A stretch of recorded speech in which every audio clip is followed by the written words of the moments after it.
Chapter 6. Thal-Kor. The first thing Thal-Kor remembered was heat, not warmth, not comfort, not the living heat of a body curled around hatchlings in the dark. Heat without mercy. Heat that turned oceans into mineral mirrors and mountains into running glass.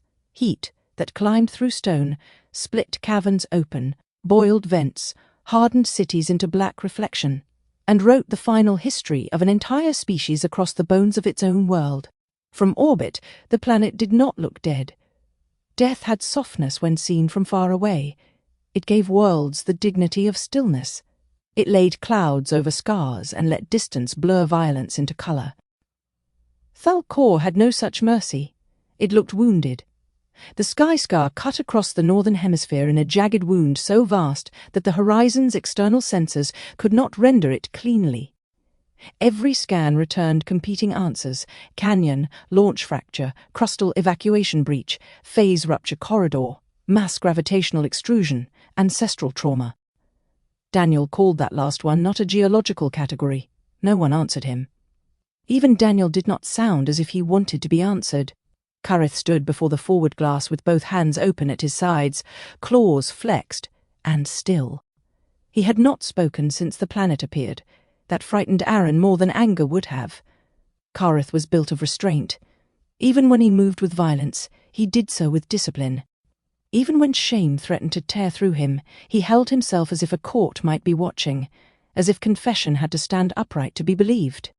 Now the old warden looked down at Thal-Kor and seemed unable to remember the shape of authority. The planet turned below them. Black glass planes caught the light of the red-orange star and returned it in broken streaks.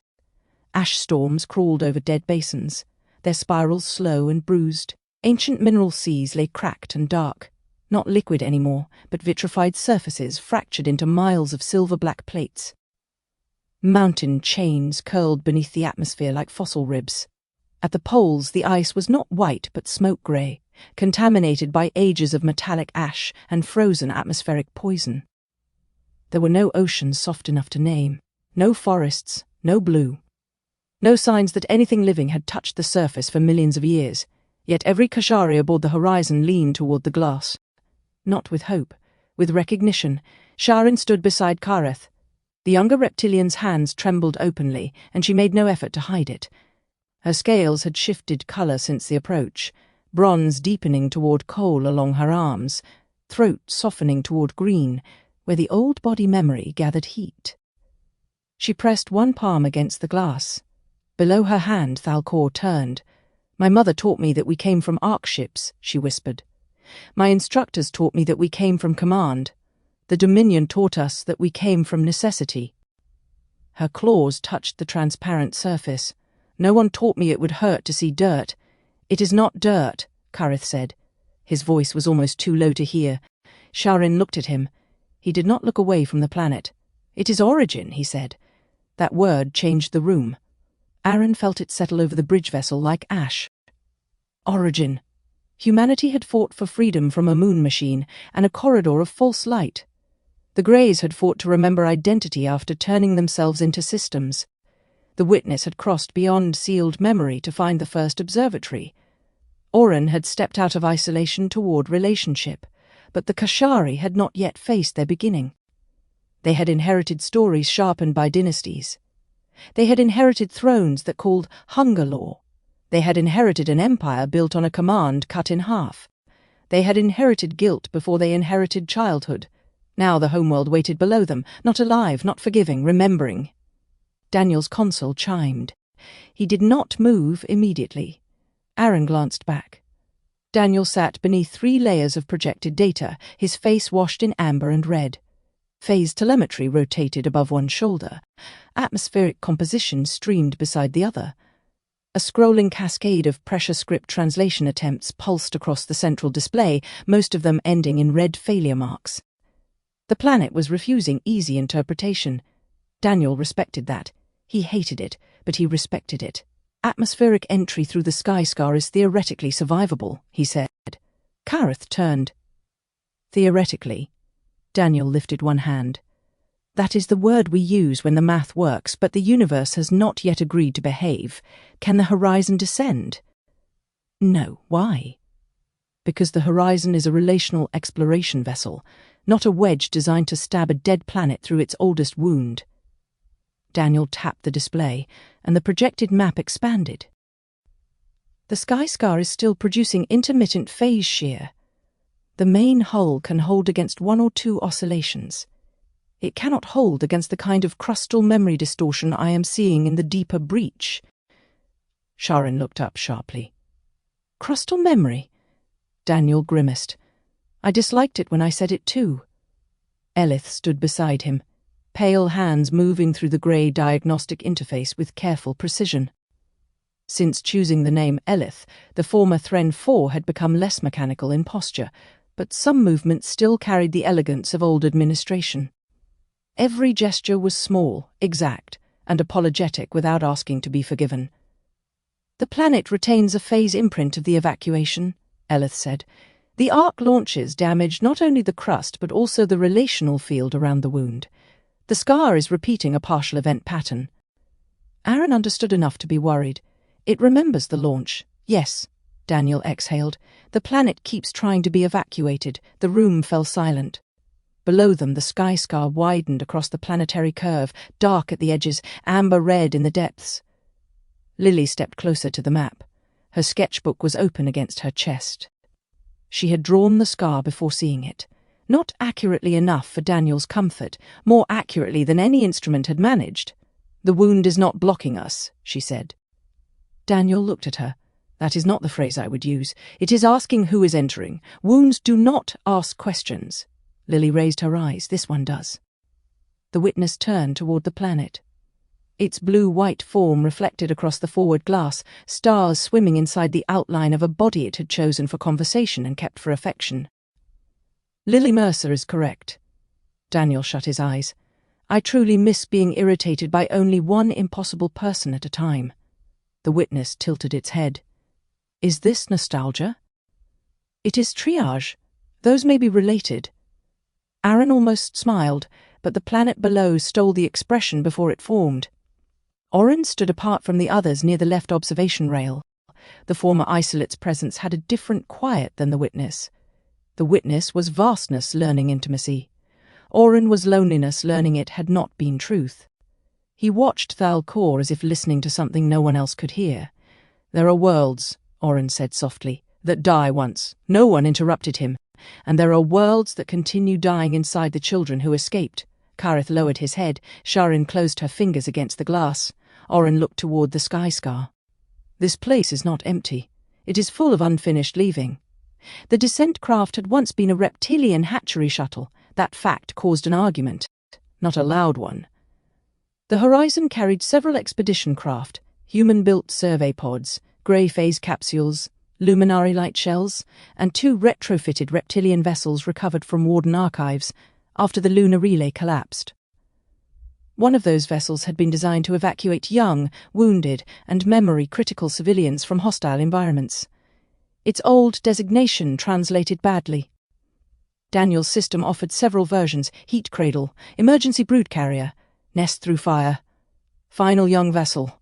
Sha'Ryn stared at the translation for several seconds before saying, "Call it Hearth." Daniel nodded once. No one objected. The Hearth waited in the lower bay, nested inside a cradle of magnetic anchors and bridge-grown stabilizer roots. It did not resemble human spacecraft. No clean cylinder, no aerodynamic optimism, no polished metal skin. It looked like a seed made of armor. Dark green-black scale plates overlapped along its outer shell. Heat-ridge vents ran along the sides in rows. The forward hull curved low and broad, built to push through ash, rockfall, and thermal collapse rather than air. Beneath the hull, anchor claws folded against the body like sleeping limbs. Lily touched one of the plates. The vessel answered with a pulse of warmth. Not a machine greeting, a reflex. This carried hatchlings, she said. Kareth stood behind her. Yes. His voice revealed nothing. His eyes did. How many? Aaron asked. Kareth did not answer. Elith did. Original configuration suggests 84 hatchlings, 12 injured adults, 4 memory carriers, and 6 thermal nurses.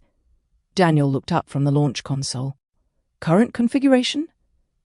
16 expedition members, emergency medical support, atmospheric shield packs, phase anchors, 2 portable accountability recorders, and Daniel Mercer's unrequested coffee inventory. Daniel paused.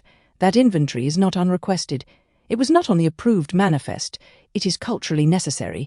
The witness appeared near the hearth's rear access ramp. I approved it, Daniel pointed. Thank you. I did not understand what it was. Still counts. Sha'Ryn almost laughed. The sound surprised everyone, including her. It lasted less than a breath, and then broke apart into something close to grief. Kareth looked toward the hearth's open ramp. The interior glowed dim amber. Reptilian architecture wrapped around itself in layered curves, heat cradles removed, restraint lines cut out, old triage racks repurposed for supplies. Along the inner walls, small depressions remained where hatchling carriers had once locked into place. Aaron noticed Kareth looking at them. You don't have to go first, Aaron said quietly. Kareth's gold eyes shifted toward him. I do. That was not an order, I know. Then why? Kareth looked back at the vessel. Because if my people left this world carrying doctrine instead of truth, then one of us should return carrying witness instead of defense. Aaron held his gaze for a moment. There was no answer that improved on that. Sha'Ryn stepped past them and onto the ramp. Kareth turned sharply. You should remain aboard the Horizon. Sha'Ryn stopped. Her throat membrane flared, not in threat but in refusal. No. This descent is unsafe. I know. You are not required. That is why I am going. Kareth's jaw tightened. Sareth's forces are already in motion. I know that also. You are young. Sha'Ryn looked back at him. No. I am young compared to you. That is not the same thing. A few verdant-scale reformists nearby lowered their eyes to hide reaction. Sha'Ryn stepped down from the ramp and faced him fully. For generations, young Kashari have been told what history requires from us before we were permitted to know what history was. The Dominion told us we came from strength. The Warbroods told us we came from discipline. The Scale Thrones told us we came from command. The Reformists told us we came from injury. Her voice trembled. She let it. I want to see what came before all of you decided what it meant. Kareth did not speak. Sha'Ryn looked toward the dead world beyond the Bay Shield. If the young are always protected from truth until the old finish negotiating it, we will inherit another cage with softer walls. Daniel, who had been pretending not to listen, looked up. That is extremely well said. Sha'Ryn glanced at him. Do not make it sound like policy. I would never. You are already naming a committee in your head. I am absolutely not. Elith turned from the console. His pulse suggests partial deception. Daniel sighed. Fine. One working group. Sha'Ryn's mouth twitched. Kareth watched her, and something old inside his expression cracked without breaking. Very well, he said. She inclined her head. Thank you. It was not permission. I know. This time Aaron did smile. They descended through ash. The hearth left the horizon without drama, falling away from the larger vessel in controlled silence. For several minutes, Thal-Kor filled every window until there was no longer a planet below them, only surface, storm, wound, and light. The atmosphere caught them like a fist. The vessel shook. Heat shields awakened along the hull in red bands. Ancient Reptilian systems came online beneath new bridge stabilizers, and the two technologies did not agree on philosophy. The old shuttle wanted to endure by force. The bridge systems wanted to harmonize with the descent corridor. Daniel's retrofits wanted both to stop arguing long enough to keep everyone alive. The result was turbulence with theological implications. That was a joke, Daniel said after the third impact of phase shear slammed them sideways. No one laughed. Fine, he muttered. Tough room. Aaron sat locked into a crash harness beside Lily, watching ash streak across the forward glass. Not clouds, not smoke. Ash. Entire weather systems made from the remains of mountains, cities, and launch-burned crust. Lightning flickered inside the storm, but it was not white or blue. It flashed deep red, then violet, then a strange green that seemed to appear behind his eyes rather than in the sky. Lily's hands rested over the sketchbook strapped to her lap. You all right? Aaron asked. No. Good. She turned her head. He shrugged as much as the harness allowed. I have stopped trusting immediate yes. Her fear eased by the smallest amount. I keep seeing the murals before we reach them. Bad? Not all of them. That sounds worse. It is. The hearth dropped through a pocket of clearer atmosphere. For one breathtaking moment, the world opened beneath them. Black glass plains stretched to every horizon, broken by fields of shattered towers half buried in ash. Some structures rose like claws from the surface. Others lay melted into long rivers of obsidian. A dead mineral sea reflected the red star in cracked fragments, each shard catching light differently until the basin looked like a broken eye. Beyond it all, the sky scar grew larger. It was impossible to understand from orbit. From descent, it became incomprehensible. The scar was not a single canyon. It was a continent-sized wound of collapsed strata, melted launch tunnels, exposed city layers, arc gate foundations, and ancient phase conduits fused into the planet's crust. Its edges rose in black cliffs so high their upper ridges vanished into ash cloud. Down the center of the wound ran a glow, deep amber red, pulsing slowly from beneath, like a heartbeat, like a warning, like memory refusing burial. Sha'Ryn sat across from Kareth near the side viewport. She had said nothing since entry. Her fingers were locked around the harness so tightly that the material began to deform. Kareth noticed. He reached across the gap. Stopped. His hand hovered in the air between them, caught between old Warden distance and something older than Warden training. Sha'Ryn saw the movement. Slowly, she lifted her hand and placed it against his, not for comfort alone, for witness. The two Kashari sat that way as their homeworld rose to meet them. A species can miss a home it never touched, Aaron thought, and suddenly the phrase felt less like poetry than diagnosis. The sky scar did not welcome them. It measured. The hearth crossed the upper boundary, and every light inside the craft dimmed. Old reptilian systems woke in the walls. Not the shuttle systems, the planetary systems. Pressure script appeared across the inner hull, as if the vessel's skin were remembering what it had once been required to say. Daniel leaned forward against his harness. "That is not supposed to happen," Lily read aloud before anyone asked. "Arc return detected. The letters shifted, lineage unknown. The cabin temperature rose. Kareth's pupils narrowed. This vessel still carries evacuation codes. Can they identify us?" Aaron asked. "Not by current classifications. Those classification empires died after the evacuation. The older systems will look for line, function, thermal signature, and memory burden." Daniel stared at him. "Memory burden is a security credential." Kareth looked at the glowing walls. "On Thal-Kor, yes." Elith's voice came through the comm from the co-pilot station. "External scan confirms active query from the scar boundary. It is not targeting the ship alone. It is reading passengers." The witness, who had chosen to manifest inside the cabin despite repeated complaints from Daniel about cosmic mass distribution, looked toward the hull. "It is asking whether the returning children carry the dead." Sha'Ryn swallowed. "What do we answer?" No one spoke. The script burned brighter. "Arc return detected. Lineage unknown. Do you carry the dead?" Kareth released his harness. Aaron turned. "Kareth?" The old Warden did not answer. He stood carefully despite the shaking craft and placed one palm against the glowing wall. Heat rippled under his hand. The script crawled around his fingers, changing shape. His voice lowered.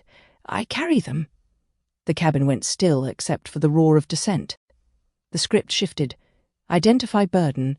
Kareth closed his eyes. The answer did not come easily. When it did, it came without defense. Warden era dead. Lunar dead. Human dead. Grey dead. Kashari dead. Unnamed dead. Unregistered dead. Forgotten dead. The dead I served. The dead I silenced. The dead whose fear I called order. The wall flared. Sha'Ryn stared at him. Aaron felt his own throat tighten. Daniel did not move. Lily watched the script around Kareth's hand. It changed again. Burden acknowledged. Then a second line appeared. "Do you return to rule?" Kareth opened his eyes. "No. Do you return to claim?" "No. Do you return to restore command?" His jaw tightened. "No." The final question arrived slower than the rest. "Do you return to remember?" Kareth looked toward Sha'Ryn. She unfastened her own harness and rose beside him. "You should not answer alone," she said. "This question was addressed to me." "No!" Sha'Ryn placed her hand on the wall beside his. It was addressed to us before your castes existed." Her handprint glowed green-gold beneath the red script. She lifted her chin. "We return to remember," the scar answered. "Not in words." The descent corridor opened beneath them. The turbulence stopped. The hearth fell into silence. They entered the wound. The walls of the sky scar rose around the craft like the interior of a broken planet-sized cathedral. Layers of crust slid past the windows. Black glass, red basalt, fossilized mineral forests, shattered aquifers, abandoned conduit webs, buried city shells, and long seams of amber crystal glowing deep in the rock. The scar was not only destruction, it was cross-section. Thal-Kor had been cut open, and inside the wound, the history of the world remained visible in layers. Ancient caves near the lower strata. Vent cities above them, arc assembly chambers fused into the western wall. Military launch corridors burned through older neighborhoods. Evacuation triage platforms hanging broken over the abyss. Murals sealed behind sheets of glass. Doorways opening into nothing. Bridges that had once connected districts, now ending in air. The hearth descended slowly, anchor lights searching through ash and heat haze. Sareth's forces were not visible. Not yet. That made Kareth more uneasy, not less. Daniel's voice came through the cabin speakers from the forward console. "I have multiple landing options, all of them terrible." "Define terrible," Aaron said. "Structurally unstable, phase reactive, thermal active, politically haunted, or currently on fire, politically haunted. There are throne banners carved into the landing codes." Kareth leaned forward. "Do not use those. I was not planning to land in the haunted monarchy zone, but thank you for confirming." Lily touched the window. "There." Daniel followed her gaze. Halfway down the inner wall of the scar, beneath a shelf of black glass and above a collapsed river channel, a wide platform extended from the rock. It looked too smooth to be natural and too worn to be recent. Along its edge, ancient pressure script glowed faintly beneath ash. Sha'Ryn moved closer to the window. Her breath caught. "What is it?" Aaron asked. "A greeting platform," she whispered. "Older than throne landings." Kareth stared. "I've seen diagrams," he said. Training archives called them primitive assembly shelves. "They would," Sha'Ryn said. Daniel scanned the platform. "It is stable enough, assuming the planet does not decide to continue processing unresolved grief during touchdown." The witness turned. "Can planets decide?" "Not the time. That is often when the best questions appear." The hearth landed on the ancient platform with a low metallic groan. For several seconds no one moved. Then the exterior ash struck the hull like dry rain. Thal-Kor smelled like old lightning. Even through the filters, Aaron sensed it. Metallic ash, burnt mineral, ozone, sulfur, dry heat, and something stranger beneath it all. A scent like rain remembered by a place that no longer knew water. The platform stretched before them beneath a sky the colour of bruised copper. Ash moved in slow sheets across the air. Above, the red-orange star glowed dimly through the atmospheric haze, its light diluted and ancient. Far below the platform edge, the sky scar fell into darkness streaked with amber. The bottom was too deep to see. The team emerged in environmental suits tuned for multiple physiologies. Human suits carried layered atmospheric filtration and phase anchors. Grey systems shimmered with thin coherence fields. Reptilian armor adjusted heat along the spine and throat. Lily's suit carried extra contact sensors across the palms, at Daniel's insistence, because touching alien death walls with bare skin has become an unacceptable recurring methodology.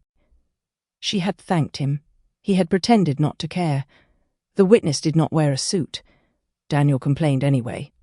Oren walked beside it without visible protection, though his form shimmered faintly around the edges, not quite body, not quite memory, not quite a being used to choosing one state over another.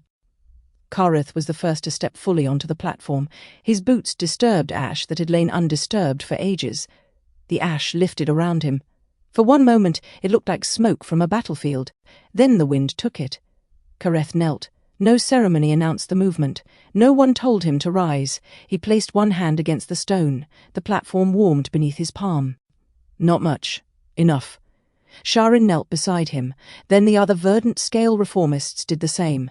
Not in submission, In contact, their hands touched the world from which their blood had fled. Aaron looked away for a moment, not from discomfort, but because some grief deserved privacy even when history required witness. Daniel did not record them. That was the first thing Aaron noticed. The second was that Daniel had lowered the accountability matrix feed. Eleth noticed too. Protocol recommends continuous documentation, Eleth said softly. Daniel stared at the kneeling Kashari. I know you are choosing not to follow protocol for 60 seconds, Eleth nodded. Why? Daniel's expression did not change. Because not everything sacred is propaganda waiting to happen. Eleth was quiet. Then he lowered his own recorder. 60 seconds, he said. Daniel looked at him. 60 seconds. The two of them stood in silence while a species touched its first wound.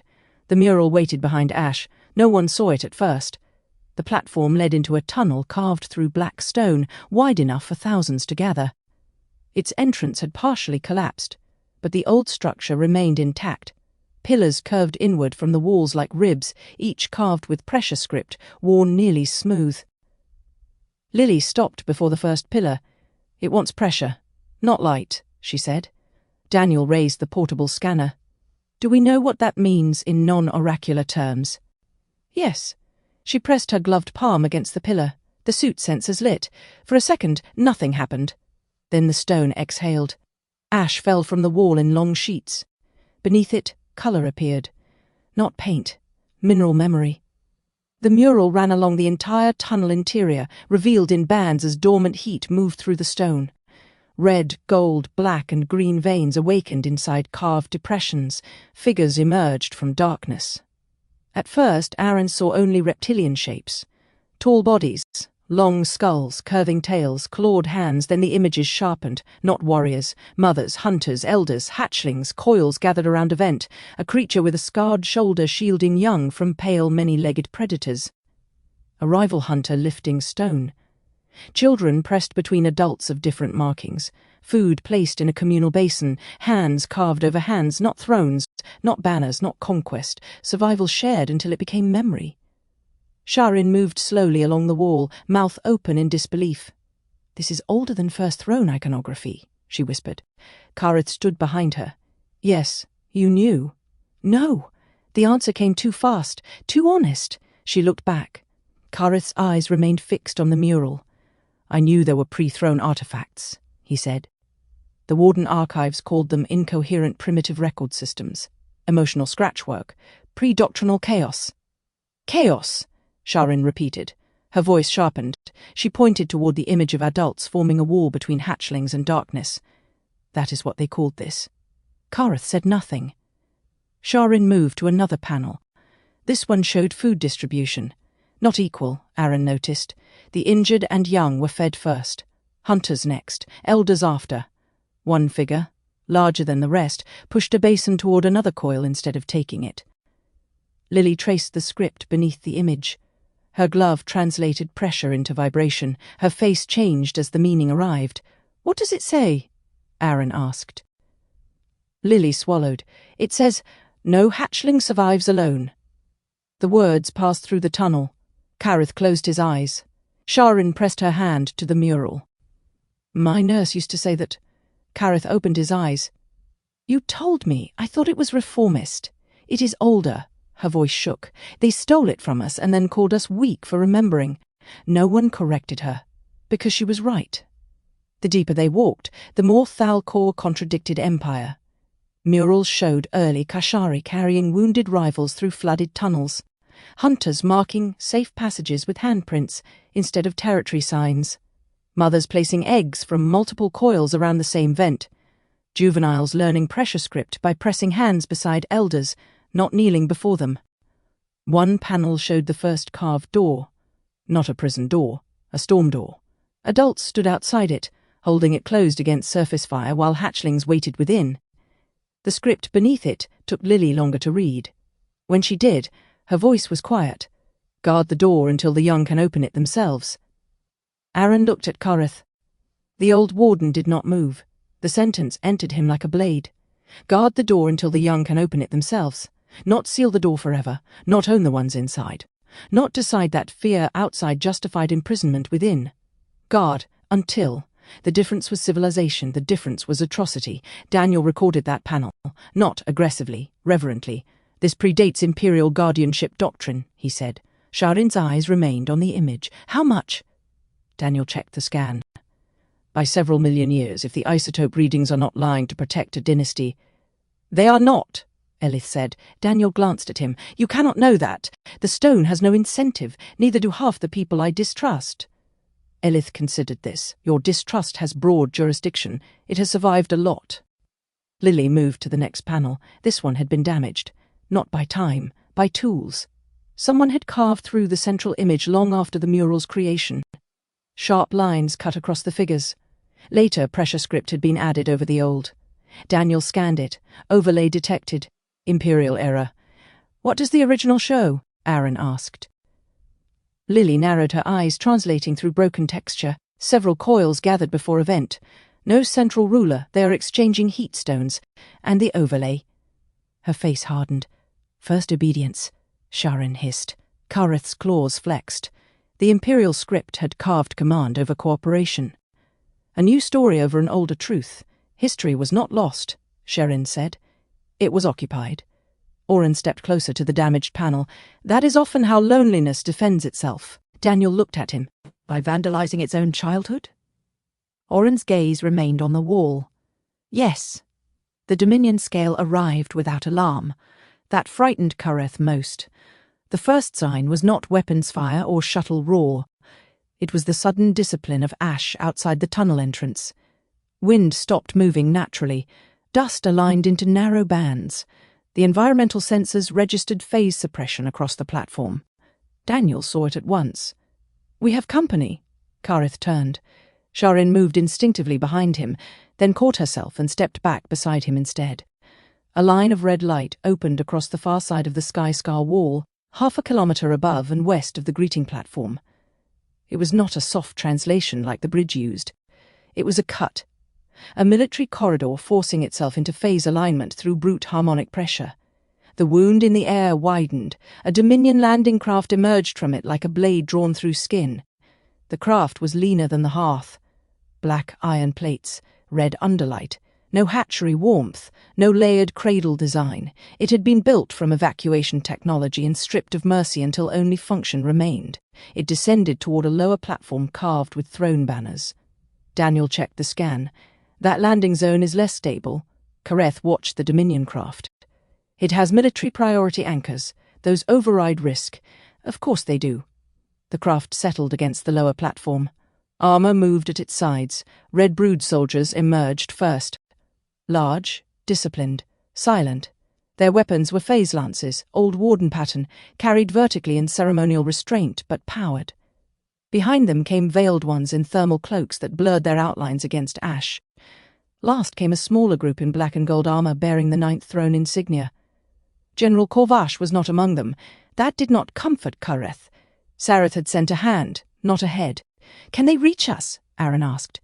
"Yes," Kareth said. "How long?" "Quickly if they choose battle." "Slowly if they choose theatre," Daniel muttered. "Please let it be theatre. We are better at annoying theatre." The Dominion envoy looked up from the lower platform. Even from the distance, Kareth felt the message. "We arrived through the old rite. You arrived through a nursery door." The insult was deliberate. So was the fear beneath it. Sha'Ryn saw it too. "They are afraid of this place." Kareth looked at her. She nodded toward the murals. "They landed near throne marks.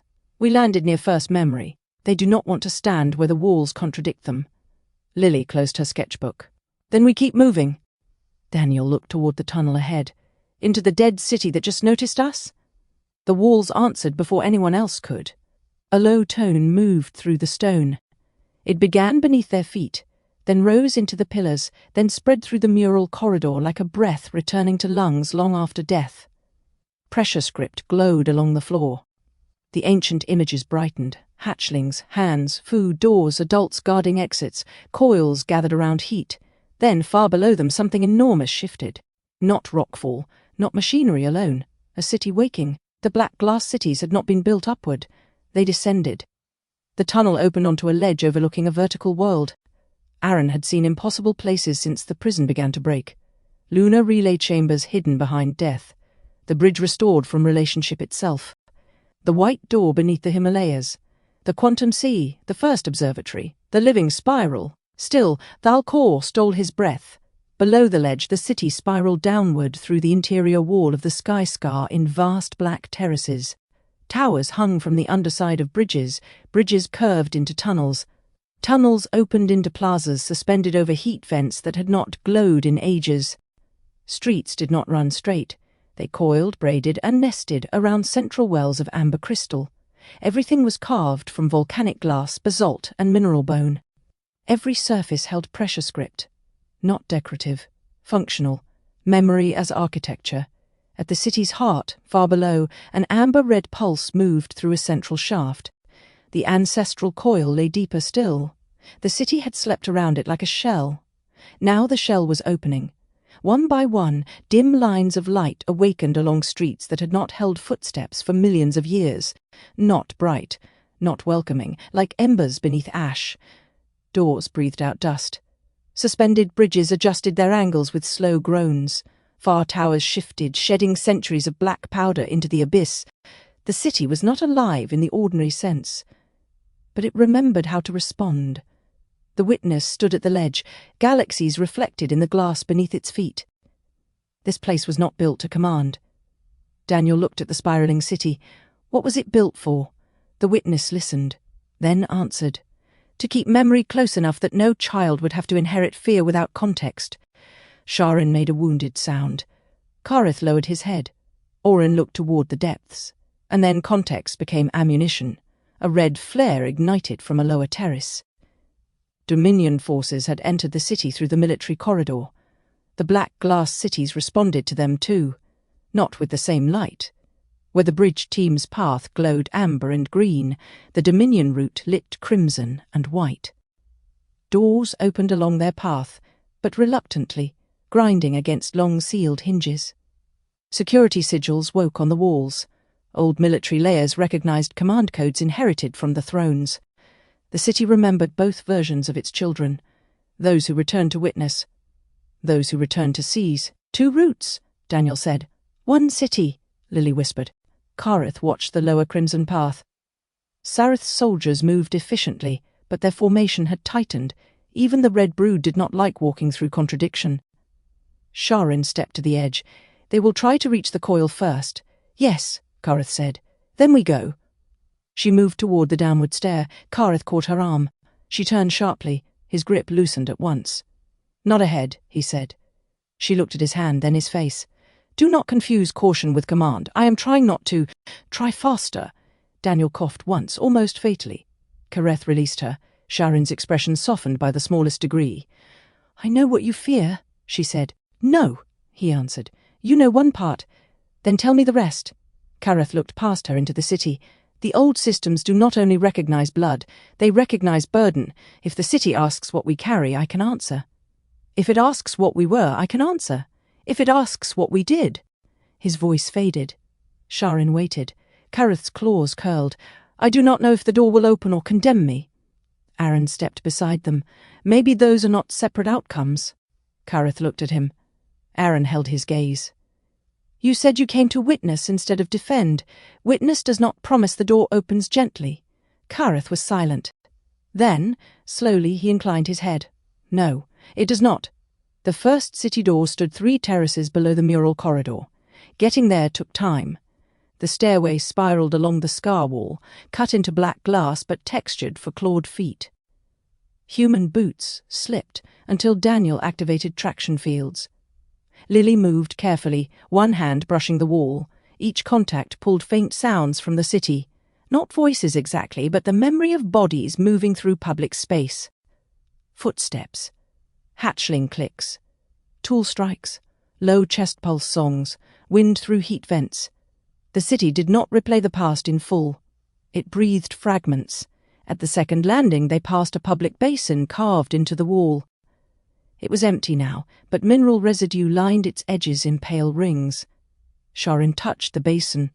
Communal water? Mineral broth, Kareth said. If this is first vent-era architecture, how do you know? Warden officers studied old logistics. Logistics? Yes, she looked at him. Not hunger. Kareth's jaw tightened. No, not mothers measuring what could keep a clutch alive. No, not the first time two rival coils ate from the same basin and decided not to kill each other afterward. Kareth's eyes shifted toward the basin. No. Sha'Ryn's anger faded into sorrow. That is what I mean. They gave you facts and starved the meaning. Kareth did not defend himself. He had no defense. They reached the door at the third terrace. It was enormous. Not because the Kashari had needed it to be, because the door had been designed for gathering. It rose from floor to ceiling in two overlapping slabs of black glass veined with amber crystal. Across its surface, thousands of handprints had been pressed into the cooling material ages ago. Large hands, small hands, clawed adult hands, tiny hatchling hands. Some prints overlapped, some pressed beside each other, none stood alone. At the center, pressure script spiraled outward from a symbol shaped like a coiled body around a flame. Lily stopped. The moment she faced the door, her right palm began to glow beneath her glove. The pressure script from previous chapters. The word ours flickered across her skin, visible through the suit's sensor mesh. Daniel noticed. Lily, I see it. What does it want? She looked at the central symbol. Not want. The city pulsed under their feet. It remembers a rule. Kareth stepped beside her. Sha'Ryn stood to his other side. The witness watched from behind them, very still. Lily read the first line. Those who enter carry young, dead, hunger, and truth. The script shifted. She swallowed. Those who enter do not enter as throne. Another pulse. Those who enter do not enter as claim. The door warmed. Kareth stared at the handprints. What is the last line? Aaron asked. Lily's voice grew quieter. It says, no one opens memory alone. A sound echoed from below. Dominion weapons fire. Not close. A warning. Sareth's path had met resistance. Daniel's scanner flashed. Red Brood are attempting a forced override on a lower military access gate. Can they breach it? Aaron asked. Kareth looked toward the city depths. Yes. Lily placed one hand on the door. The script brightened, but the slabs did not move. She pressed harder. Nothing. Daniel scanned the interface. It is reading you. Earth interface markers confirmed, but insufficient. Sha'Ryn stepped forward. Then me. She placed her hand beside Lily's. The door warmed. A line of green light moved around Sha'Ryn's fingers, then faded. Insufficient. Her face fell before she could hide it. Kareth watched the door. He did not move. Aaron understood before anyone said it. The door was not asking for innocence, it was asking for contradiction. Lily turned to Kareth. No. His answer came before her request. You don't know what I was going to say. Yes. She took a breath. It needs you. It should not. That may be the point. Kareth looked at the thousands of old handprints, adult beside hatchling, rival beside rival, wounded beside whole. No one alone. I served the system that betrayed this law, he said. Then touch it without lying. The simplicity of that struck harder than accusation. Kareth looked at Aaron. Aaron said nothing. This was not his door to open. Kareth looked at Sha'Ryn. Her expression held anger, grief, fear, and something more dangerous than all three. Hope, not forgiveness, not trust. Hope. Do not ask the door to absolve you, she said. Kareth bowed his head once. Then he stepped forward. Lily's hand remained on the black glass. Kareth lifted his own. For a moment he could not place it beside hers. The space between former Warden and human dreamer seemed too small to hold the history between them. Moon corridors. Memory erasure. Bloodline manipulation. Fear architecture, false light, hybrid programs, stolen dead, selected children, 1,000 systems disguised as necessity. Lily did not look away from him. Her voice softened. This is not forgiveness. I know. It is not forgetting. I know. It is a door. Kareth's throat membrane tightened. I guarded the wrong ones. Then help open this one. He placed his hand beside hers. The door went dark, completely. For one terrible second, all light in the terrace vanished. Then the thousands of handprints awakened, not one by one, all at once. Adult hands, hatchling hands, rival hands, dead hands preserved in glass. The pressure script flared amber, green, gold, and red. It wrapped around Lily's palm and Kareth's claws, binding neither, reading both. The city trembled. From far below came another sound. The Dominion gate stopped resisting. Not because Sereth's forces breached it, because the city had recognized a deeper law. The central symbol opened. The two slabs of black glass pulled apart with a groan that seemed to rise from the planet's core. Beyond the door, the black glass city breathed. Warm air rolled out. Not safe, not clean, but warm. Sha'Ryn stared into the opening. Daniel whispered, "Well, that is going in the report." Elith looked at him. The exact phrase? No. The part where the ancient trauma city made a better ethical point than 9 committees. The witness turned toward the open door. Former warden and human dreamer must enter together. Lily looked at Kareth. Kareth did not pull his hand away. Behind them, Thal-Kor's ash moved across the sky scar like the breath of something waking from beneath a grave. The city light spiraled downward. The path opened into darkness, and for the first time since the evacuation, Thal-Kor let the children of its wound enter memory together. Chapter 7. The Black Glass Cities. The Black Glass City did not open like a ruin.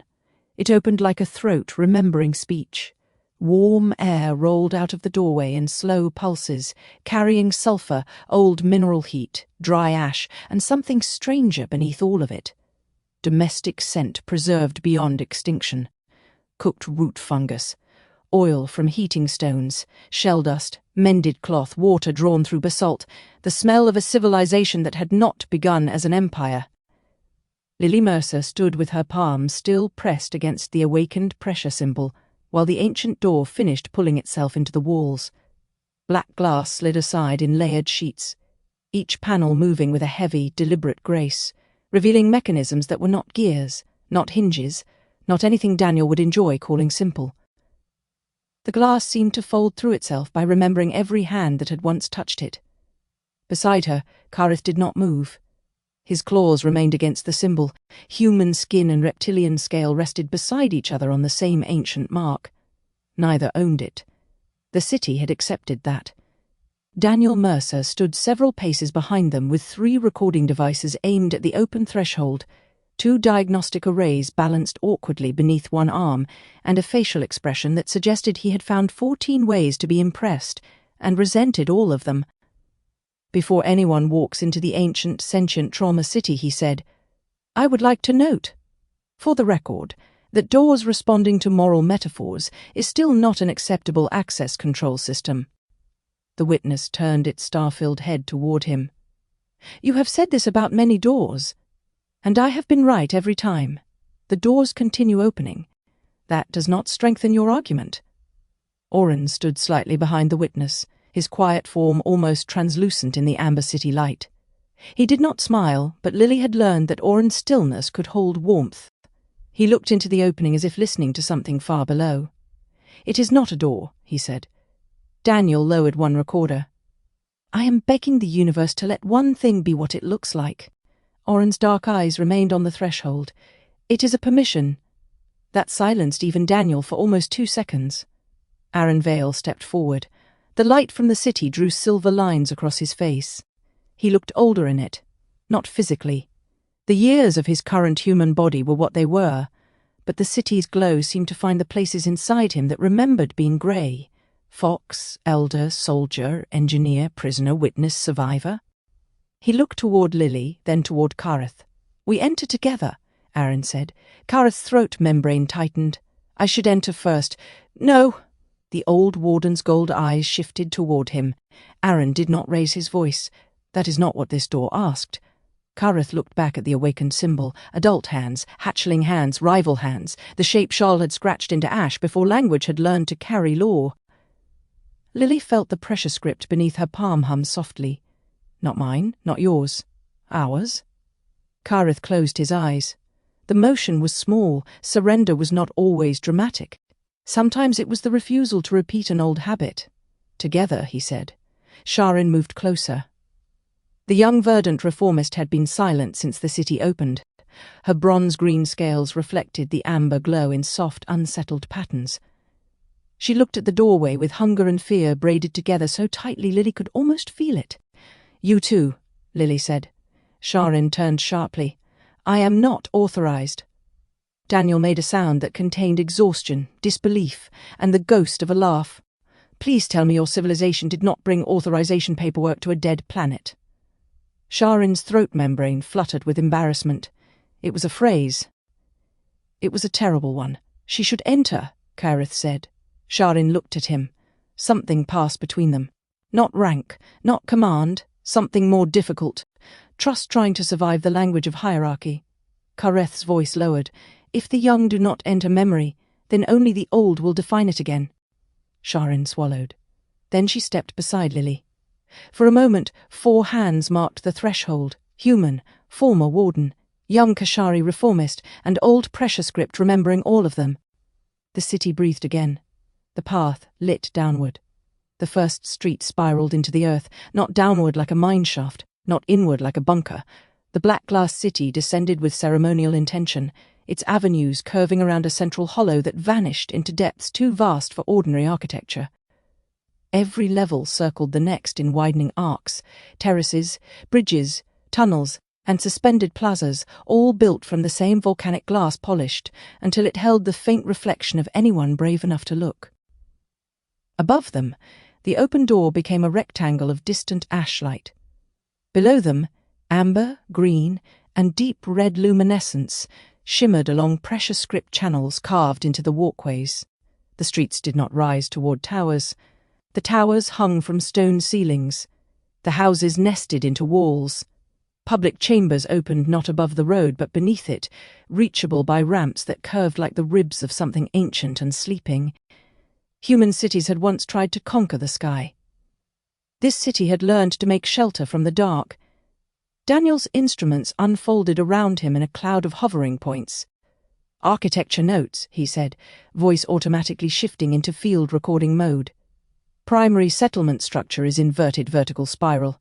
No central palace visible from current descent path. No obvious militarized axial road, no triumphal gates. No surveillance towers that I can identify, though I reserve the right to be wrong because everything here is probably staring at us through a spiritual plumbing system." Elith, once Thren 4, moved beside him with hands folded into the sleeves of a pale environmental cloak. "There are no active suppression harmonics." "That's good. There are many inactive ones." "That's less good. Most appear domestic." Daniel stopped walking. "Domestic suppression harmonics?" Elith tilted his head. "I may have chosen the wrong word." "You often choose the most alarming possible word first. I learned administrative language from the grey continuity." "That explains a lot and excuses very little." Elith looked toward a recessed chamber on their right. "Regulation harmonics," he corrected. "Thermal, emotional, acoustic. The chamber dampened panic during emergencies." Daniel's expression changed. He lifted a recorder. The chamber opened beside the street like a crescent cut into black glass. Inside were low platforms arranged in circles around heating stones. The stones were cold now, but pressure script glowed faintly around them, carrying echoes of bodies that had once gathered there. Lily stepped closer. Children. She felt them before she saw anything. Not ghosts. Not exactly. Pressure script did not show the past by replaying it like a film. It let the body remember what another body had once meant. It translated pressure into memory, vibration into context, touch into shared arrangement. Small bodies pressed around warmth, older hands holding bowls. A low sound in the chest. Hold. Breathe. "I am here." "This was a shelter," Lily whispered. Kareth looked into the room but did not enter. His face had become unreadable in the way it became when too much was moving beneath it. Sha'Ryn crossed the threshold first. That surprised everyone. Perhaps most of all herself. The chamber responded. Amber lines brightened along the circular floor. The air warmed by several degrees. The pressure script climbed the walls in slow branching patterns, revealing carved scenes almost invisible beneath volcanic dust. Hatchlings asleep in piles. Adults seated around them. Food divided into equal portions. A damaged ceiling. A hand over a mouth. Another hand over a heart. Daniel walked in carefully, all sarcasm gone. "Recording domestic chamber," he said. "Likely emergency communal shelter. Note absence of caste divisions. Multiple size gradations in seating. Shared food distribution. No throne placement. No raised instructor platform. No punishment marks." He stopped himself. Then he whispered, "This isn't a military civilization." Kareth's voice came from the doorway. "No." Daniel looked at him. "Did you know?" Kareth did not answer immediately. His claws flexed once. I was taught that the early cities were harsh, primitive, unstable, that the thrones rose because cooperation failed. Sha'Ryn turned from the wall. And did you believe it? Kareth looked into the shelter. I never had to believe it. That is how doctrine works. It becomes the floor beneath thought. Lily touched the nearest wall. The pressure script warmed under her fingers. A memory opened, not sight. Sensation, panic outside, fire above, a tunnel collapsing, then many bodies pressing together in rhythm. Adults breathing slowly on purpose so hatchlings would copy them. An elder tapping stone in measured pulses. 1, 2, 3, hold, breathe, I am here. The chamber had not suppressed emotion, it had taught bodies how to carry fear together. Lily removed her hand carefully. She realized she was crying only when the air cooled against her face. Aaron noticed, but did not speak. That was one of the things Lily trusted most about him. He had learned that not every grief needed immediate interpretation. Oren stood near the edge of the room, watching the low platforms. "There is less loneliness here than on many living worlds," he said. Daniel swallowed. "That is unfair." Oren looked at him. "To whom?" Daniel gestured helplessly at the dead city. To everything they descended for nearly an hour. The city spiraled deeper. Each level widened the contradiction. The black glass cities were beautiful beyond reason and intimate beyond endurance. They found communal kitchens large enough to feed entire coils, their counters carved at 3 heights for adults, juveniles and hatchlings learning to prepare food beside elders. Pressure script labels remained etched beside stone vessels and mineral ovens. Lily touched one and received the memory of 6 hands teaching one small hand how not to burn itself. They found repair halls where broken tools, cracked heat cradles, damaged masks, and old pressure tablets had been mended instead of discarded. Daniel recorded rows of workbenches covered in careful grooves. "Repair priority seems cultural," he said. "Not scarcity alone. They repaired objects ceremonially."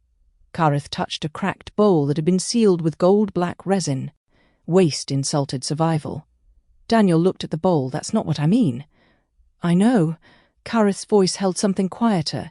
"You mean they loved what had been broken enough to keep it?" Daniel looked at him for a long moment. "Yes. They found nurseries painted not with conquest scenes, but with maps of safe tunnels, edible fungi, predator tracks, and constellations visible from vents where the surface sky could sometimes be seen without dying." Sha'Ryn stood for a long time beneath one mural showing small Kashari, wrapped in heat cloth, while an adult pointed upward through a crack in stone toward a red-orange star. Her throat membrane fluttered. "We were allowed to wonder," she said. Kareth said nothing. "They told us wonder was an architect contamination," she continued. "That, before uplift, we were only hunger and instinct." Lily studied the mural. The hatchlings in the painting were not afraid of the star. They were reaching toward it. "No," Lily said softly. "You were already looking up." Sha'Ryn pressed 2 fingers against the mural. The city answered. A soft vibration moved through the wall, then through the floor, then up through everyone's feet. For one moment the nursery filled with faint sound, hatchlings clicking in excitement, adults murmuring caution, a teacher's chest pulse, "See, remember, return." Then silence. Sha'Ryn lowered her hand. Her eyes shone. "I love a species I do not know," she whispered, "and I'm ashamed of a species I did not make." Aaron stepped beside her. "That is what inherited history feels like. How do humans survive it?" He looked around the nursery. Badly, then better, then badly again. Sha'Ryn almost laughed. It came out as a small click. "That is not comforting." "No," Aaron said, "but it is honest." She nodded slowly. "Honest is rarer." The memory wells waited beneath the 3rd spiral. They did not look like wells. Daniel objected to that immediately. "I am noticing a pattern," he said. "Your civilization named things by emotional function instead of physical form. Door that isn't door. City that behaves like lung. Wells that are not wells." Kareth glanced at him. "Do humans name things accurately?" "We named a sea on the moon after tranquility, so no.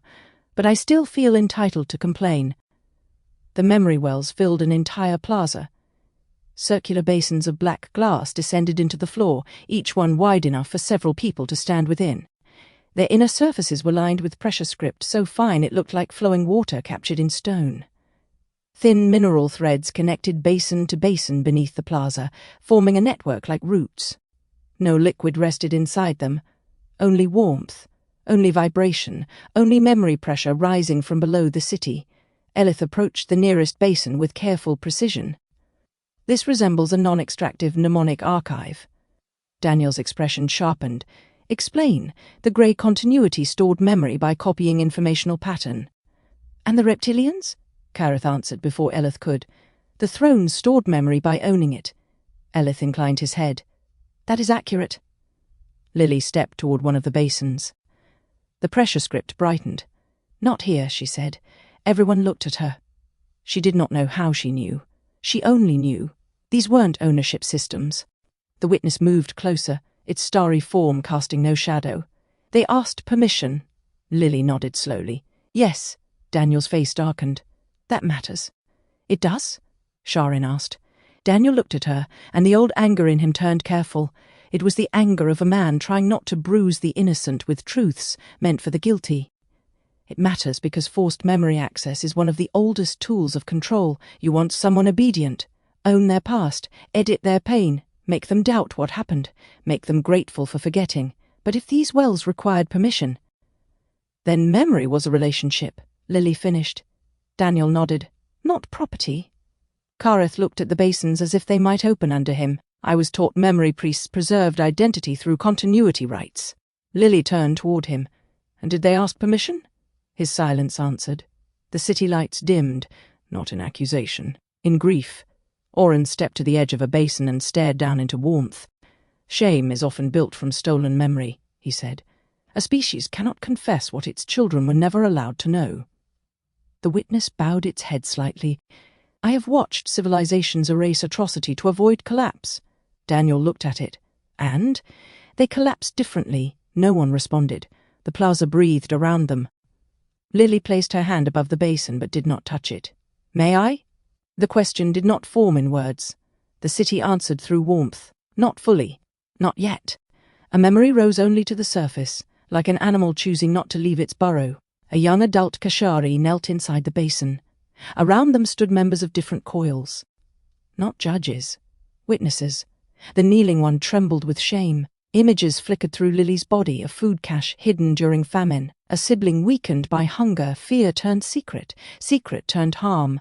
The young adult confessed, not because punishment waited, but because the hidden fear had become heavier than truth. The circle responded, not with absolution, with responsibility. Hands touched the edge of the basin. Food owed, labor owed, vigil owed, trust damaged, trust repairable. No one pretended the harm vanished. No one reduced the person to the harm. The memory faded. Lily opened her eyes, her chest hurt. Daniel watched her carefully. What did you see? Accountability before courts, she said. Daniel's face shifted with painful interest. Say more. They had a structure. Harm named, repair assigned, witnesses present, no humiliation. She looked at the basin. The goal wasn't to make the guilty small forever. Kareth's voice was barely audible. What was the goal? To make them safe enough to return? Daniel exhaled slowly. That's very different from what the prison became. The statement landed heavily. Every one of them felt it. The false light, the lunar relay, the erased dead, the recycled lives, the corridors disguised as mercy, a system that never asked permission because it could not survive the answer. Kareth stood motionless near the edge of the plaza. Then he said, We did not preserve tradition. Sha'Ryn looked at him. He stared into the dry well. We murdered it and wore its skin. No one corrected him. There are moments when mercy becomes interruption. This was not one of them. The molting pits lay beneath the memory wells. They knew before reaching them. The air changed first. Warmer, denser, wet with mineral vapor. The city's amber light deepened toward red, not violent red but interior red, the red of blood behind closed eyelids, heat beneath stone, fear inside a body before language arrives to explain it. The descent path narrowed. The walls curved inward. Pressure script thickened along both sides of the passage, no longer fine as water but deep as scars. Lily ran her fingers near the marks without touching them. The script pulsed. Not warning. Preparation. Kareth stopped walking. Everyone else stopped with him. Ahead, the passage opened into a vast chamber. The molting pits. They filled the floor in concentric rings, hundreds of black glass basins descending into the stone. Some were small enough for hatchlings, others large enough for adults to stand waist-deep. Around each pit, handholds had been carved into the stone, not restraints, Daniel noticed immediately, but grips. Places to hold oneself steady. Places for others to kneel nearby. Above the pits, the ceiling rose into darkness. From that darkness hung long mineral curtains, translucent and faintly glowing. They swayed though no wind moved. The sound in the chamber was almost inaudible. A low, slow pulse, like a heartbeat too large to belong to any single body. Sha'Ryn whispered. I was told the molting pits were where the first rulers mastered fear. Kareth's jaw tightened. I was told they were where obedience was born. Lily stepped carefully into the chamber. The floor warmed under her boots. Daniel caught her wrist gently. Ask first. She nodded. The caution touched her more than she expected. Daniel had learned quickly. So had all of them. Lily approached the nearest pit and placed one hand above it. May I? The chamber waited. Then warmth rose around her fingers. Permission. She touched the rim. The memory came like deep water. A young Kashari descended into the pit trembling. Not alone, never alone. Around the basin gathered elders, siblings, rivals, children, and those harmed by the one entering. The pit filled not with liquid, but with vaporized mineral heat, carrying the scent of old shed scale. The young one's body began molting from stress. Outer plates loosening, pain rising, instinct screaming to flee or strike. Fear filled the chamber. Then the circle began to pulse. Hold. Breathe. I am here. The young one spoke in early pressure language and body tone. I feared hunger. I hid food. I harmed the coil. I feared shame. I lied. I feared exile. I attacked first. The circle listened, not passively. Listening was labor here. The young one shed pieces of outer scale into the pit. Each piece represented a fear named aloud. The community did not take the fear away. It received responsibility for what fear had done and returned responsibility for what repair required. Lily felt the meaning with stunning clarity. The molting pit had not been a place where fear was beaten out of the body. It was where fear stopped ruling alone. The memory shifted. Another figure entered, an elder this time, then a mother, then a hunter. Then two rivals together, both shaking, both ashamed, both refusing to leave until the others young could safely sleep nearby again. The chamber had held fear without turning it into command. The memory faded. Lily let go of the rim and staggered backward. Aaron caught her. Daniel's voice came thin. What was it? Lily looked across the hundreds of pits. A ritual for surrendering fear into communal responsibility. Kareth made a sound deep in his throat. Pain. Recognition, disbelief. No! Lily looked at him. That's what it was. No! The word carried centuries. Kareth entered the chamber slowly, like a condemned man returning to the place of execution. His claws dragged once against the floor. I have seen molting pits, he said. Not here. In Wardens citadels, lunar training halls, Dominion obedience chambers. The city lights dimmed. Kareth continued anyway. They lowered juveniles into them after thermal deprivation. They played fear harmonics until the body molted from panic. Then instructors recited doctrine while the new scale hardened. Obedience under pain, loyalty under helplessness. Caste identity bonded to survival response. Sha'Ryn's hand went to her throat. No. Kareth did not look at her. I was trained in one. The chamber seemed to stop breathing. Daniel's hands closed slowly around his recorder. What age? Kareth said nothing. Daniel's voice sharpened. What age? Kareth's eyes stayed on the nearest pit. Before my first full molt. Sha'Ryn recoiled as if struck. That is hatchling age. Yes. Daniel stepped away, not from Kareth, from the idea. His face had gone pale with fury, so they took a healing ritual, he said slowly, a ritual about naming fear in front of a community and turned it into neurological obedience conditioning. Elith's voice was quiet. That pattern is common in authoritarian systems. Daniel turned on him. I know the pattern. Elith lowered his gaze. Daniel inhaled once, hard, and mastered himself. The apology remained unspoken but present. Elith accepted it with stillness. Kareth looked at the pit. I believe the pain made us disciplined. No, Lily said. He turned toward her. Her voice trembled, but she did not soften the truth. It made you useful. Kareth flinched. Then he bowed his head. Yes. Oren walked between the pits. his attention moving through the chamber like a hand over old wounds. "This is how civilizations become haunted by their own ceremonies," he said. "They keep the shape and change the purpose. The children inherit the ritual and never know it was once kind." The witness's light dimmed to a softer blue. The same rite can become healing or control depending on who holds power. The words moved through the chamber. The pressure script answered. All around them, hundreds of pits lit from within. Not red now. Gold. The original colour, Lily realised. The colour had been hidden beneath the dynastic stain.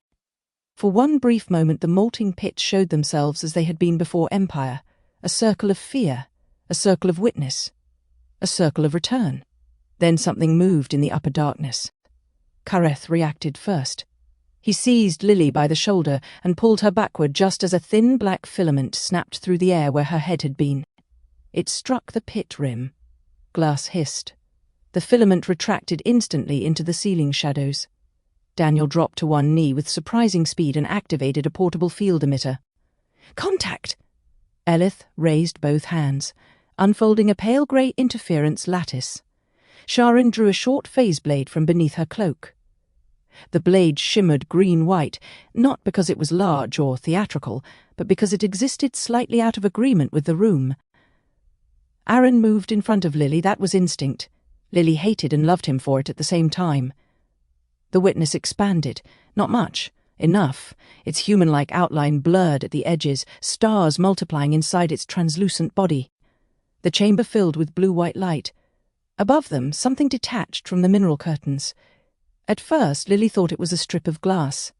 Then it unfolded limbs. A figure dropped silently to the far side of the molting pit. Tall, slender, scaled, but wrong in outline. Its surface mirrored the walls, absorbing colour and giving back nothing. A veil of adaptive dermal plates shifted across its face. For one moment it looked like Sha'Ryn. Then Kareth. Then Lily herself, horribly incomplete. Then it became a smooth-featured Kashari form with no caste markings. Kareth's voice went cold. Veiled One, the infiltrator tilted its head. The motion was elegant, almost respectful. Then its left hand opened. Lily's sketchbook was in its grasp. She felt the absence against her chest before she understood how it had been stolen. Daniel saw it too. Oh, absolutely not. He fired the field emitter. The pulse hit the infiltrator's shoulder. Or should have. The Veiled One folded sideways, body sliding out of phase along a narrow seam in the air. Daniel's pulse passed through and shattered a mineral curtain behind it. "Phase skipping," Daniel snapped, because walking was apparently too honest. The Veiled One darted toward the rear passage. Sha'Ryn moved to intercept. The infiltrator became her. Not approximately. Perfectly. For half a second, two Sha'Ryns stood facing each other between the glowing pits. The real Sha'Ryn froze. The false one smiled. That smile was the error. Sha'Ryn did not smile that way. Kareth struck the false Sha'Ryn across the chest with the flat of his forearm. The impact should have shattered bone. Instead, the Veiled One dissolved into black scale fragments that scattered across the floor and reformed near another pit. Kareth's eyes narrowed. "Do not wear children." The Veiled One's face shifted again, becoming featureless. "Then do not bring children to memory wars." The voice was neither male nor female in human terms. It sounded like silk dragged over a blade. Aaron stepped forward. "Give back the sketches." The Veiled One looked at him.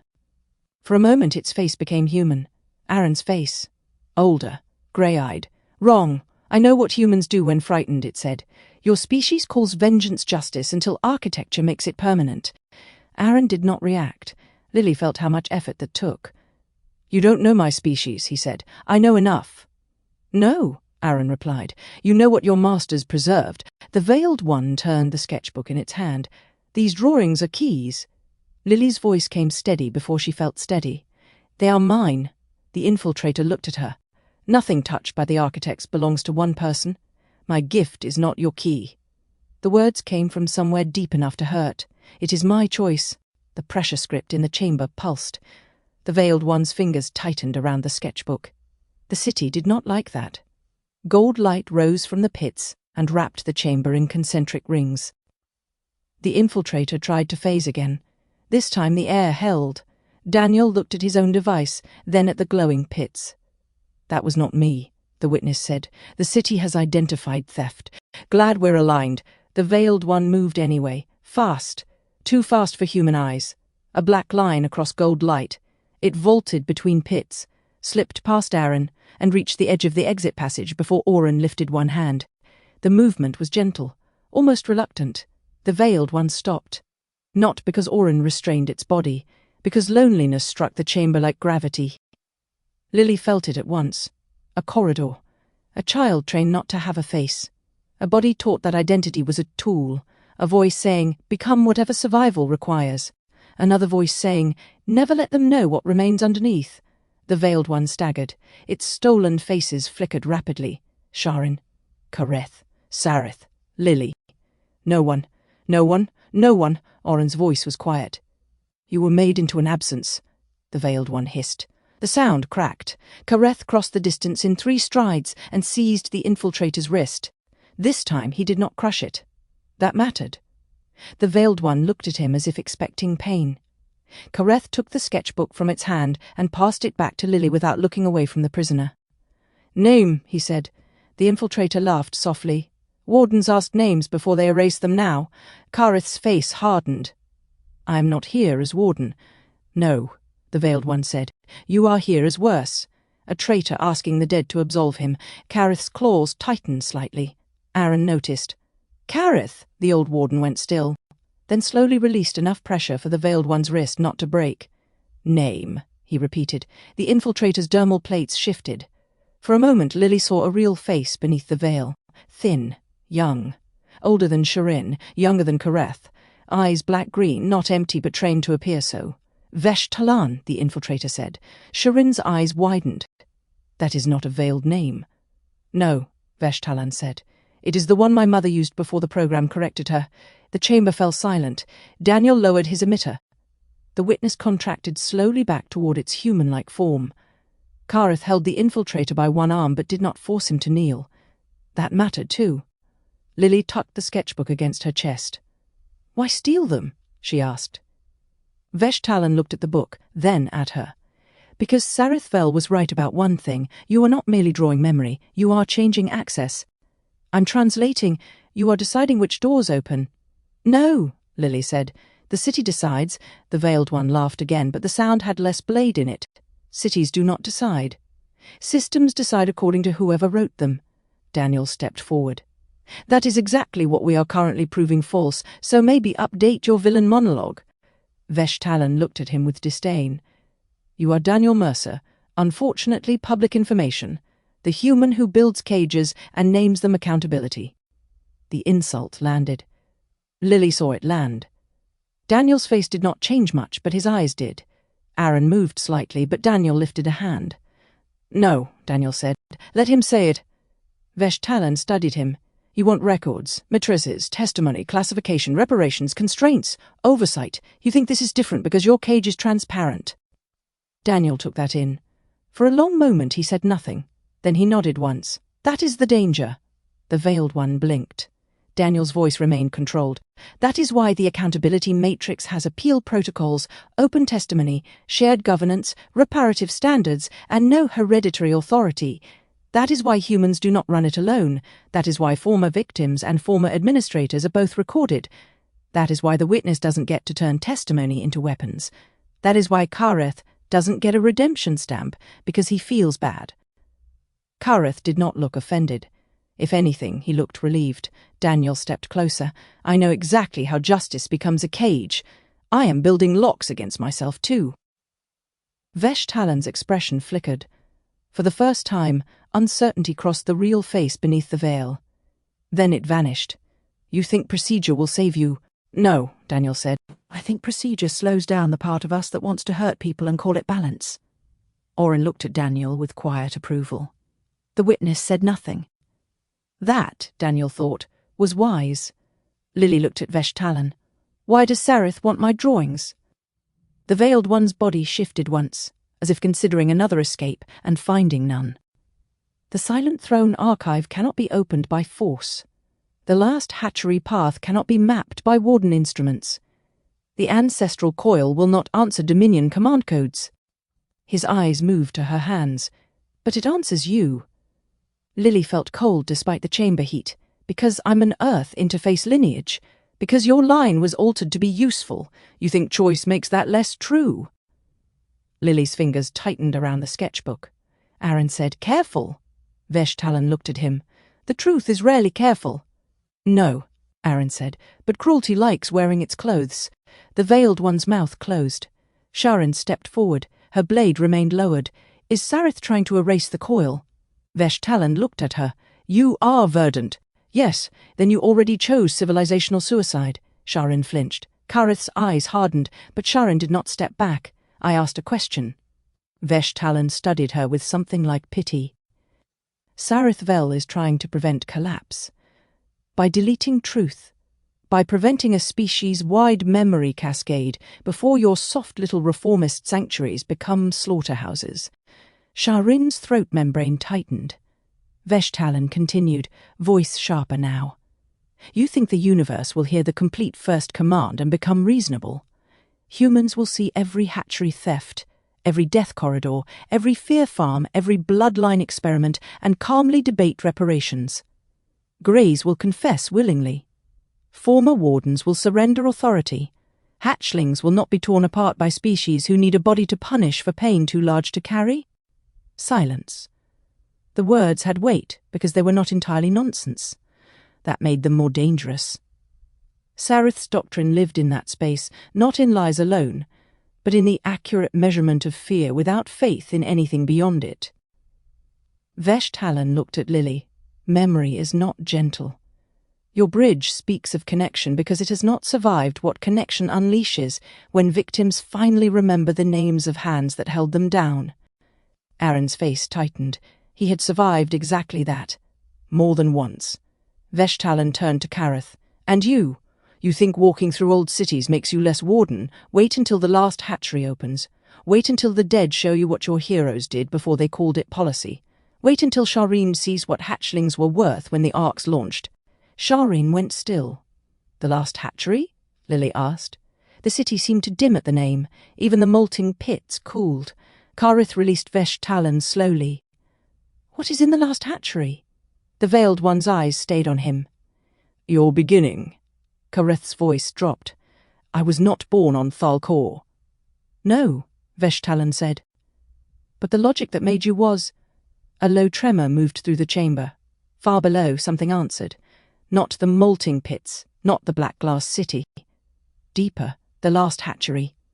Daniel's recorder crackled. Lines of pressure script appeared across the surface of Lily's sketchbook without her touching it. She opened it with trembling hands. A new drawing spread across the page in strokes of black, red and gold. A vast nursery, rows of heat cradles, broken teaching stones, thousands of tiny handprints on a wall, and a door shaped like an egg cracked from the inside. Beneath it, pressure script formed slowly. Lily read it aloud without knowing the language. The children were counted before they were held. Sha'Ryn made a small sound. Kareth did not move. Vesh-Talon leaned close enough that only those nearest could hear. Its voice lost all elegance. For one moment it sounded tired. "The last hatchery will break him." The words entered the chamber like a blade set gently on a table. No one touched it. No one could pretend it was not there. Far below the black glass cities, a sealed path opened with the soft, terrible sound of a cradle being unlocked after everyone inside it had already gone silent. Chapter 8. The Last Hatchery. Kareth had believed there were no places left inside him that could still be broken. He had been mistaken. The path opened beneath the black glass cities without ceremony. No alarms, no command sequence, no triumphant engine note rising from the buried architecture of Thal-Kor, only a seam in the floor. A narrow line of amber light appeared between two plates of volcanic glass where, moments before, there had been nothing but polished ruin. Dust slipped into the glow. The pressure script on Lily Mercer's sketchbook burned once, then faded to the colour of old bone. The children were counted before they were held. No one spoke after that. The city did. It made a sound low enough that human ears almost missed it, a pressure groan moving downward through stone, through age, through memories no living being had permission to carry alone. The sealed floor withdrew in overlapping arcs, each plate folding beneath the next, like scales turning under skin. A stairway descended into red-dark silence. Not broad, not ceremonial. Too narrow for soldiers, too low for rulers. It had been built for mothers carrying heat cradles. That was the first thing Kareth noticed, not with his mind. His mind was still behind him, standing beside the molting pits, listening to Vesh-Talon whisper that the last hatchery would break him. His body understood before thought did. The angle of the steps was wrong for procession but perfect for exhausted descent. The handholds along both walls were uneven, placed at heights that would suit adults of different castes, different sizes, perhaps different injuries. Some were small enough for juveniles. Some bore claw marks worn smooth by thousands of repeated touches. No throne architect would have permitted such imperfection. No warden corridor would have tolerated such mercy. Kareth stared into the stairwell. The air rising from it smelled of mineral dust, old heat, calcified membrane, and something faintly sweet beneath the ash. Egg resin. His throat closed. Sha'Ryn stepped beside him, her young verdant scale markings catching the low red glow from below. The defiance that usually kept her chin lifted had thinned. She looked younger in that light. Not weak, never weak. Only closer to the age she had been when her generation first inherited crimes committed before they hatched. The last hatchery was supposed to be myth, she said quietly. Daniel Mercer, standing behind them with a recorder in one hand and the accountability matrix projector locked against his wrist, gave a humorless breath. Your myths have had a bad week. Sha'Ryn did not answer. Oren stood at the edge of the opening, half in the visible world and half in the kind of relational shadow that made the air around them feel like deep water. The former isolate had learned how to carry presence carefully since joining the bridge. Even so, grief bent toward him. Rooms changed when he entered them. Silence deepened, not from fear, but because abandoned things recognized someone who understood absence. Oren looked down the stairs. This place is not empty, he said. Aaron Vale turned toward him. Survivors? No.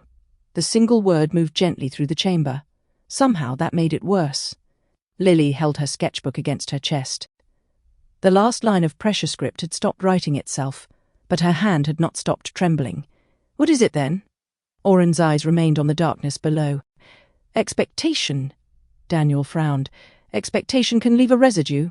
Oren looked at him. Every cradle expects to be filled. No one corrected him. The witness stood at the rear of the group, too tall for the corridor, its blue-white body dimmed, until only the galaxies in its eyes remained bright. It had been quiet since the molting pits. Quiet for the witness was not absence. It was attention gathering weight. I will record, it said. Kareth looked back sharply. The witness inclined its head, not as evidence against the dead, as testimony for what was abandoned. The words should have steadied him. They did not. Nothing steadied him. Vesh-Talon, the captured Veiled One, remained bound in phase light between two verdant guards at the upper landing. Its stolen face had dissolved after capture, leaving something narrow, pale-scaled, and almost elegant beneath the deception. It watched Kareth with unreadable eyes. You do not have to go first, Vesh-Talon said. Kareth turned slowly. The chamber chilled. Vesh-Talon did not flinch. That was not mockery, it said. It was warning. Kareth took one step toward it. Sha'Ryn touched his arm. A small gesture. Enough. Kareth stopped. The old warden inside him catalogued options automatically. Break the infiltrator's jaw.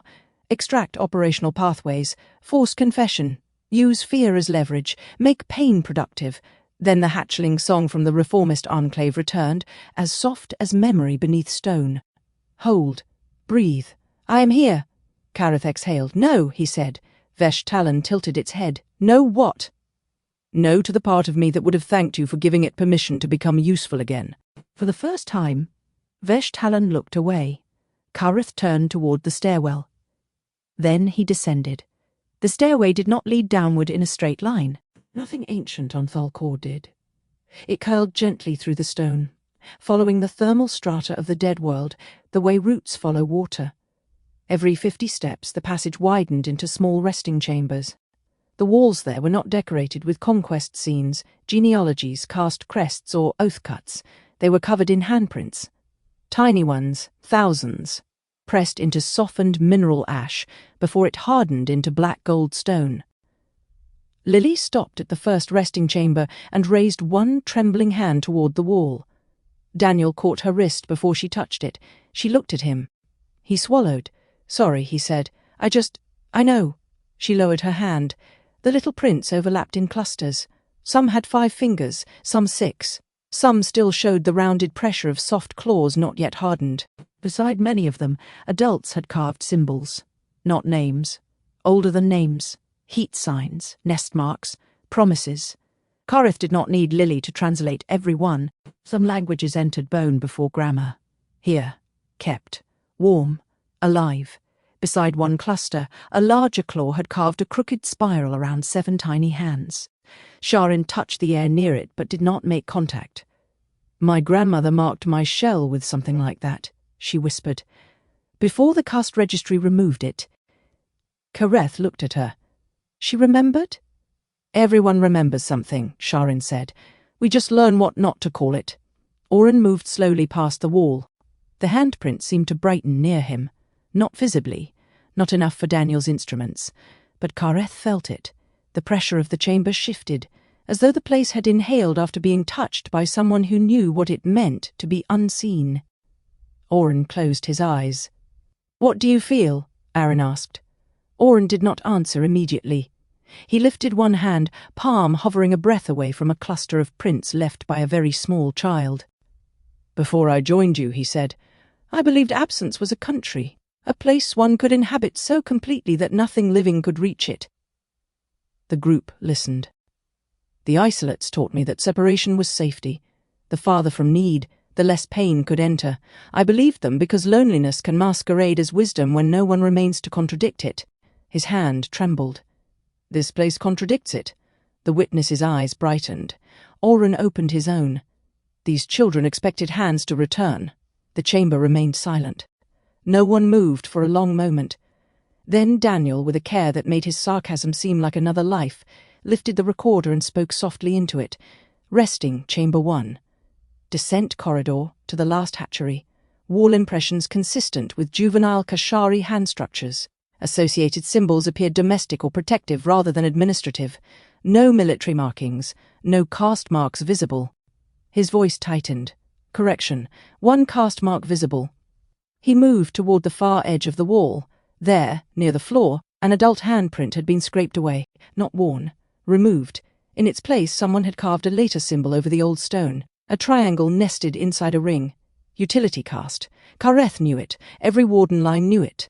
The mark had been used during evacuation triage to classify bodies according to function: pilot blood, engineer blood, memory retention, thermal endurance, genetic variance, combat potential, obedience likelihood, nursery attachment risk.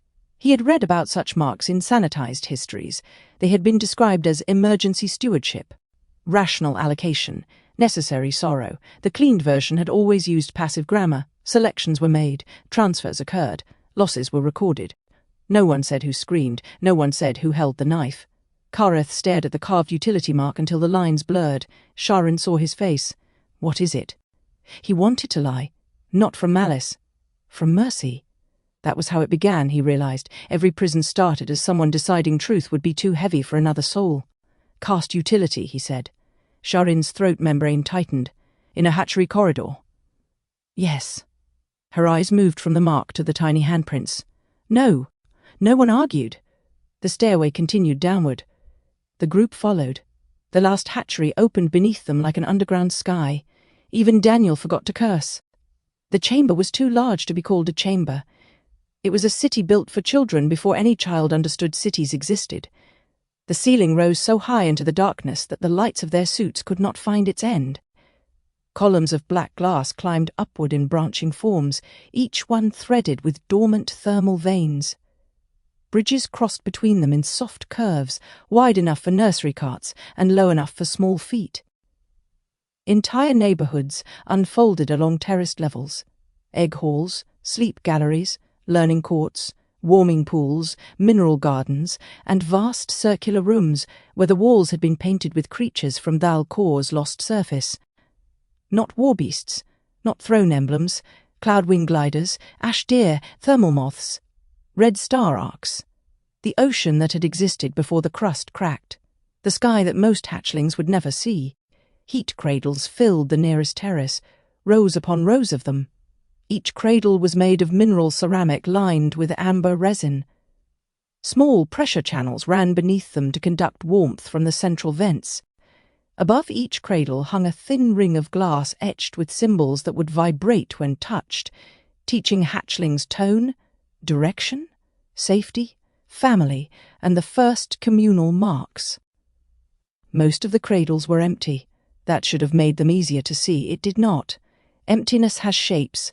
Kareth felt every one. Some cradles still held shell fragments. Some held folded heat cloth hardened by age. One held a toy, not a weapon training miniature, not a cast token. A little carved nightcrawler made from soft black mineral, its many legs smoothed by handling, its terrible mouth rounded into something almost funny. Daniel saw it and stopped. Someone made the predator cute, he said. Lily's eyes filled with tears. That's what children do, she said. Kareth could not look away from the toy.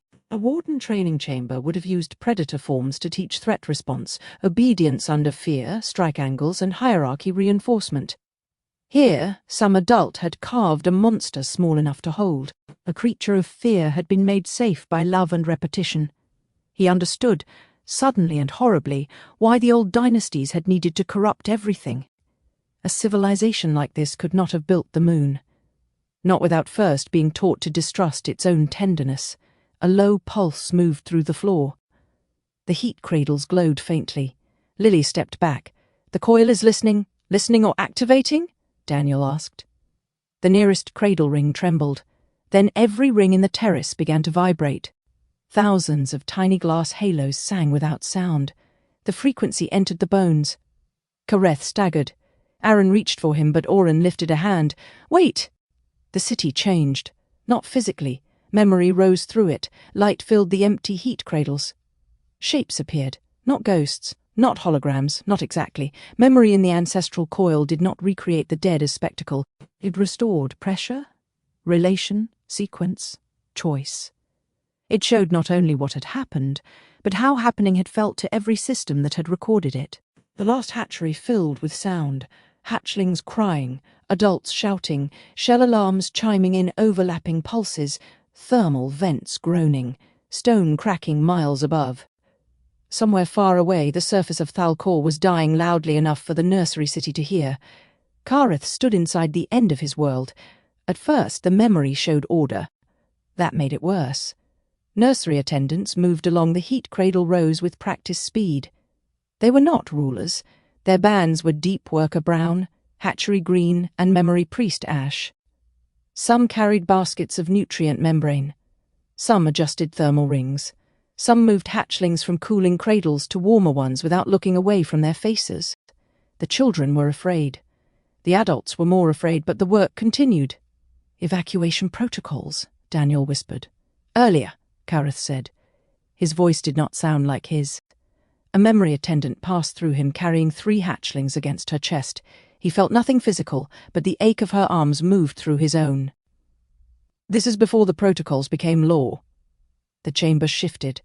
A projection opened high over the central terrace, showing the planet in cross-section. Red fractures spread through the crust. Magma seas broke upward through old settlement zones. Thermal networks failed in cascading branches. The sky scar pulsed with unstable light where arc corridors were being forced open through storm, ash, and damaged phase geometry. A hatchery elder climbed onto a speaking platform shaped like an open shell. Her scales were grey-white with age. Her left arm ended below the elbow. Her voice carried through the entire nursery city by pressure amplification built into the floor. All hatchlings are to be held until their guardian arrives, she said. The memory translated itself into meaning behind the words. No separation. No unaccompanied transfer. No child classified without a holding adult present. The old law, no hatchling survives alone. Kareth looked at Sha'Ryn. Her eyes were wet, but her expression burned. Remember that, she said. The city shook. Not the memory. The actual city beneath their feet answered the old recording, vibrating with pain so deep it had become geology. Another figure entered the memory. Young, armoured lightly, ninth throne green along the throat. Sereth fell, not the matriarch yet, not the doctrine, not the voice that could make domination sound like mercy. She moved through the nursery city with 2 hatchlings in a chest carrier and 1 wrapped along her left side in heat cloth. Her crown ridges were not yet reinforced by dynastic alloy. Her right eye was still living amber. Her armour bore ash burns and a crack near the sternum. She looked exhausted. She looked terrified. She looked young enough to still believe terror was temporary. Kareth felt the group react around him. Aaron's breath slowed. Lily covered her mouth. Sha'Ryn whispered, "Sareth!" Oren did not speak. He moved closer to the memory as if approaching a wounded animal. The young Sareth stopped before a heat cradle where an attendant was trying to revive a newly hatched child whose breathing membrane fluttered too quickly. "Where is the Southern Arc assignment?" Sareth demanded.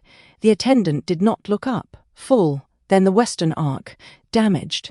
The 9th throne has priority lines." The attendant finally looked at her. The expression was not defiant. It was beyond defiance. "There are no priority lines in this room." For a moment Kareth saw the Sereth who might have existed. She did not strike the attendant. She did not invoke rank. She looked down at the struggling hatchling, then at the 3 children pressed against her own body. "Can it survive transfer?" she asked. "If held," the attendant said. "Then hold it, I have 12. Sereth stared. The attendant gestured behind her. 12 cradles. 12 tiny bodies. 2 adults trying to regulate heat across all of them, while the city trembled and arc alarms screamed through the levels below. Sareth shifted one of her own hatchlings higher against her chest. Its small hand clutched at her throat. Then she reached down and lifted the struggling hatchling from the cradle. The attendant stared at her. Sareth's voice turned sharp. "Breathe with it. Do not stare." The attendant placed 2 fingers against the hatchling's breathing membrane and began pulsing rhythm through its chest. "Hold. Breathe. I am here." The tiny body steadied. For one fragile moment the last hatchery became what it had been built to be. Then the first triage officers arrived. They came in white gold armour, not warden armour, not yet. Emergency continuity bands crossed their chests. Memory crystals were mounted above their left shoulders. Each carried a slate of living pressure script that updated as the planetary collapse accelerated. They did not look cruel. That was what sickened Kareth most. Cruelty would have been easier. Cruelty could be condemned from a distance. These officers looked sleepless, frightened, and certain that fear had made them wise. The first one climbed onto the shell platform beside the hatchery elder. "By authority of the evacuation continuity," he said, voice amplified through the chamber, "all nursery groups will submit to triage allocation." The hatchery elder turned slowly. "No." The officer did not react to the refusal. His slate glowed. "Arc capacity has fallen below survival threshold. We are preserving species continuity. All hatchlings will be prioritized according to genetic, technical, cognitive, caste, and functional contribution probability." Daniel whispered, "Oh God." The witness's eyes dimmed. The hatchery elder stepped closer to the officer. "These are children. They are future bodies of a dying species." The sentence landed like stone. Kareth felt it enter history. Not because no one had ever thought something like it before, because this was the first time someone had said it loudly enough for architecture to remember. The hatchery elder's remaining hand tightened. "If you count them before you hold them, you will teach the survivors that numbers are older than love." The officer's throat membrane flickered with strain. "Love will not fit every child onto the arcs." "No," the elder said, "but neither will obedience." Behind the officer, more armoured figures entered. They carried marking tools. The last hatchery began to scream. Not all at once. The sound started in one row when a nursery attendant refused to release a cradle. Then in another when a family discovered their 3 hatchlings had received 3 different allocation bands. Then in the upper terraces when young ones were separated by colour, lineage, immune compatibility, and projected usefulness to arc labour systems. Families clung together. Officers pulled them apart, not with sadism, with urgency. That was worse. Every act of violence was performed in the name of not enough time. A mother struck an officer and was restrained. A father carried 2 hatchlings and begged for a third. A memory priest burned false marks into 3 common-line children to pass them as technical caste. A deep worker smashed a thermal gate with both hands, opening a service passage through which hatchery attendants began moving unclassified hatchlings into the dark. Sha'Ryn stepped forward inside the memory even though she could not touch it. "They resisted," she whispered. Her voice grew stronger. "They resisted." The memory answered her. Pressure script flared across the nearest wall, revealing old markings hidden beneath centuries of soot. Daniel lifted his recorder. "What does that say?" Lily stared at the lines, tears running silently down her face. "Not cargo," she said. Another line lit. "Not numbers." Another. "Hide the little ones." Another. "No hatchling survives alone." Sha'Ryn made a sound between grief and triumph. Kareth could not move. All his life, Imperial history had taught that panic justified order. That the evacuation had been a tragedy solved by discipline. That caste triage saved the Kashari from extinction. That resistance had been fringe, sentimental, destructive. But the walls remembered differently. Common hands had resisted. Nursery workers had lied. Deep workers had broken gates. Memory priests had forged marks. Mothers had hidden children not their own. The old law had not vanished. It had been overruled. That distinction mattered. It mattered enough that Kareth felt something inside his chest crack open. Oren turned toward him. "Do you see?" Kareth tried to answer. No sound came. Oren stepped closer. The first prison was not cruelty. Kareth looked at him. Oren's voice was gentle. It was grief with nowhere to go. The words should have absolved nothing. They did not, they explained. And explanation, Kareth realized, could be more unbearable than accusation. Accusation allowed defense. Explanation removed hiding places. The memory shifted again. The last hatchery became the Ark launch hour. The heat cradles were no longer orderly. They had been moved into clusters, each ring marked by classification colors. Green for viable communal care, gold for technical line preservation, blue for memory retention, red for military potential, white for dynastic continuity, grey for unsustainable transfer. There were too many grey rings, far too many. Kareth stood among them and felt his claws go numb. The grey-marked hatchlings were not dead. That would have been cleaner. They cried. They reached. They pressed tiny hands against cradle glass when adults passed. Some were ill. Some were late hatched. Some carried genetic variances deemed incompatible with Ark environments. Some were simply common-line children whose parents had no technical function in the fleeing civilization. A triage officer moved down the row with a pressure slate. Unsustainable. A mark appeared. Unsustainable. Another. Labor lineage redundant. Another. Attachment risk high. Kareth jerked as though struck. Daniel looked up sharply. "What?" Kareth pointed toward the mark. "Attachment risk." Daniel's face hardened. They penalized being loved. They penalized adults who would not separate efficiently, Kareth said. His own words sounded far away. He saw the thread then. From this chamber to warden conditioning, from attachment risk to emotional instability classification, from triage utility to soul sorting, from Ark capacity to prison architecture, from not enough room to not enough freedom for safety, from panic to doctrine, from doctrine to the moon. He had served an empire built by survivors who never stopped hearing launch alarms. Oren's gaze remained fixed on the memory. "This is where Sareth still lives," he said. Aaron turned. "Here. Not in time. In wound." The memory pulled them toward the central evacuation gate. Young Sareth stood there with her 3 hatchlings. Her armor was cracked further now. Blood darkened one side of her face. She held a 4th child, too, the struggling hatchling from the heat cradle. Its breathing had stabilized, but its grey mark glowed faintly along the heat cloth. An officer blocked her path. "Dynastic allocation allows 3. Sareth stared at him. "I carry 4. Dynastic allocation allows 3. One is not mine, then release it." The memory city seemed to fall silent around that sentence. Even the alarms dulled. Young Sareth looked down at the hatchling against her arm. It opened its eyes. 1 amber, 1 clouded silver. Kareth inhaled sharply. Sha'Ryn whispered, like the child in the enclave. The similarity was not genetic. It was historical, a recurring wound, a kind of child systems learned to count incorrectly. Sareth held the hatchling tighter. "It will die if released." The officer's voice broke for the first time. "Many will die if exceptions become law." Sareth looked past him toward the arc gate. Beyond it, transport corridors pulsed with unstable light. Families moved in lines marked by colour, function, permission. Some looked back, some did not. Some had learned already that looking back was dangerous. The child in Sareth's arm made a small sound. Not quite speech. Need. The officer softened. That softness ruined everything. Matriarch line, he said quietly, though she was not yet matriarch. If you carry an unallocated child, you risk all three of yours during transfer. Arc thermal margins are failing.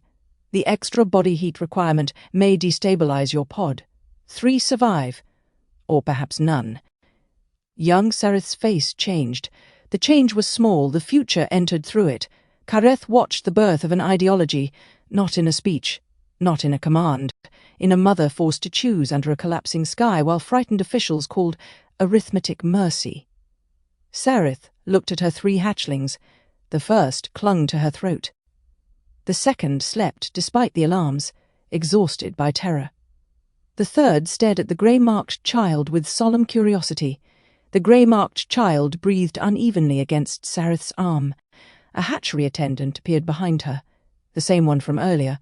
Her hands were full of children. She understood before Sareth spoke. No, the attendant said.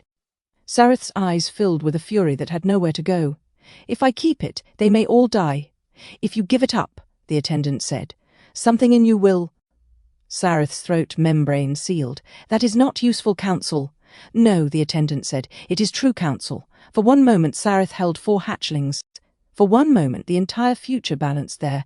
Then a new explosion shook the nursery city. The upper terraces cracked. Heat failed in the eastern banks. The officer grabbed Sareth by the shoulder. Now. Sareth placed the grey-marked hatchling into the attendant's arms. The child began to cry immediately. Sareth did not look back. She carried her 3 through the gate. The attendant held the 4th child and watched her leave. Oren closed his eyes. That is the moment she never survived, he said. Aaron's voice was low. But her own children escaped. The memory did not answer kindly. It followed Sareth into the arc corridor. The transfer pod sealed around her and the 3 hatchlings. The hatchlings cried against the heat surge. Sareth curled around them, murmuring the old song with desperate precision. Hold. Breathe. I am here. The pod launched. For 3 seconds it held. Then the sky scarf flared. A phase shear ripped through the arc corridor. Sareth's pod spun. The smallest hatchling's heat wrap tore loose. Sareth screamed. The memory fractured. Not because the coil could not show what happened. Because every living being watching understood enough. The 3 empty basins in Sareth's morning chamber had not begun as political symbols. They had begun here, inside a transfer pod. Inside a choice that had not even saved what it was meant to save. The last hatchery filled with silence. Then the grey-marked child's cry returned. Not Sareth's child, the one she had given away. The attendant still held it. The arc gate closed.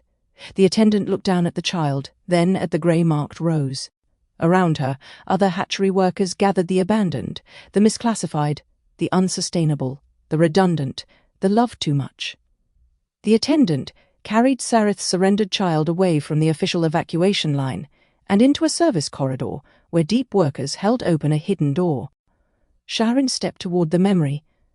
They saved them. The memory priest beside the hidden door shook his head in the memory, answering someone unseen. Not all. The attendant's voice broke. As many as hands can hold. The hidden door closed behind them.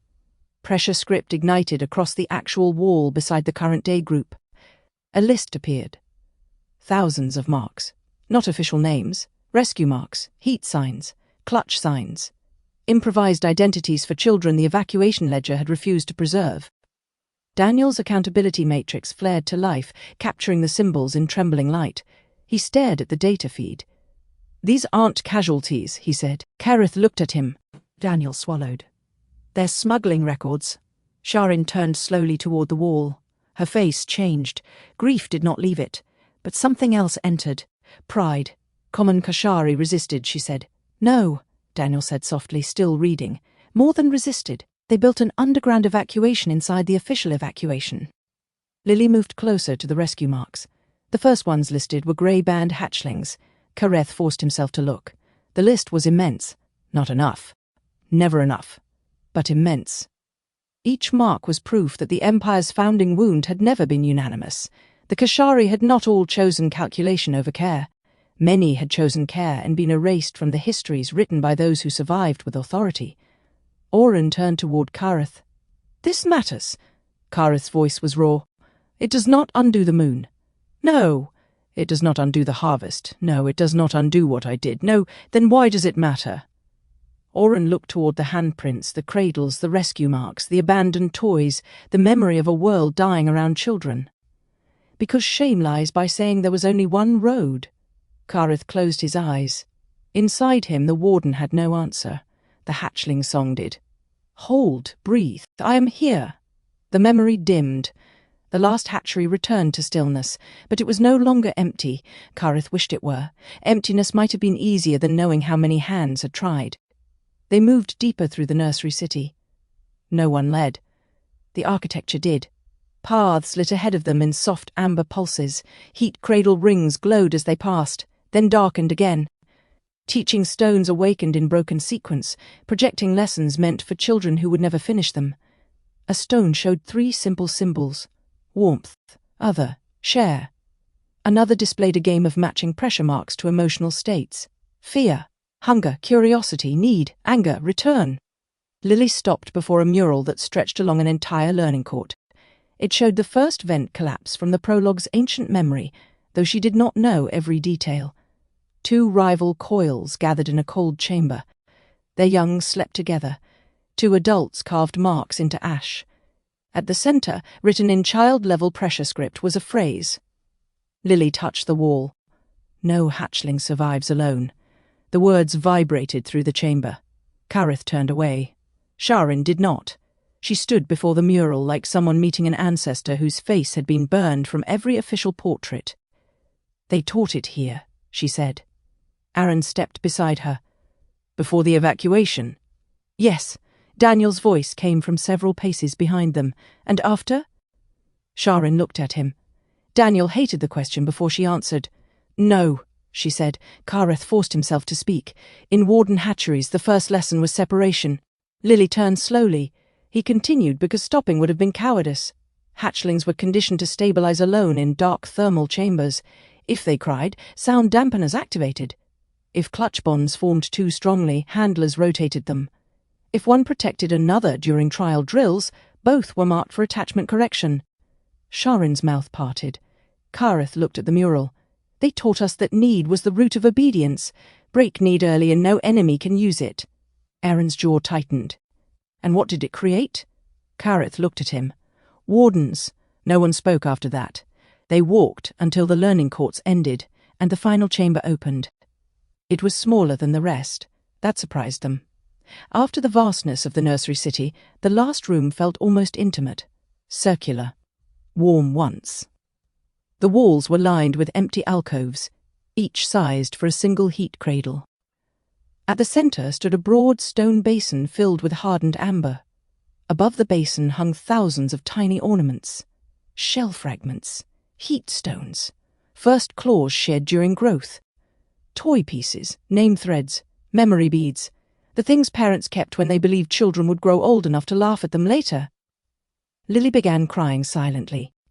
Daniel did not touch her. He stood close enough that she could lean into him if she chose. She did.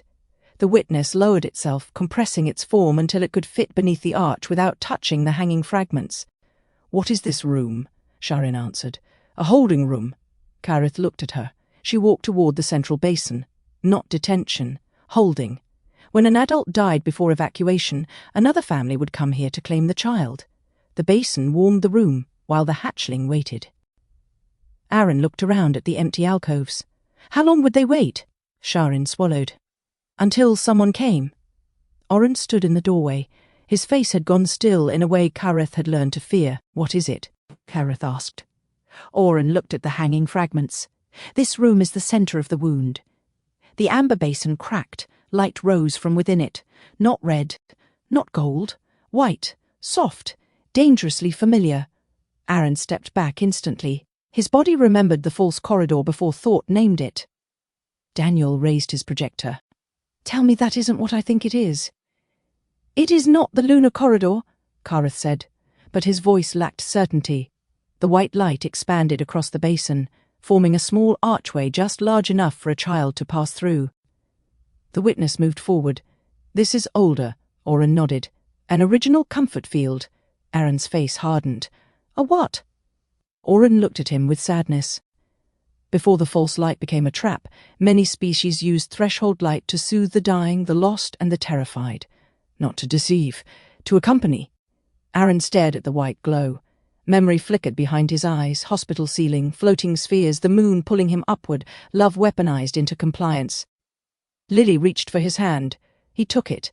The comfort field trembled. A tiny figure appeared inside the arch. A hatchling. The grey-marked child Sereth had surrendered. It stood alone in the holding room, one amber eye and one silver-clouded eye reflecting white light. The child did not cry now. It waited. That was worse. An attendant knelt before it in the memory. Not the one from earlier. A different adult, younger, with a cracked deep worker band and blood on both arms. "Someone will come," the adult said. The hatchling touched the adult's face. The adult tried to smile. The ceiling shook. Distant arc engines roared. The holding room door opened. Not Sereth, not a family. A group of deep workers entered carrying 7 more grey-marked hatchlings, then 3 more, then 12. Soon every alcove filled. The adults moved with increasing desperation, placing children into warmth, activating comfort fields, tying rescue marks around small wrists. "They hid them here," Daniel said.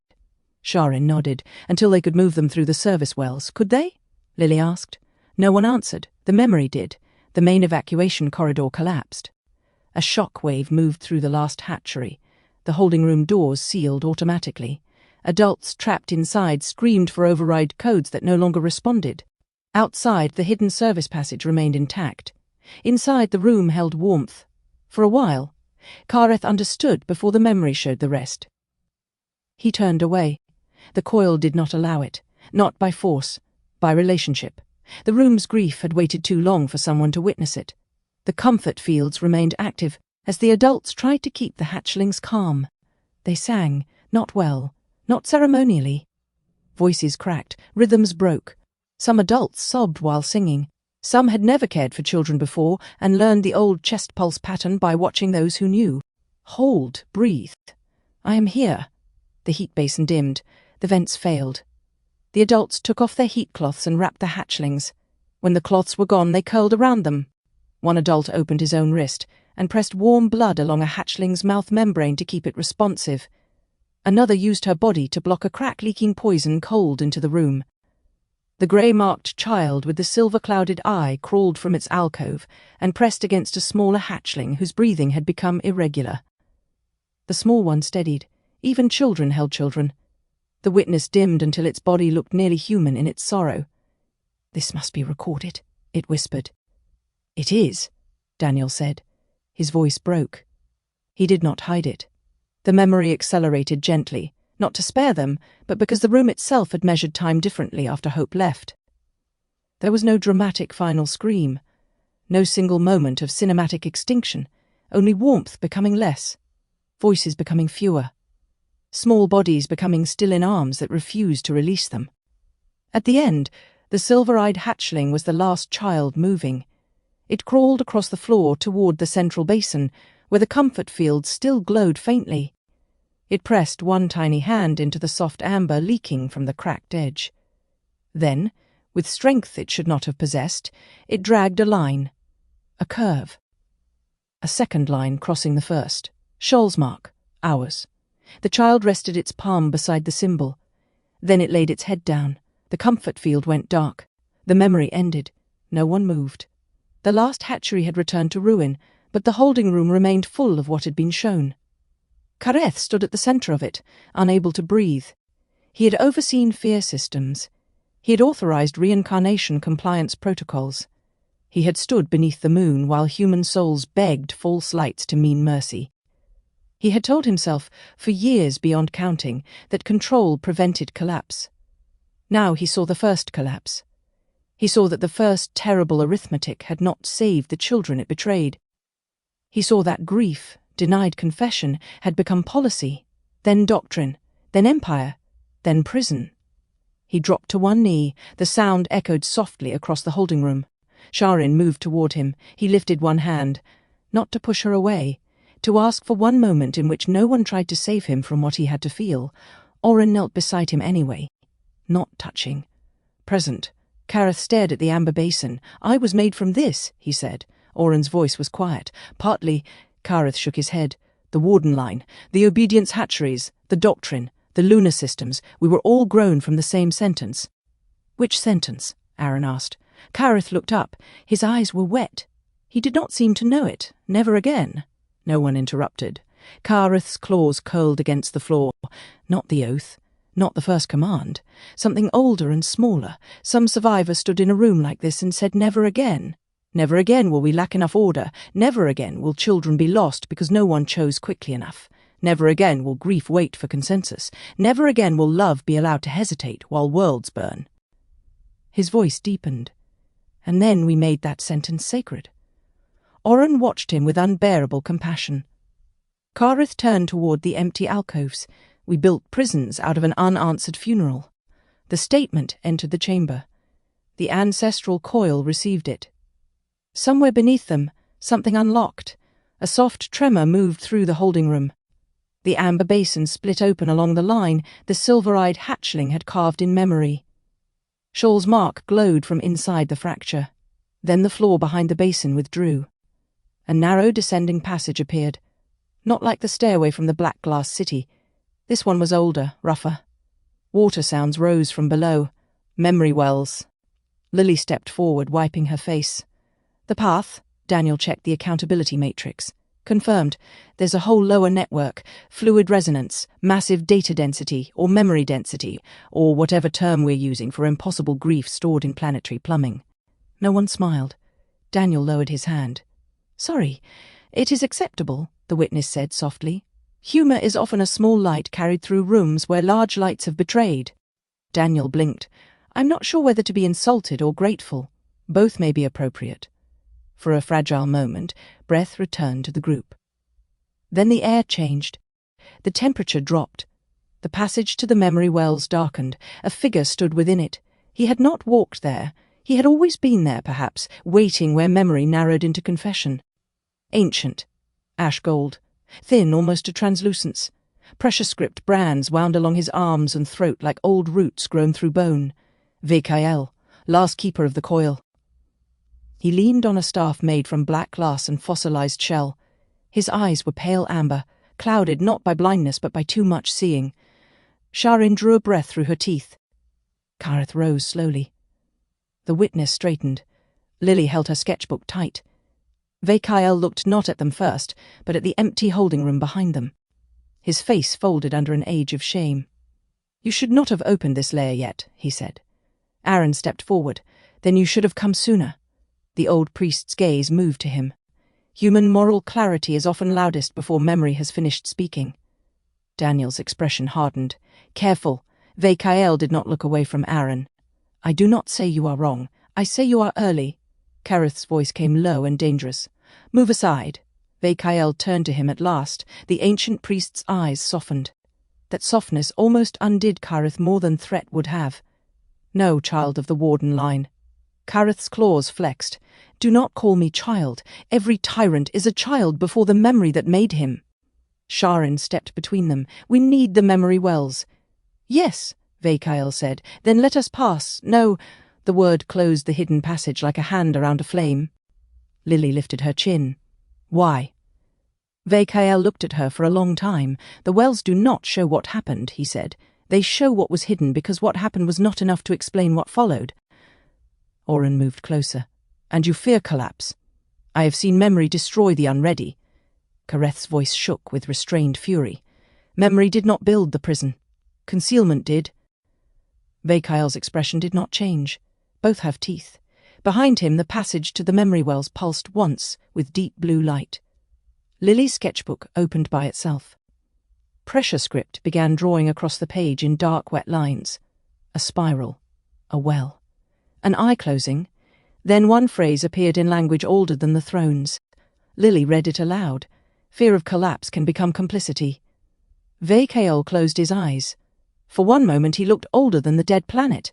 Then he opened them. "Yes," he said. No one moved. The old priest tightened both hands around his staff. "And now you will learn what my fear protected." The memory wells rumbled below. The way remained blocked, and beneath Thal-Kor, the buried water began to remember their names.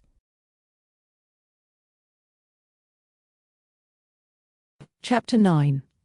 The Last Keeper of the Coil. Ve-Kayel had stood between memory and history for so long that he no longer knew which side had wounded him first. Once, before the priesthood became sunless, before the thrones learned how to polish lies until they resembled law, before the Wardens carried their doctrine to the moon and taught dying souls to mistake obedience for peace, he had believed memory was sacred because it could not be owned. That was what his first teacher had told him beside the smallest of the memory wells. Not the great wells beneath the capital. Not the throne-certified wells where dynasts came to be blessed by curated ancestors and selected fragments. The small one. The village well. A dark blue basin cut into volcanic stone beneath a roof of bone-white crystal, fed by a mineral stream so old that even the first city had been built around its listening. Ve-Kayel had been young then, too young to carry the brands along his arms, too young to understand why elders wept after touching the water, too young to know that grief did not disappear when preserved. It waited. His teacher had pressed his small hands to the warm rim of the basin and said, "Memory is not a weapon." Ve-Kayel had believed her. That was his first innocence. His last had died much later. Now he stood at the threshold beneath the last hatchery, his staff planted across the passage to the memory wells, and watched the children of consequence gather before him. A human who had escaped the moon's false light. A human woman whose bloodline had been engineered into a key and whose hand drew languages older than her species had any reason to know. A former warden whose guilt entered rooms before he did.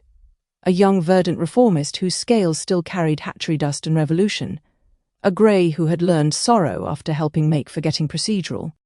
A witness who had spent ages observing pain and had only recently discovered that presence without response could become abandonment. An isolate who knew loneliness well enough to recognize it beneath armor. And Daniel Mercer. Ve-Kayel did not yet know what category to place Daniel Mercer in. The human held no relic, no old bloodline signal, no priestly resonance, no obvious interphase inheritance, and no particular reverence for anything ancient. He stood with one hand near the portable accountability matrix, eyes narrowed, jaw set, and patience visibly absent. Ve-Kayel suspected that made him dangerous in a useful way. The passage behind the old priest descended into blue-black darkness. Water sounded below them, but not like ordinary water. It moved too slowly. It carried tones through the stone, not sound exactly, but pressure. Every drop seemed to remember falling before it fell. The memory wells were waking. That should have comforted him. Instead, it terrified him. Lily Mercer stepped forward. The sketchbook in her hands had stopped drawing, but the page remained wet with fresh pressure script. The words shone faintly. Fear of collapse can become complicity. She looked at him, and Ve-Kayel saw the old danger in her eyes. Not power, refusal. Power could be negotiated with. Power could be praised, frightened, flattered, contained, or redirected into ritual. Refusal was harder. Refusal was what happened when someone looked at a sacred structure and asked who had been crushed beneath it. "Are you Ve-Kayel?" she asked. He inclined his head. "I am what remains of him," Daniel muttered. "That's not creepy at all. Kareth did not look away from the old priest. You served the sunless priesthood." "I led it." Sha'Ryn's throat membrane fluttered with anger. The sunless priesthood sealed the coil. "Yes, you watched the thrones turn memory into law. Yes, you watched the warbroods use pressure script for obedience conditioning. Yes, you watched the hatcheries become registries." Ve-Kayel's grip tightened around his staff. "Yes," Sha'Ryn's voice shook. "And you call yourself keeper?" The question entered him cleanly. He had expected Kareth's accusation. He had expected Lily's. He had expected Aaron's moral pain, Daniel's structural fury, perhaps even the witness's vast disappointment. He had not prepared for Sha'Ryn.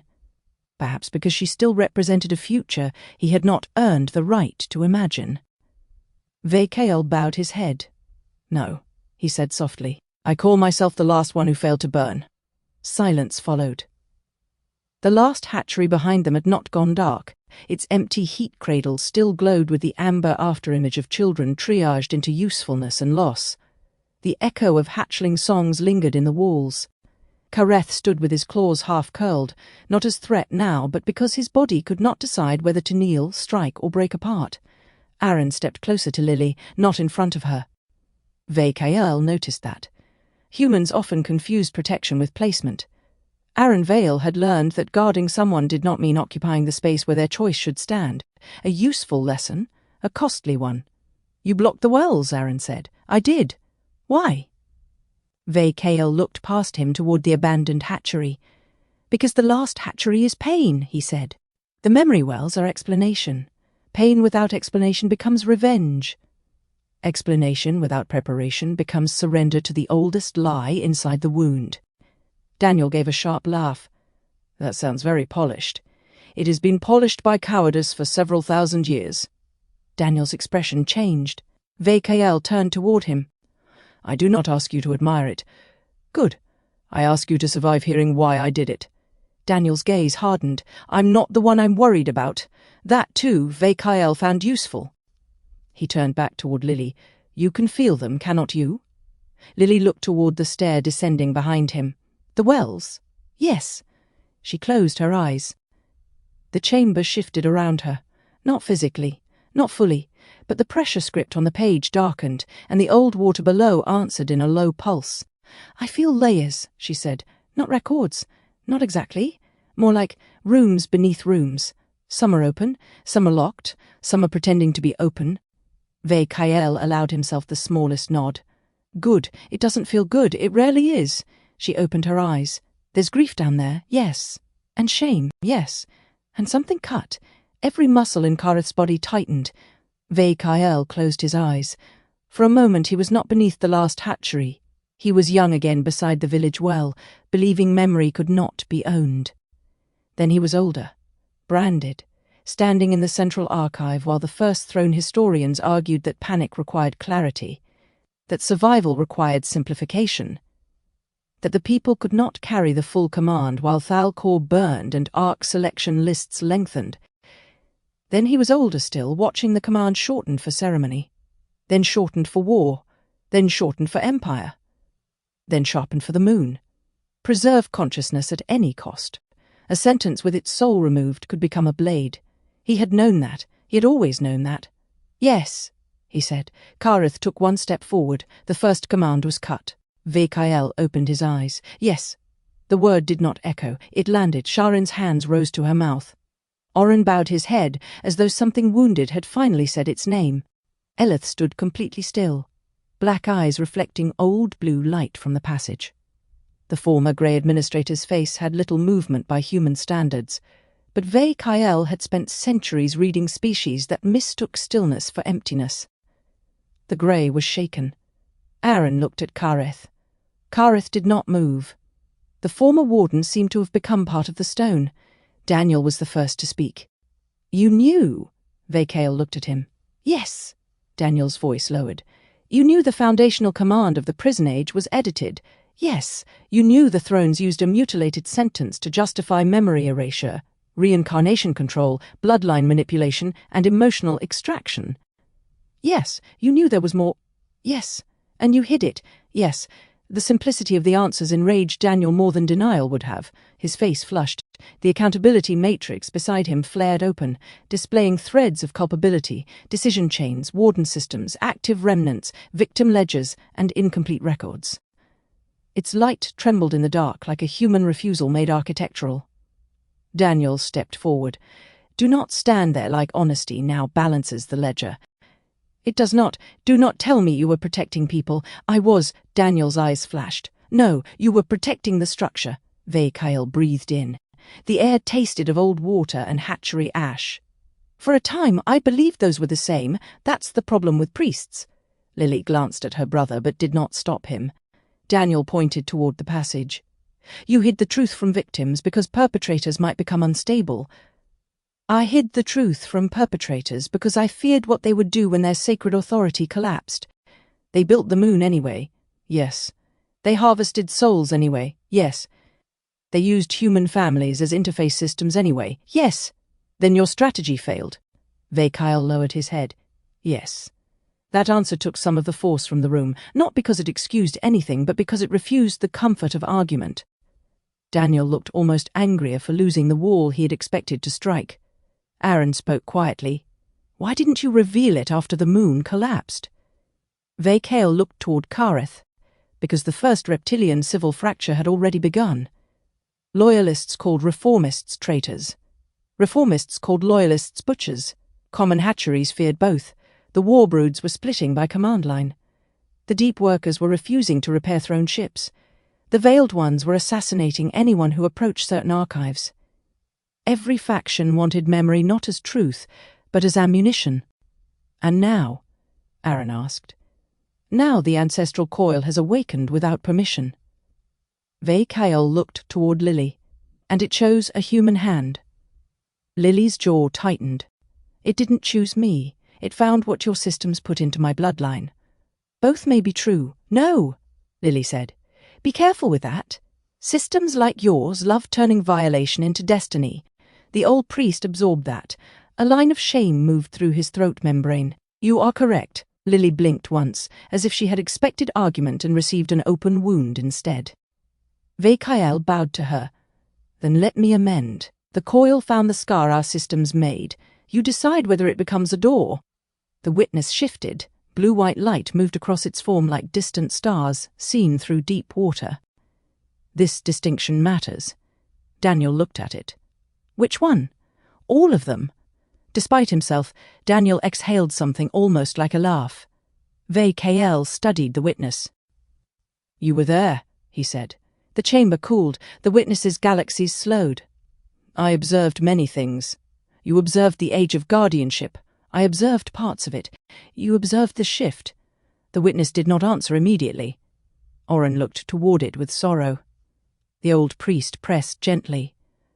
Did you know the command was cut? The witness's light dimmed. I saw the consequences before I understood the ACT. That is not an answer, Daniel said. The witness turned toward him. It is the only honest one I have. The memory wells rumbled beneath them. Not in anger. In recognition. The witness looked toward the blocked passage. I believed observation preserved truth. I believed that if I remembered what happened, then what happened was not lost. Thal-Kor felt the words enter him like a blade turned carefully so it would wound without killing. I believed the same. The witness's voice softened. I was wrong. No one spoke.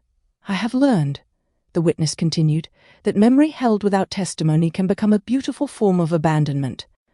Oren closed his eyes. Lily's grip on the sketchbook loosened. Elith stepped forward. I must add a technical caution. Daniel looked at the grey. Of course you must. Elith accepted the comment without injury. The Keeper is not wrong that uncontrolled memory release carries danger. Grey administrative systems used memory shock as both punishment and containment. The same recovered event can produce awakening, collapse, compliance, or madness depending on sequence, consent, and relational anchoring. Daniel frowned. You're defending him? No. Elith turned toward Thal-Kor.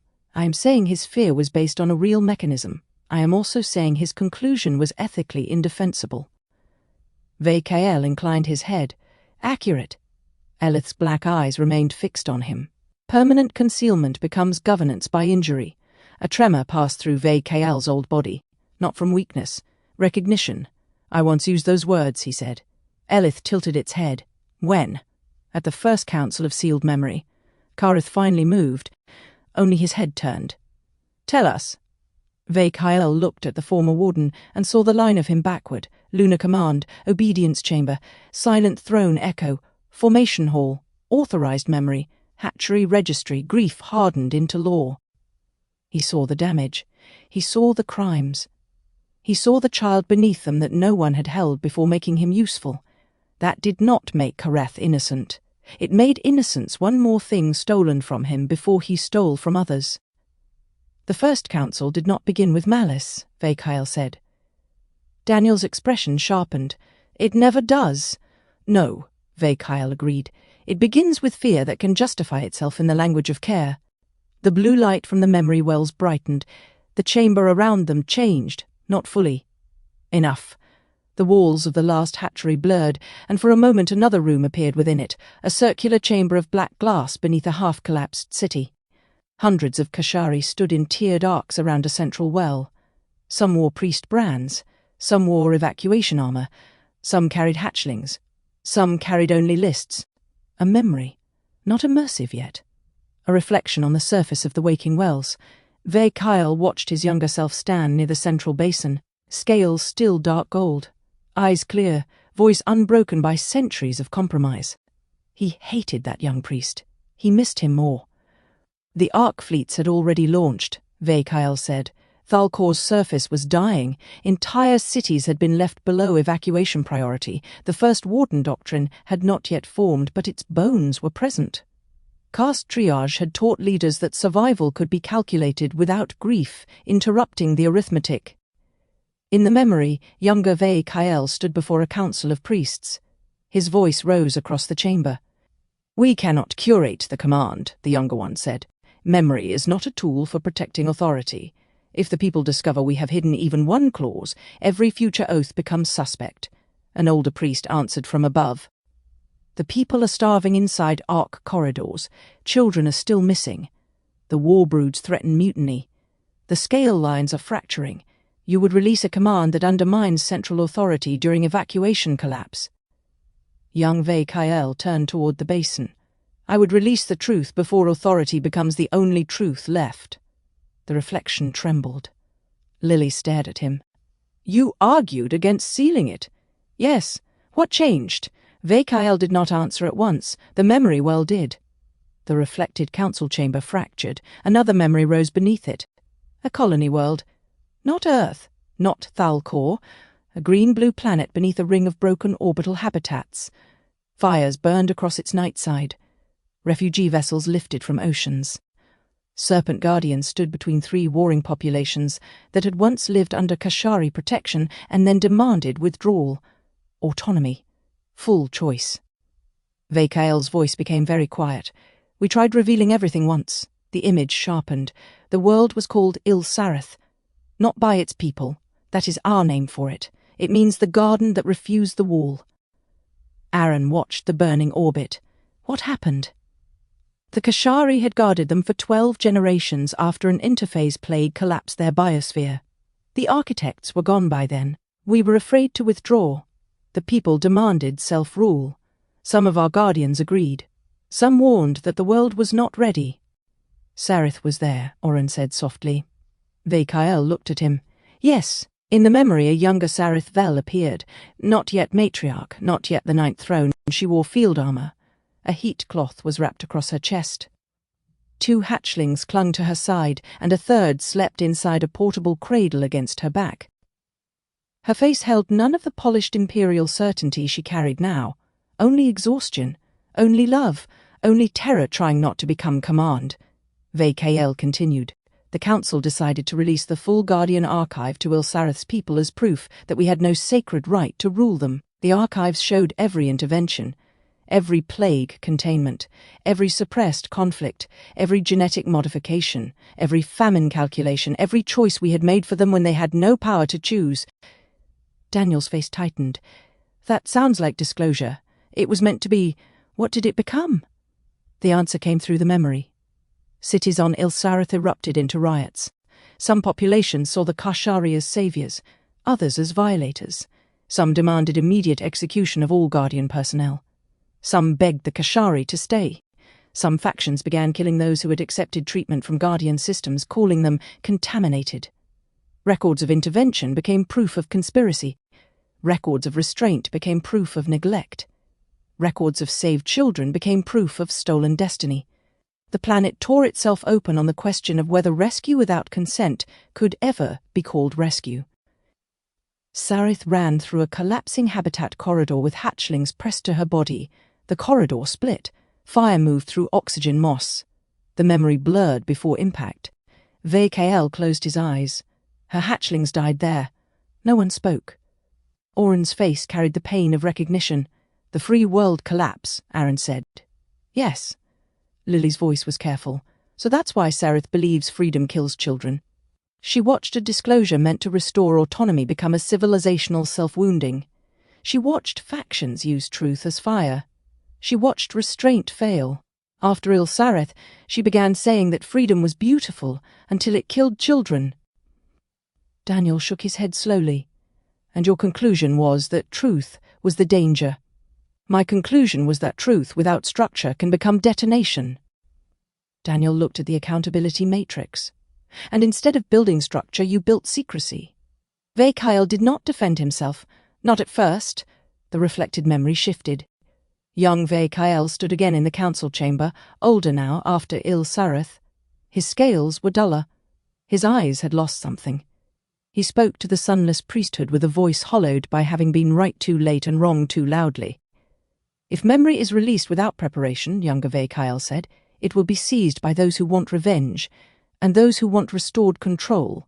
We must sequence disclosure, build confession rights, establish witness structures, release the command with accountability. An unseen priest answered.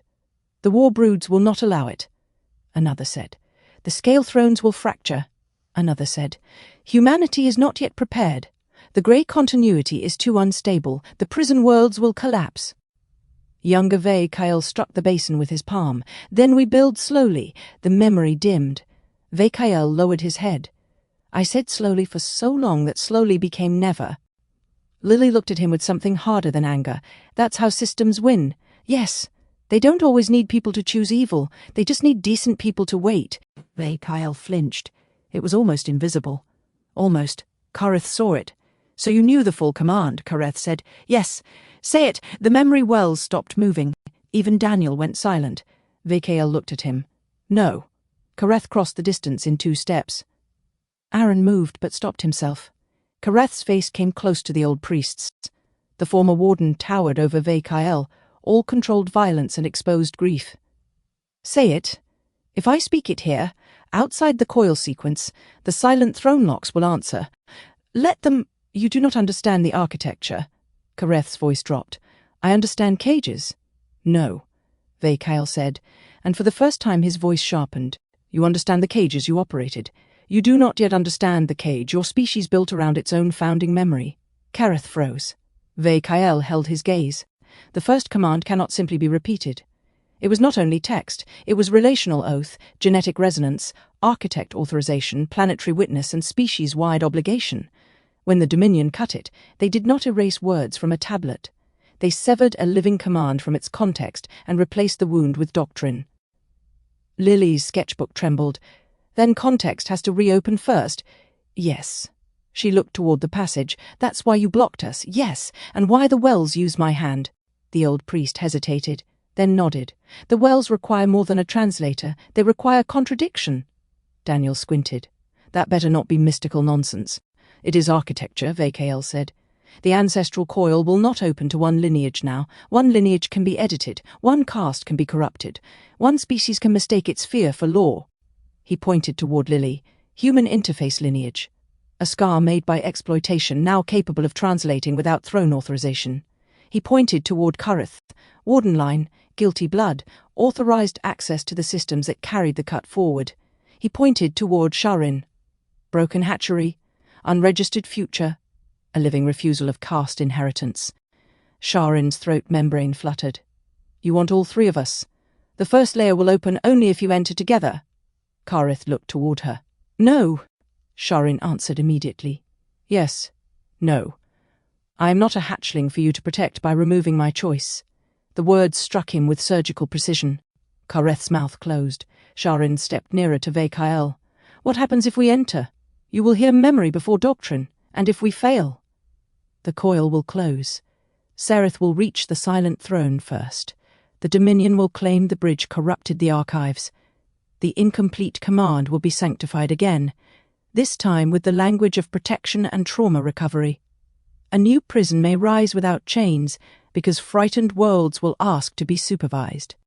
Daniel's face tightened. The custodial covenant. Vakael looked at him. Yes. Aaron folded his arms. You know her plan. I know the mind that built it. Sarith? No, Vakael said. My own. The confession entered the chamber like cold water. Vakael turned toward the memory wells. The custodial covenant is not new. Its first draft was written after Il-Sarith by priests who feared ungoverned disclosure. We called it temporary stewardship, emergency guardianship, protected autonomy, every gentle phrase a cage needs before the lock is installed. Daniel's voice was grim. Apology is not a policy, neither is a euphemism. Vakael almost smiled, not with amusement, with pain recognizing clarity. No, it is not. Lily stepped closer to the blocked stair. I'll enter. Aaron's head turned sharply. Lily, she looked at him. I know, you don't have to prove anything. I'm not. Daniel stepped beside her. You also don't have to become the universe's designated trauma interface. She gave him a tired look. Please never say that again. It was accurate. It was terrible. Both can be true. Despite the chamber, despite the old water, despite the grief still breathing through the last hatchery behind them, Lily almost smiled. Then she looked down at the page.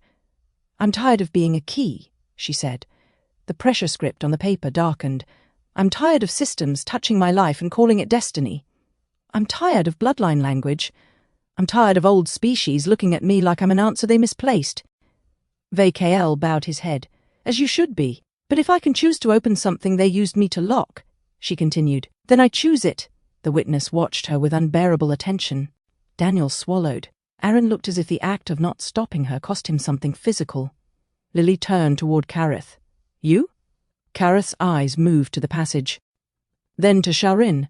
Then to the last hatchery, where empty cradles still held the shape of choices his civilization had never finished confessing. I should not be allowed near the first layer. Sha'Ryn answered. That is why you should not enter alone. He looked at her. The young reformist held his gaze. You taught me that guilt without action becomes self-worship, she said. Kareth blinked. I taught you that. You did not mean to, Daniel muttered. Most of his best points are accidental. Kareth looked at Daniel. Daniel looked back. For 1 second something almost human passed between them. Not forgiveness, recognition under protest. Kareth turned to Vakael. I will enter. Sha'Ryn lifted her chin. So will I. Oren moved forward. I will anchor from outside. Elith nodded. I will monitor memory sequence destabilization and consent breaches. Daniel raised a hand. I will monitor everyone monitoring everything. Vakael looked at him. That may be wise.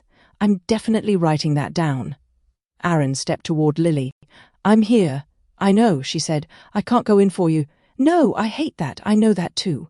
She reached for his hand. He took it. For a brief moment, amid the dead world's buried memory, they were only human. Vakael turned away before the tenderness became unbearable. He lifted his staff from across the passage. The stair opened.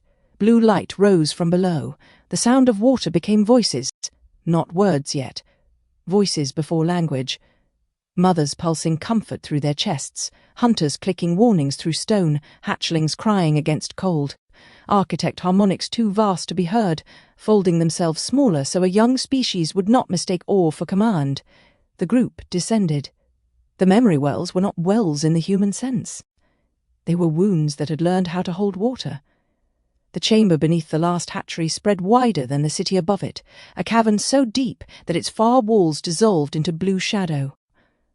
Hundreds of basins opened in the floor at different heights, connected by narrow streams that ran uphill, downhill, sideways, and sometimes through the air in trembling ribbons. Black glass columns rose from the water, each carved with pressure script so dense it looked at first like natural mineral veining. The ceiling hung low in some places, and impossibly high in others. The chamber did not obey ordinary geometry. It had been shaped by water, grief, planetary pressure, and later by architect resonance. Daniel would have called it structurally unreasonable if he had not been busy staring. At the center of the cavern stood the first well. It was enormous, a circular basin of black stone filled with blue-black water so still it reflected not faces but remembered forms. When Lily approached it, she saw herself as a child holding a crayon, then as a sleeping woman drawing symbols she had never learned. Then as a figure made of pressure script standing at the edge of a door with scaled hands pressed against the other side. She stepped back. Kareth saw a warden in lunar armor, then a hatchling in an obedience chamber, then a coil of children curled together beneath dying heat, then himself standing between Earth and the moon, unable to tell whether he was guard, jailer, or ruin.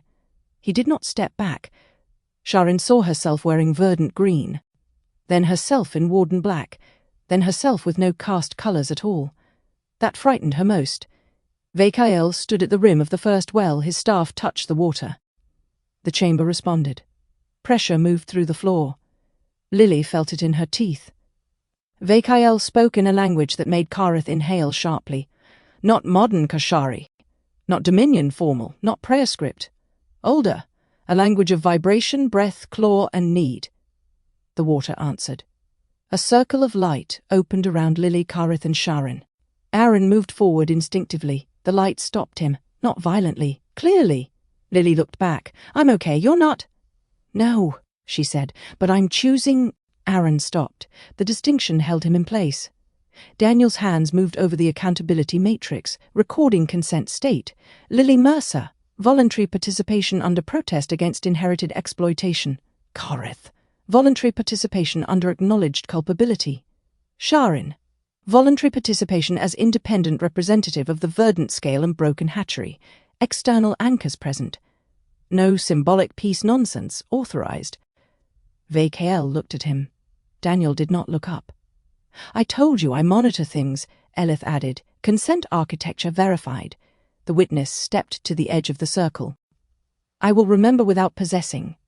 Oren placed one hand against the cavern wall. I will hold the loneliness outside the door. Vekael lowered his head. The old priest's voice changed. It became smaller, almost young. Ancestral Coil, he whispered. I return what the priesthood stole from sequence. The water rose, not splashing, rising as a single transparent column around the three who had agreed to enter. Lily gasped as cold passed through her skin without wetting it.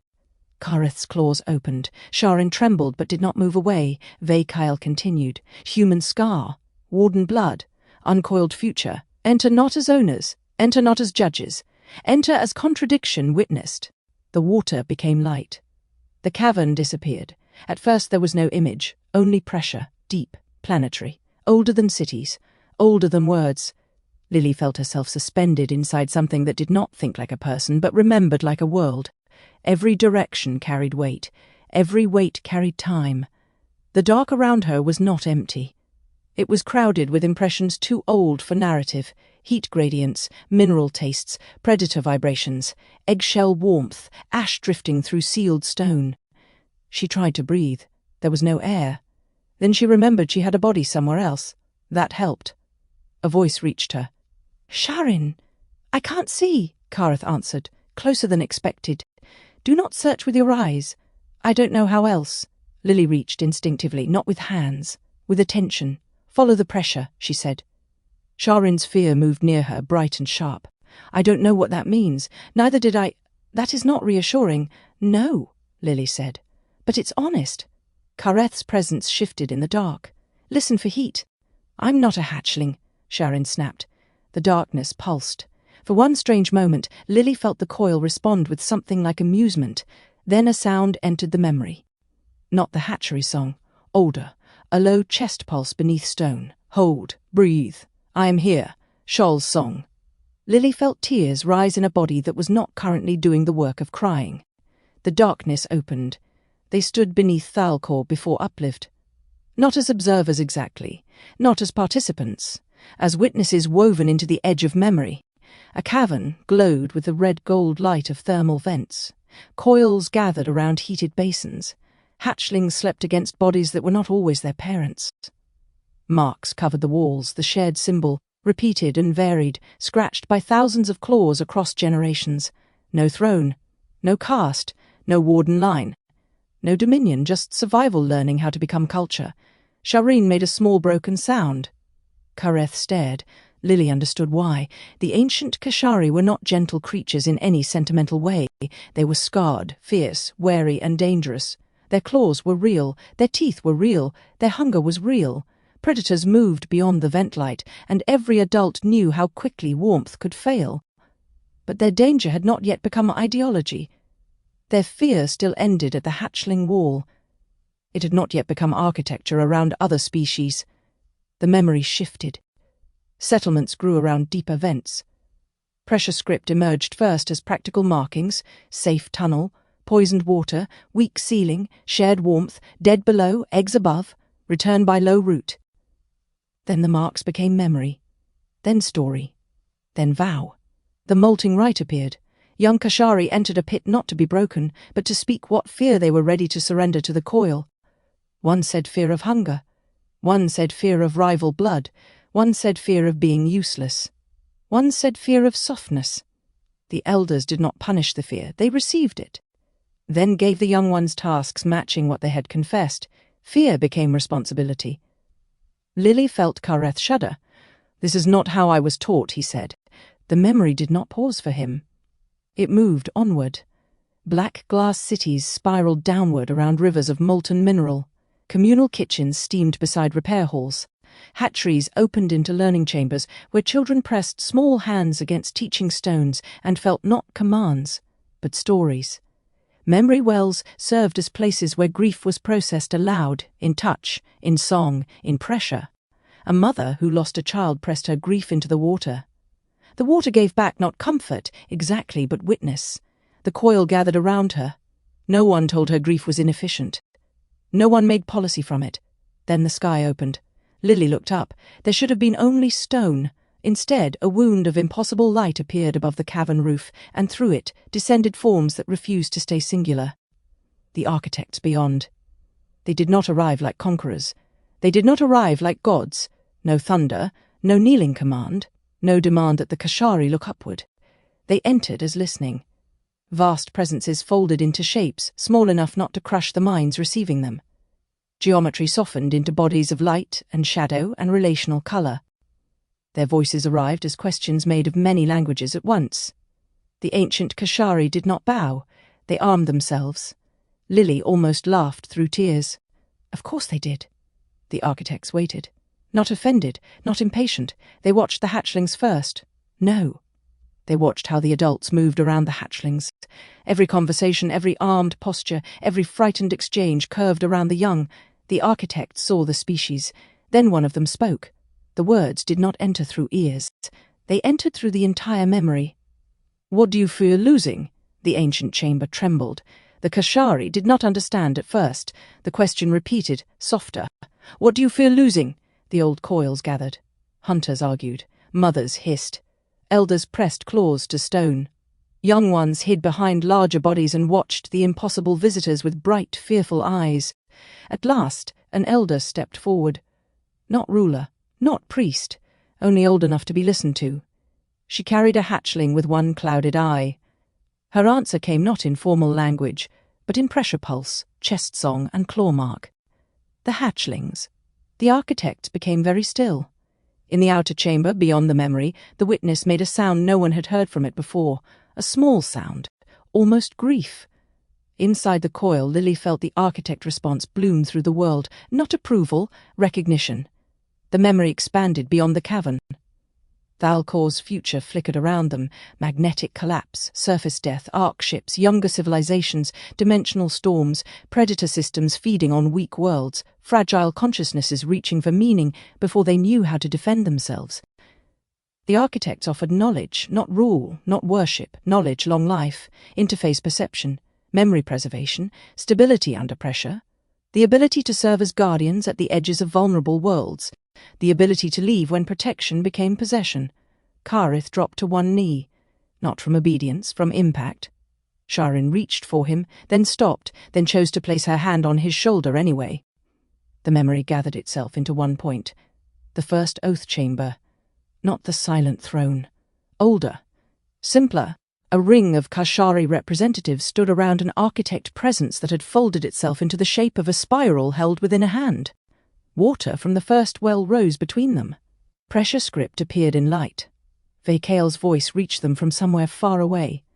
"Listen," the architect spoke the command. "Not in Dominion language, not in bridge standard, in relational law. The words translated themselves through Lily's bones. Preserve consciousness. The water brightened. Kareth looked up. Sha'Ryn stopped breathing. By protecting, the memory shook. Static entered. Not sound, a tearing. Black lines cut across the light like claws scraping through a living sentence. Lily cried out. The architect continued, but the final phrase submerged beneath distortion. It's... The static roared. Free! A blade of silence fell. The memory fractured. Kareth lunged toward the light. No! Sha'Ryn screamed. Lily reached for the words with everything in her. For one instant she felt them. Not heard. Felt. A shape of meaning, choice, becoming. The right of consciousness not merely to continue but to unfold. Then the static swallowed it. The command collapsed into the version history had kept. Preserve consciousness at any cost.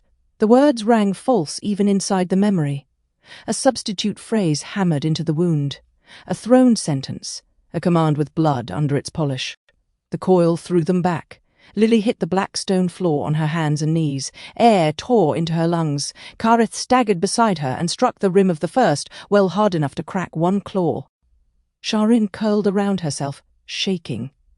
Aaron crossed the circle the instant the light released and caught Lily before she fell fully sideways. Daniel's matrix screamed warnings in 3 colors. Memory sequence collapse. External interference. Consent boundary stressed but not breached. Somebody please tell me that static wasn't supposed to happen. Elith's hands moved through diagnostic light. It was not random degradation. The witness stood rigid beside the well. Its galaxy eyes had darkened to deep blue. The memory was cut again. Thal-Kor remained at the rim of the water, both hands gripping his staff. For the first time since they had met him, the old priest looked afraid not of memory, but for it. Lily lifted her head. Her voice came hoarse. I felt the phrase. Kareth turned toward her. What was it? She pressed a trembling hand to her sternum. I don't know the words yet. Daniel crouched near her. But you know there were words. Yes. Thal-Kor closed his eyes. The old shame in his face deepened into something almost unbearable. I told you the silent throne locks would answer. Kareth rose slowly. Then the cut is not only history. No, Thal-Kor whispered. The first well darkened. Deep below, another chamber answered with a sound like stone doors grinding open after 1,000,000 years of pretending to be sealed. Thal-Kor looked into the water. The cut is still alive. Charles' mark appeared on the surface of the well. Then the mark split, not erased, wounded. From beneath it, pressure script rose in jagged fragments. Lily read them aloud, each word pulled through pain. The first command was not lost. The water shook. It was mutilated. Another pulse. Another line. The blade has a throne. Thal-Kor bowed his head. Kareth's voice came from somewhere low and broken. The silent throne. No one corrected him. No one needed to. Far above them, in the dead ruins of Thal-Kor, the black glass cities began to tremble. Far beyond them, hidden inside a phase-sheathed arc corridor, Sareth Vel's recovery teams received a signal they had been waiting centuries to hear. And beneath the last hatchery, inside the memory wells, the Ancestral Coil opened its first true eye. Not in welcome, in warning. The static returned, softer now, almost like a whisper, almost like a blade being drawn again, and through it, beneath it, fighting to be heard, the unfinished command waited. Chapter 10. The Ancestral Coil. The Ancestral Coil did not open like a door. Doors were honest. Doors admitted that one place ended and another began. The coil had no such courtesy. It opened like a buried species, remembering that walls were a recent invention. One moment Lily Mercer knelt beside the first well, with Aaron's hand steadying her shoulders, Daniel's matrix screaming warnings across the air. Kareth breathing, as though the chamber had reached inside his ribs and moved old bones. Sha'Ryn shaking beneath a grief older than her body. The witness standing rigid in blue starlight, and Thal-Kor gripping his staff like the last branch over an abyss. The next moment there was no chamber, no floor, no well, no bodies in the way bodies were meant to be trusted. There was pressure, there was heat, there was memory, and beneath it all a sound like a world turning over in its sleep. Lily tried to inhale, nothing entered. Then something did, not air, meaning.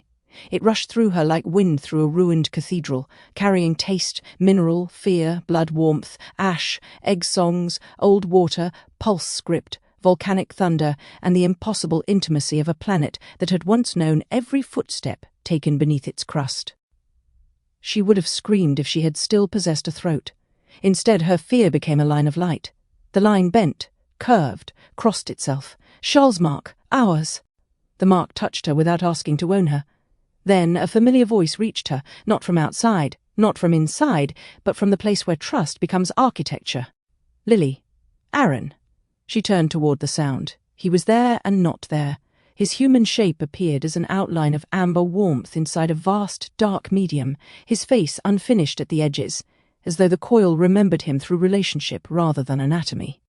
Behind him hovered strands of other lives: grey engineer, red fox, mountain elder, dying soldier, modern human, all bound into one continuity that refused to be reduced to a prison file.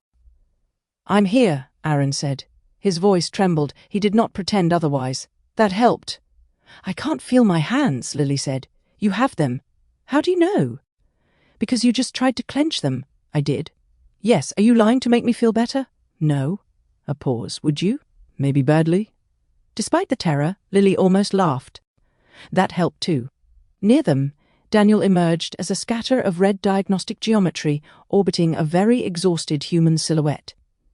Even inside a planetary memory archive built from ancient reptilian grief and architect resonance architecture, Daniel Mercer somehow looked like a man who wanted a chair, coffee, and a legal waiver.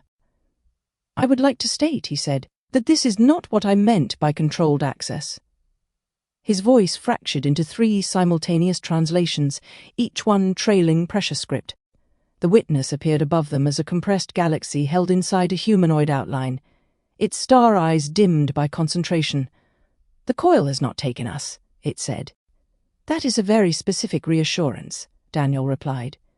"You may want to define the difference between taken and catastrophically included. It is extended memory around us." Still not a comforting sentence. Vakael's voice came from far below. "Do not resist the first current. Resistance teaches the coil that you have come to conquer." Kareth answered before anyone else could. "And surrender teaches conquerors that you have no defense." The old priest's reply carried centuries of weariness. "That is why memory is dangerous." Kareth appeared then, not as the warden they knew, not entirely. His outline was tall, dark, and armoured in the old way, but fissures ran through him from skull ridge to chest, each crack glowing with memories sealed and badly healed. Around his shoulders hung fragments of the moon relay, broken control sigils, hatchery songs, children's questions, and the phrase that had followed him since the first signal. The first command was cut. Sha'Ryn stood beside him, smaller, green-scaled, luminous along the throat where verdant vows had been tattooed beneath the skin. Her fear showed openly. So did her rage. Neither diminished her. She looked at Kareth. "Is this how your memories feel?" "No," he said. "How do they feel?" "Smaller." The answer passed through Lily like a blade. The coil heard it. The dark around them pulsed, not with accusation, with recognition. Then the first well spoke without voice. Not enough to watch, not enough to confess. Enter. They fell backward through the species, not through time. Time was only one strand. They fell through relationship arranged as memory, event bound to consequence, choice bound to doctrine, doctrine bound to wound, wound bound to every child taught to call fear by a nobler name. The first memory struck like heat, stone above, stone below, darkness breathing, not shale alone this time, all of them. Thousands of ancient bodies beneath Thal-Kor's volcanic crust, moving through tunnels before language had learned to separate history from hunger. Lily felt the birth beneath stone not as a scene, but as an entire world of instinct becoming more than instinct. Coils gathered around thermal vents. Adults mapped safe routes by touch. Hunters marked pressure changes in stone with claw taps. Mothers passed heat from body to body when vents dimmed. Elders remembered which tunnels had swallowed the unwary and pressed those memories into the young through vibration before speech existed. The Kashari had not begun as kings. They had begun as listeners. Their first intelligence was not conquest. It was attention. A young hunter paused beside a mineral pool, because the water clicked differently than it had the cycle before. A mother shifted her eggs away from a wall seconds before steam burst through it. Two rivals nearly fought over a fungus shelf until a ceiling tremor silenced both groups and forced them to hear the deeper crack beneath their feet. A juvenile survived because an elder remembered the taste of poisonous ash and knocked food from the child's hands. Memory saved them before weapons did. Relationship saved them before law did. Then came hunger. Hunger always came. The coil did not hide it. Lily watched coils kill for warmth. She felt teeth close around throats. She felt hatchlings die when adults protected only their own. She felt stone chambers become tombs because pride kept rival groups from sharing escape routes. She felt the brutal arithmetic of scarcity: 1 thermal vent, 2 broods, not enough edible root fungus, a mother choosing between mercy and winter. The memory did not excuse. It contextualized. That distinction mattered. Aaron stood beside Lily in the dark and watched a rival child freeze because no one crossed the old boundary line. His face tightened. "Systems always start with a reason," he whispered. Daniel answered from nearby. "And then they start protecting the reason from evidence." The coil pulsed. It had heard him. Stone dissolved. The first molting rose. This time they did not see only the chamber from the prologue memory. They saw its consequences. Shull's wounded claw dragging the first shared mark through cooling ash. Redjaw returning the hatchling. Adults from rival coils pressing their claws beside hers. Then the memory widened across generations. The mark spread. First crude, then repeated, then taught, then sung through chest vibration while hatchlings slept against warm stone. Not mine, not yours, ours. Permanent settlements formed around geothermal rivers. The first hatchery gates bore Shull's mark. Food stores were etched with coil counts so no brood could hoard during collapse season. Thermal routes were mapped publicly. Old enemy scents remained in the walls, but children played across them because the adults had learned that the cave did not care which bloodline died. The Kashari developed pressure script because sound did not travel safely everywhere beneath Thal-Kor. They wrote by touch, by weight, by vibration, by layered meaning pressed into stone so deeply that a reader did not merely see the symbol, but felt the choice that carved it. Lily walked through the first writing chamber. Her bare feet, or the memory of feet, touched warm black rock. Symbols rose around her. Not alphabet. Not code. Confession. The earliest pressure script did not record kings. It recorded survival debts. Who shared water. Who warned of collapse. Who carried the child of arrival. Who lied about food. Who was forgiven. Who was not ready. Daniel stood before one wall, silent for once. "This is a ledger," he said. Thal-Kor appeared behind him in ash-gold fragments. "Yes." Daniel turned. "Not a throne record, not propaganda, a public accountability ledger. Yes, your species invented accountability before empire." Thal-Kor closed his eyes. "And later we invented ways to hide from it." The wall changed. The black glass cities rose. They did not rise upward. They spiraled down. Vast subterranean towers unfolded beneath Thal-Kor's crust, grown around geothermal rivers and magnetized stone columns. Black glass bridges crossed chasms full of red light. Bone ceramic ribs supported gardens of pale fungus, mineral moss, and heat-leaf vines that drank steam from engineered vents. Water flowed through carved channels that glowed amber where pressure script ran beneath them. The cities were beautiful. That was the first cruelty of memory. It refused to let the fallen be ugly enough to hate easily. Lily saw hatchlings learning to read with their palms pressed to warm tablets. She saw old hunters teaching patience beside thermal pools.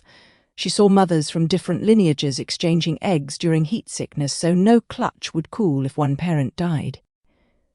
She saw young architects shaping glass to carry vibration across city districts so warnings could move faster than fire. Music existed. Not human music, not grey harmonic engineering. Kashari music. Deep chest pulses, claw taps on resonant stone, tail strikes against hollow glass pillars, throat tones too low for human ears yet perfectly understood by bodies built for pressure and heat. It was communal, and enormous, less melody than synchronized survival joy. Kareth stood inside the memory of a public plaza and could not move. Hatchlings ran through him, through the Warden armor, through the sealed gilt. They chased thermal moths made of copper light, shrieking with laughter that sounded like tiny rocks tumbling down a stream. One collided with his leg and passed through him in sparks. Kareth flinched. No blade had made him do that. Sha'Ryn watched him. "That is what we were." Kareth did not answer. The coil answered for him. Yes, the city moved faster. Generations passed in layered images. The molting pits appeared in their earliest form, not obedience chambers, not caste-breaking arenas, but circles of heated stone where adolescents entered alone and emerged only after naming one fear they were willing to place in service of the coil. A young Kashari stood before elders and trembled. "I fear hunger," she pulsed. The elders answered together. "Then you will guard stores." Another stood. "I fear silence." "Then you will carry warnings." Another. "I fear being weak." "Then you will sit with the injured until strength no longer means what you thought it meant." Lily felt Sha'Ryn weep beside her. Not loudly, not humanly, a soft tremor in the throat. "They turned this into caste assignment," Sha'Ryn said. "They took children's fears and made them careers." Thal-Kor lowered his gaze. "Yes," Sha'Ryn's eyes flashed. "That word is not enough." "No," he said, "it is not." The memory did not pause for anger. It continued. The first memory wells formed, not as priesthood property, as communal grief chambers. When collapse took a district, survivors came to the wells and pressed their memories into water. Not to worship the dead, not to preserve bloodline rank, to keep pain from becoming private poison. Children were brought there gently and told what had happened. Names were spoken. Mistakes were recorded. The dead were grieved without being used. Aaron walked beside a well where an entire hunting group had died after ignoring a junior scout's warning. The scout, barely grown, stood before the gathered coil shaking with guilt because she had survived. An elder placed both hands on her shoulders. "You spoke." The elder pulsed. "They did not listen.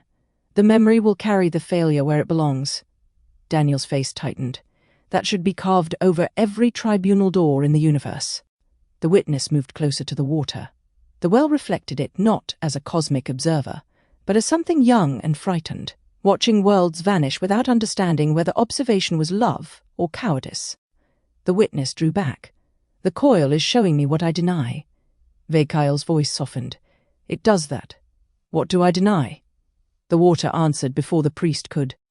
The well showed the witness watching the prison age unfold in fragments, not causing, not intervening, not understanding enough to help, but present. 100,000 moments of almost testimony. A soul turning sideways, a grey hesitating, a child waking from an abduction unable to speak, a reptilian hatchling taught that humans were unstable livestock with poetry. The witness flickered. Stars dimmed along its outline. "I did not know how to speak." The well did not comfort it. It corrected. "You did not know whether speaking was your place." The witness became very still. Lily felt grief move through it, large and quiet. Aaron looked at the witness with a tenderness that did not excuse anything. "Now you know." The witness's voice came low. "Now I know." The cities dissolved upward into darkness. Above the crust, Thal-Kor's surface cracked open. The sky scar began. First contact did not arrive as invasion. That was the second cruelty of memory. The architects beyond came through a wound in the sky, but they did not behave like conquerors. The surface of Thal-Kor was killing itself in those days. The red-orange star had entered a violent cycle. Magnetism tore through the planet in seizures. Surface seas turned acidic under storms of metallic ash. Subterranean thermal systems became erratic. Whole cities lost vents in a single night. Some districts boiled. Others froze. Every year the black glass cities dug deeper, and every year Thal-Kor reminded them that depth was not salvation. The Kashari had become brilliant. They had not become safe. The first architect presence descended through the sky scar as a shape no single mind could agree upon. Lily saw a spiral held within a hand. Aaron saw a listening flame. Daniel saw a system architecture that kept refusing to simplify into a chart. Kareth saw a great eye made of doors. Sha'Ryn saw a mother bending low enough not to frighten a child. The witness saw kin. Not sibling, not parent, kin. A consciousness aligned to relationship rather than ownership. The architects did not speak first. They listened. That alone broke something inside Kareth. He had served empires that opened every meeting with terms, rank, threat, or procedural control. The architects arrived from beyond the known order, capable of reshaping biology, matter, memory, and dimensional passage, and their first act before a frightened underground species was silence. Not the silence of withholding, the silence of respect. The Kashari gathered around the deepest public well. Representatives from coils, cities, hatcheries, worker routes, vent keepers, memory circles, and early defense broods stood together. No thrones yet. No scale crowns, no dynastic armor. Authority existed, but it had not hardened into inevitability. The architect presence lowered itself until its light touched the water. Then it asked a question, not in words. Impossibility. Do you wish only to survive? The well shook. The Kashari did not understand at first. Survival had been the first law. The old law, the necessary law. A vent keeper answered from the crowd. What else is there? The architect showed them. Not an empire. Not dominion. Worlds. Fragile worlds. Young minds in dangerous skies. Species that had learned song before shelter. Aquatic civilizations building memory and coral while predators circled from below. Airborne children whose first cities hung from magnetic storms. Humanity far in the future, not named and not owned, sitting around fires beneath an unbroken moon. The Kashari felt consciousness outside their caves, not resources, not subjects, others, many others, each one vulnerable in a different way, each one capable of becoming something no guardian could predict. The architect asked again, "Do you wish only to survive?" A memory keeper answered this time, "No." The word was young. It trembled. The architect waited. The keeper placed both hands into the well. "We wish survival to mean more." The memory paused around that sentence. Everything paused. Even Daniel. Kareth made a sound Lily had never heard from him before. It might have been grief. It might have been reverence. It might have been the moment a species realizes its first sacred text was not a command, but a longing. The architects offered gifts, not without warning. Never without warning. Lily felt the terms unfold with exacting care. Longer life would deepen memory, but also deepen trauma. Interphase perception would allow the Kashari to guard thresholds, but also tempt them to hide where others could not see. Genetic resilience would let them survive hostile worlds, but also convince them that survival proved superiority. Memory preservation would protect truth, but also allow history to be curated. Guardian architecture would help them shield fragile civilizations, but if corrupted, it could become prison architecture. Every gift carried a shadow. The architects said so. The Kashari heard. The Kashari chose. Not unanimously. The coil did not lie. Some refused. Some feared becoming tools. Some believed Thal-Kor's children should spend their remaining strength saving themselves. Some asked whether helping other worlds was arrogance disguised as purpose. The debate lasted years. The memory did not condense it into nobility. It showed exhaustion. Arguments in public chambers. Hatcheries voting separately because future generations would bear the cost. Deep workers demanding guarantees that no bloodline would own the new technologies. Defense broods warning that power given for protection could be seized by the ambitious. Memory keepers carving dissent beside consent, so no future generation could pretend the choice had been simple. Finally, the first Guardian Covenant formed. Not a throne, a constraint, a promise against possession. The first uplift chamber opened beneath the deepest city. Kashari entered not as subjects but as volunteers. The architects altered carefully, slowly, with consent renewed at each stage. They strengthened neural pressure channels, expanded interface sensitivity, stabilized thermal regulation, deepened ancestral memory, and embedded a fail-safe law inside the central memory architecture. A guardian must leave when the guarded can choose. Lily felt that law like clean water. She reached for it. The moment she did, static hissed at the edge of the memory. Black threads appeared in the light. Kareth's head snapped up. Again. Vakael lifted his staff. "No, wait!" Daniel's matrix flared around him. External intrusion, same signature class as the erasure protocol. It's trying to insert language. The architect memory continued. The first command gathered above the well. Pressure script formed in luminous coils. Not command as domination, command as vow. Preserve consciousness, the memory held, by protecting The static sharpened. Lily clenched whatever counted as her hands inside the coil. "No!" Aaron stepped beside her. "Lily, I can feel the words. Do not chase them if it breaks you." "I'm not chasing." She lifted her head. "I'm listening," the coil answered. The static roared.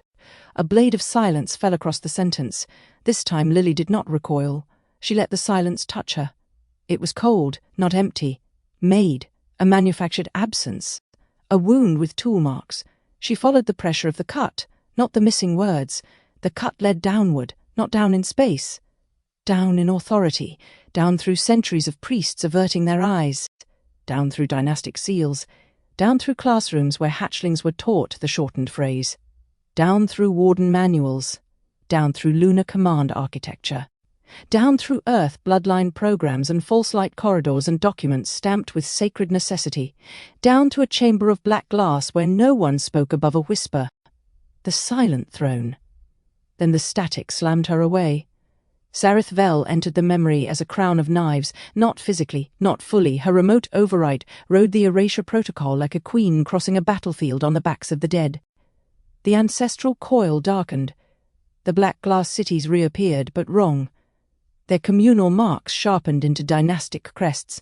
Hatchery songs slowed into obedience chants. Molting circles became trial pits.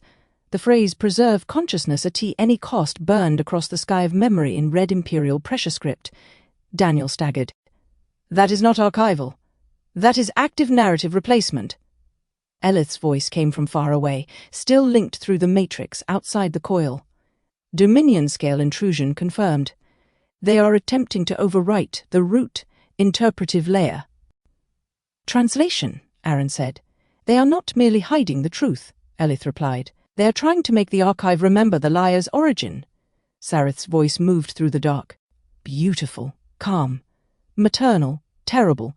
Children of Thal-Kor," she said, "do not let grief make you foolish." The memory rearranged around her doctrine. A free world burned. Lily saw cities collapsing under civil war. Parents carrying children through famine, leaders promising liberation while building their own cages, young species discovering weapons before wisdom. Democracies devouring themselves in fear, whole civilizations singing of freedom while abandoning the weak to the strong. Sareth's grief sharpened each image. Freedom is beautiful until it kills children. The sentence struck the coil with real power. Not because it was true, because it contained truth enough to pass through careless defenses. Lily felt the pull of it. Aaron did too. His face tightened, because he had seen human cruelty. He had lived enough lives to know that free beings could become monstrous without needing alien wardens to teach them. Sha'Ryn hissed. "She is using real suffering." Kareth's voice came low. "That is why the lie survives." Sareth's presence turned toward him. "Kareth!" His outline hardened. "Matriarch, you kneel in a grave with humans and call it truth. I kneel where my species buried the sentence you fear. I fear extinction." "No," Kareth said. "You fear a universe where your grief does not grant you authority." The crown of knives brightened. For the first time, Sareth's calm flickered. The coil responded.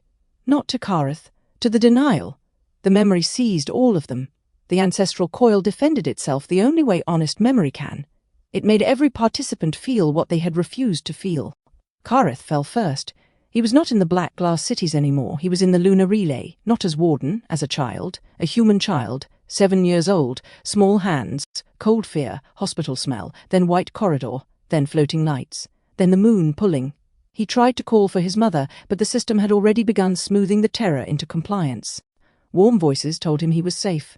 Light promised reunion. Behind the light, machinery waited.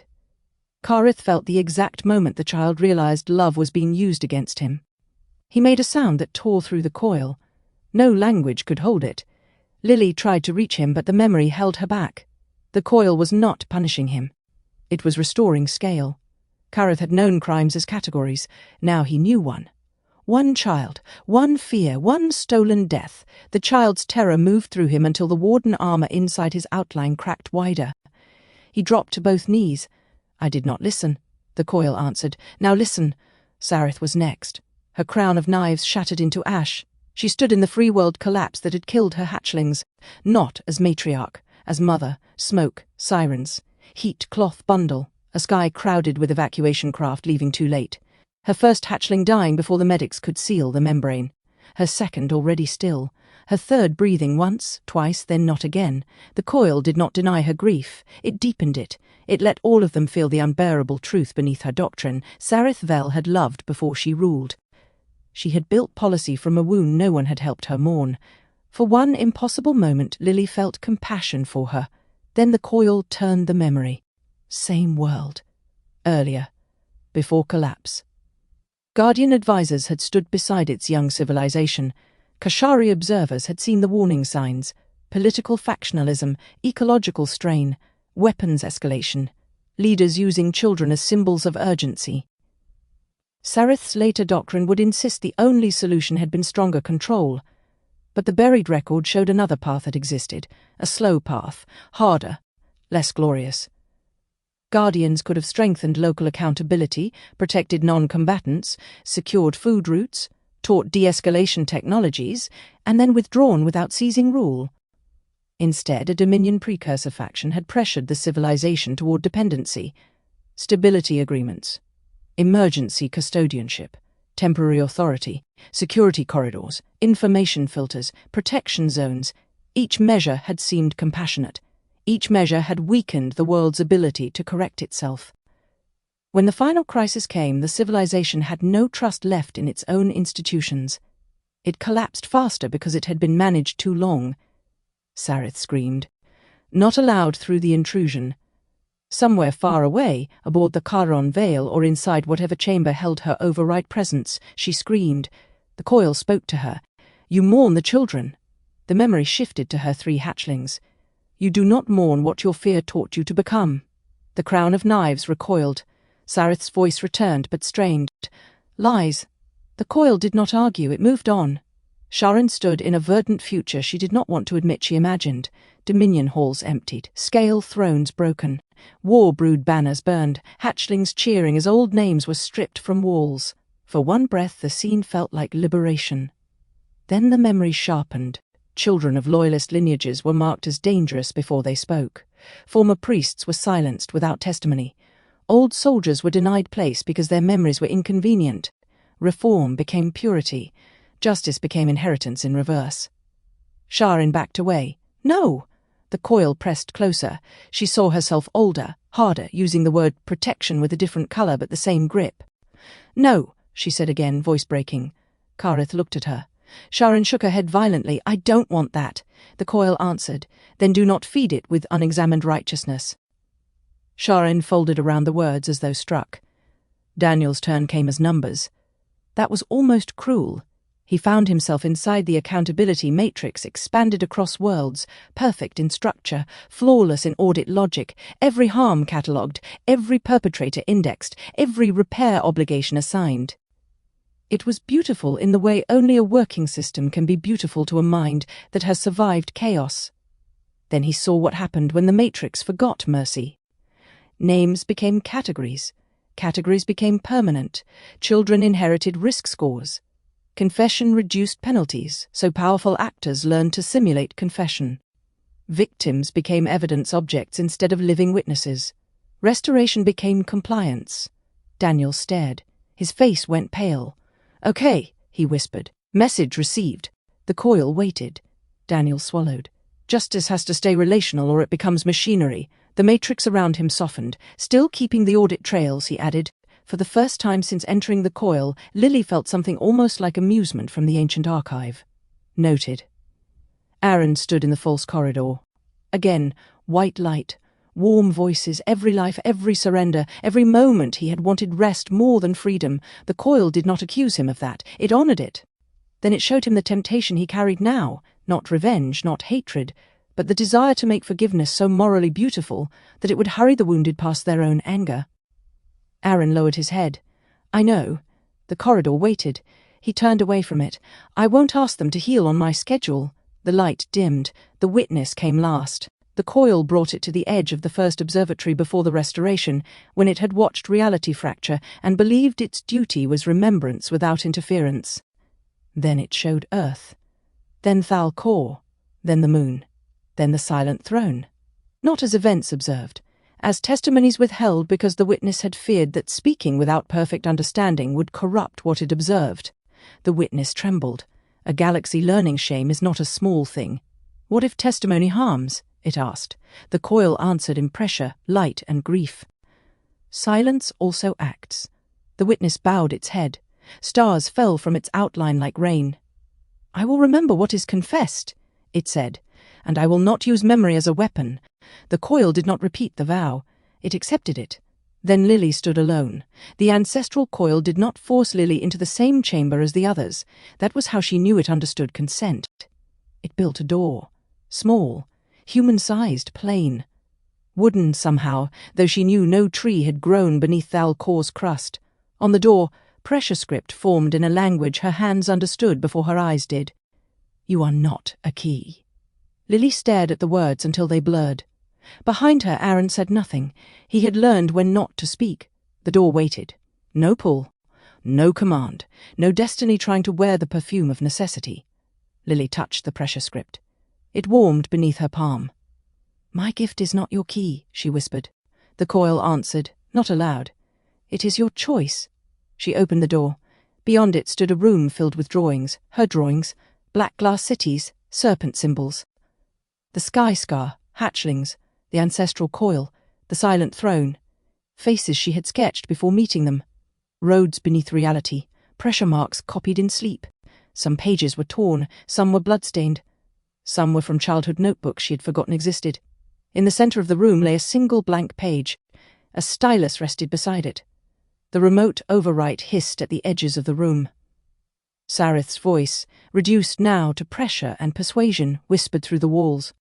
Child of Earth, they made you for this. Lily's hand tightened. The lie knew where to press. It always did. The coil did not answer for her. Aaron did not answer. Daniel did not answer. Kareth did not answer. Even the witness stayed silent. Lily picked up the stylus. I was not made for your systems. The whisper sharpened. Your bloodline was selected. Yes. Modified. Yes. Prepared. Yes. She placed the stylus tip against the blank page, but preparation is not ownership. The room brightened. Pressure script moved across the walls.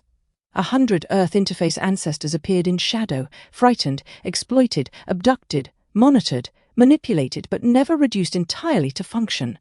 Some had resisted. Some had not known enough to resist. Some had survived by forgetting. Some had hidden symbols in quilts, cave marks, temple carvings, songs, margins of books, and bedtime stories that sounded like nonsense until the bridge returned. Lily drew Shell's mark. Ours. Then she drew a second line through it, not breaking it, opening it. The blank page became a map, not of space, of the cut. The manufactured absence around the lost clause unfolded in layers. Architect command, guardian covenant, priestly seal, dynastic edit, warden operational language, lunar relay translation, grey administrative simplification, human mythic distortion, modern propaganda. At the bottom waited the silent throne, the chamber where silence had been made sacred so no one would hear the blade. The door behind Lily dissolved. She stepped back into the shared memory, carrying the map in both hands. Kareth looked at it and went still. Vekael made a sound like a prayer collapsing. What is that? Daniel asked, though his face said he already knew. Lily looked toward the old priest. The cut has a location. The first well rose beneath them. The architect command appeared again, wounded but no longer wholly obscured. Preserve consciousness. By protecting. The static came. The blade fell. But this time the coil caught the blade's shadow. It held it in the air for all to see. Not metaphor. Not memory decay. An actual silence blade imprint embedded inside the archival layer. A tool. A ritual weapon. A doctrinal edit made in a chamber with witnesses, seals, votes, and fear. The coil spoke. The lost clause was not erased by time. The black glass cities trembled. The lost clause was cut by authority. The first well darkened. The authority had a throne. Kareth's voice was barely audible. The silent throne. Vekael bowed his head. Yes. Sha'Ryn turned on him. You knew. I knew there was a chamber. You knew. I knew enough to be guilty. Daniel stepped forward. Names. Vekael looked at him. Daniel's voice was quiet now. That made it worse. You said memory can kill if revealed at the wrong time. Fine. This is the time. Give us names. The old priest shook as though age had finally found him all at once. The first cutters are long dead. Convenient. Their lineages are not. Kareth's eyes narrowed. Say them. Ve-Kael looked toward the first well. The water rose into 9 black columns. 9 shadows formed within them, not clear faces, not yet throne shapes, scale crowns, priest masks, blade holders, the founding authorities of the Dominion doctrine. The coil did not reveal the names. It revealed the lock around them. A seal made from 9 bloodlines and 1 priesthood oath. Sereth's remote presence struck again, desperate now. The red phrase slammed across the memory. Preserve consciousness at any cost. The coil shook. For a moment, the lie nearly rooted. Then Kareth stood, not as warden, not as traitor, as something unfinished. He placed both hands into the first well. His claws bled into the memory water. I was warden by doctrine, he said. The water darkened around his wrists. I enforced the shortened command. The red phrase flickered. I benefited from the cut. The black glass cities held their breath. I will not hide behind ignorance, sealed memory, priestly silence, or dynastic instruction. Sareth's overwrite recoiled. Kareth lifted his head. I ask the coil for no absolution. His voice deepened until it seemed to come from the stone beneath them. I ask it for the truth I am least prepared to survive. The first well erupted. The memory became architect-light, not gentle now, precise. A hidden layer opened beneath the first command, one the Dominion overwrite had not reached because it could only attack language and symbol. This layer was not written in words. It was written in design intent. Lily saw the blueprint of the Kashari uplift, not biological schematics alone. Moral architecture. The architects beyond had not engineered the Kashari to rule. They had engineered them to endure proximity to danger without converting fear into ownership. Their long memory was meant to preserve lessons, not grudges. Their strength was meant to stand between predators and the fragile, not to become the predator with better vocabulary. Their underground patience was meant to help them protect civilizations through long developmental winters, not to hide above them as secret kings. Their pressure script was meant to carry context, so law could not be separated from consequence. Their interface perception was meant to guard thresholds and withdraw when invited no longer. Their hatchling-centered culture was meant to remind them that the future was entrusted, never possessed. The design sang through the coil. Not perfect, not coercive, not guaranteed. The architects had not built virtue into them. Virtue cannot be engineered. They had built capacity. The choice had remained Kashari, always. That was the beauty. That was the horror. Kareth saw it, all of it. The species he had been taught to revere had not been chosen because it was superior. It had been chosen because, in the dark beneath a dying world, it had learned to return a rival child. He fell apart without moving. Lily felt him break in a way that did not destroy him. Sareth's voice came thin through the collapsing overwrite. Without control, they die. The architect design answered through the coil. Some will. The honesty of it chilled everything. Some civilizations would choose badly. Some would collapse. Some would weaponize freedom. Some would reject help that could have saved them. Some children would die because no guardian seized the throne in time. The coil did not soften that. It did not need to. Then the rest of the design unfolded. If guardians seized choice to prevent all suffering, they preserve bodies by murdering becoming. The Kashari had been created to protect possibility, not outcome. To shield emergence, not own it. To guard the door, not decide who every soul must become after crossing. Aaron closed his eyes.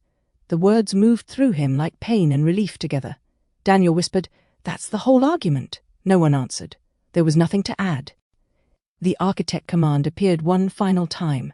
This time the coil did not try to force the lost claws through the cut. It showed the wound around it. Preserve consciousness.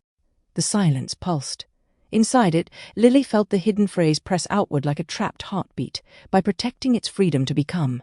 Not visible, not yet, but present. The coil identified the lock. 9 bloodlines, 1 priesthood oath, 1 silence blade, 1 chamber, the silent throne. The memory space began to collapse, not from defeat, from completion. The coil had shown what it could show without the chamber where the cut had been made. To recover the lost claws publicly, they would have to enter the place designed to make truth unspeakable. The first well lowered. The black glass cities faded. The architect presence withdrew into a spiral of light, but before it vanished, it turned toward the witness. Not as command. As question. The witness bowed. "I will testify." The architect light touched Lily's map. The pressure script sharpened into coordinates. A route formed beneath the memory wells, through old judicial tunnels sealed since the Dominion Age, descending past abandoned oath archives and beneath the throne foundations of the first Warden doctrine. Daniel read the matrix overlay and exhaled. Of course, the universe's most important missing sentence is behind 9 bloodline locks, a priesthood oath, a living memory wound, and what appears to be a hallway called the Descent of Unworthy Tongues. Aaron looked at him. Is that the actual translation? Unfortunately, yes. Sha'Ryn wiped her face with the back of one clawed hand. Good. Daniel blinked. Good. If they named the hallway that, it means someone was afraid of speech. Kareth turned toward the darkening path. His voice had changed. Not healed. Not absolved. Changed. Then we speak. Vekael stepped forward. No one enters the silent throne unmarked. Daniel looked at him sharply. Meaning? The old priest lifted his staff. Everyone who enters must give the chamber one silence they have kept. No one spoke. The cost settled over them. Not blood, not weapon. Confession. The kind that could not be staged for political usefulness. The kind that made every future sentence harder and more honest. Sereth's fading presence whispered once more from the edges of the broken overwrite. Enter it, then. Let the humans hear how many lies built their freedom. Let the hatchlings hear how much shame lives in their blood. Let the witness learn that testimony can start wars. I will meet you in silence. Then she was gone, not defeated, withdrawn. The ancestral coil closed around the remaining memory like a fist around a coal. The path to the silent throne opened below them. Black steps descended through red vapor. At the top of the stair, pressure script burned into the air, one symbol at a time. The first command was not lost. It was mutilated. The blade has a throne. The final line took longer. Each word emerged as though dragged from beneath stone. Bring what you refuse to say. Lily looked at Aaron. Aaron looked at Daniel. Daniel looked away first. The witness dimmed. Kareth placed one bleeding hand over Charles' mark on his chest. Sha'Ryn lifted her chin. Vekael bowed as if walking toward his own execution. Far above, the dead planet trembled. Far beyond, the Dominion scale armed its recovery fleets. And beneath the memory wells of Thal-Kor, the oldest silence in Reptilian history opened its mouth. Not to speak, to test whether they would. Chapter 11. The Silent Throne. The first silence belonged to the stairs. They descended without echo. That was how Lily knew the architecture was not dead. Every other chamber beneath Thal-Kor had spoken in some way. The black glass cities had groaned when touched by heat. The last hatchery had answered footsteps with nursery tones too old to soothe anything living. The memory wells had hummed with the low, submerged pulse of the ancestral coil, like a heart beating under miles of stone. But the stairway beneath the wells gave nothing back. No scrape of boots, no click of claws, no breath returning from the walls, no whisper of pressure script waking along the black descent. It swallowed sound. Not absorbed. Judged. Lily Mercer walked third in the line, one hand pressed against the rough stone rail, the other wrapped around the sketchbook she had not opened since the coil had named the path. The book felt heavier now. Ridiculous, because paper did not gain weight from fear. But every page inside it carried shapes she had not asked to draw, doors she had not wanted to open, and languages that old empires believed they could claim because they had once injured the bloodlines that carried them. Ahead of her, Kareth moved with the silence of a blade being unsheathed very slowly. Sha'Ryn walked beside him, chin lifted, throat membrane tight, young claws flexing and stilling against her palms. She had refused to remain behind. No one had wasted breath trying to order her otherwise. Vekael led them. The last keeper of the coil descended with his staff in both hands, every movement precise, ancient body bent beneath the weight of oaths that should have died with the priesthood that made them. The brands along his arms glowed faintly in the dark. They were not decorative. Lily understood that now. They were locks. Behind Lily came Aaron, Daniel, Elith, Oren, and the small star form of the witness. Bridge security followed at a respectful distance, though Daniel had already pointed out that respectful distance was an excellent phrase for far enough away to die after us. No one had laughed. The stairway curved downward through red vapour. At intervals, pressure script burned above the steps in slow, pulsing fragments. Not all silence is peace. Another turn. Not all memory is truth. Another. Not all truth is mercy. Daniel stopped beneath that one and looked up. "Well," he said softly, "at least the hallway is doing propaganda with decent typography." Aaron glanced at him. Daniel kept his eyes on the script. "I am allowed one comment every 10 existential threats. I checked the bylaws." The witness dimmed a degree. "I would like to review those bylaws. You would ruin them. Probable." The words vanished above them. The stairway continued. Lily touched the rail again. Beneath her fingertips, she felt something not quite vibration. A pressure. A demand. The chamber below did not ask for passwords. It did not ask for blood, lineage, rank, or priestly clearance. It asked for silence. Vacale stopped before the final descent. The stairs ended at a narrow arch of black stone veined with gold. Beyond it waited only darkness. No visible door, no guards, no engine, just an absence so complete it looked carved out of reality. Above the arch, pressure script unfolded. "Bring what you refuse to say." Vacale turned. His eyes were milky with age, but Lily had stopped mistaking that for weakness. "The silent throne will not open for the unmarked," he said. Daniel folded his arms. "We covered that part upstairs. Everyone says one horrible personal truth, and the murder basement lets us in." Vacale looked at him without irritation. "Not horrible. Kept. That distinction seems designed by someone who never had to sit through a human family holiday." Aaron put a hand on Daniel's shoulder. Daniel fell quiet. Vacale planted his staff against the floor. The stone did not echo. A silence is not any confession. It is the sentence one has used absence to protect. Sha'Ryn's nostrils flared. "And if someone refuses? Then the throne will take a silence from them." Elith's black eyes lowered. "That is coercion." Vacale's mouth tightened. "Yes." The answer struck harder because he did not defend it. Kareth stepped forward first. Of course he did. He stood beneath the arch, scales dark against the black stone. One hand over the pressure-mark Sha'Ryn had left in him through the coil. For several breaths he said nothing. Then he spoke.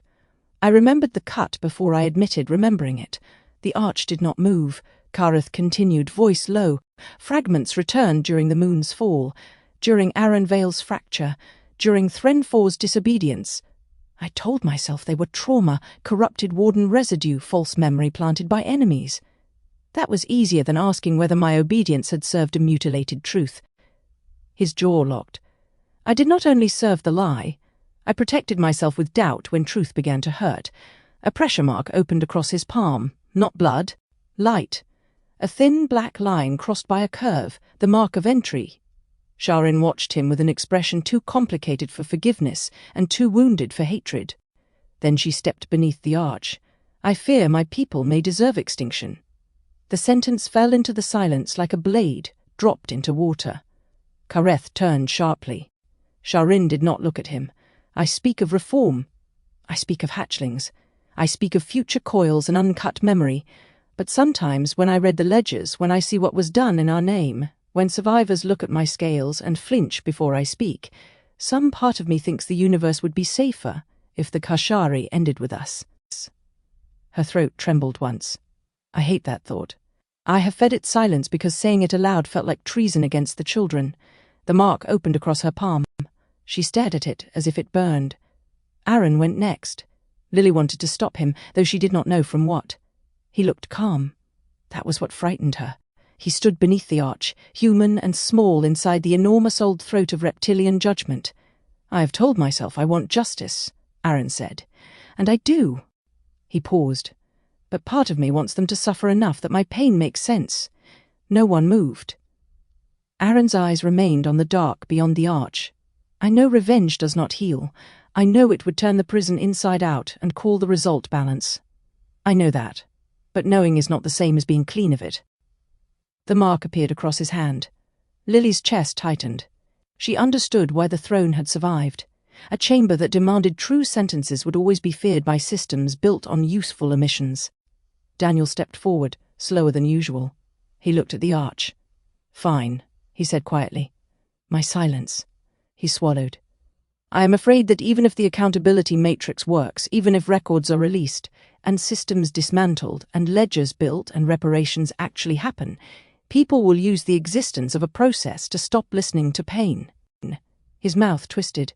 "They'll say, 'There is a structure now, there are forms, there is a fund, there are hearings. Why are you still angry?'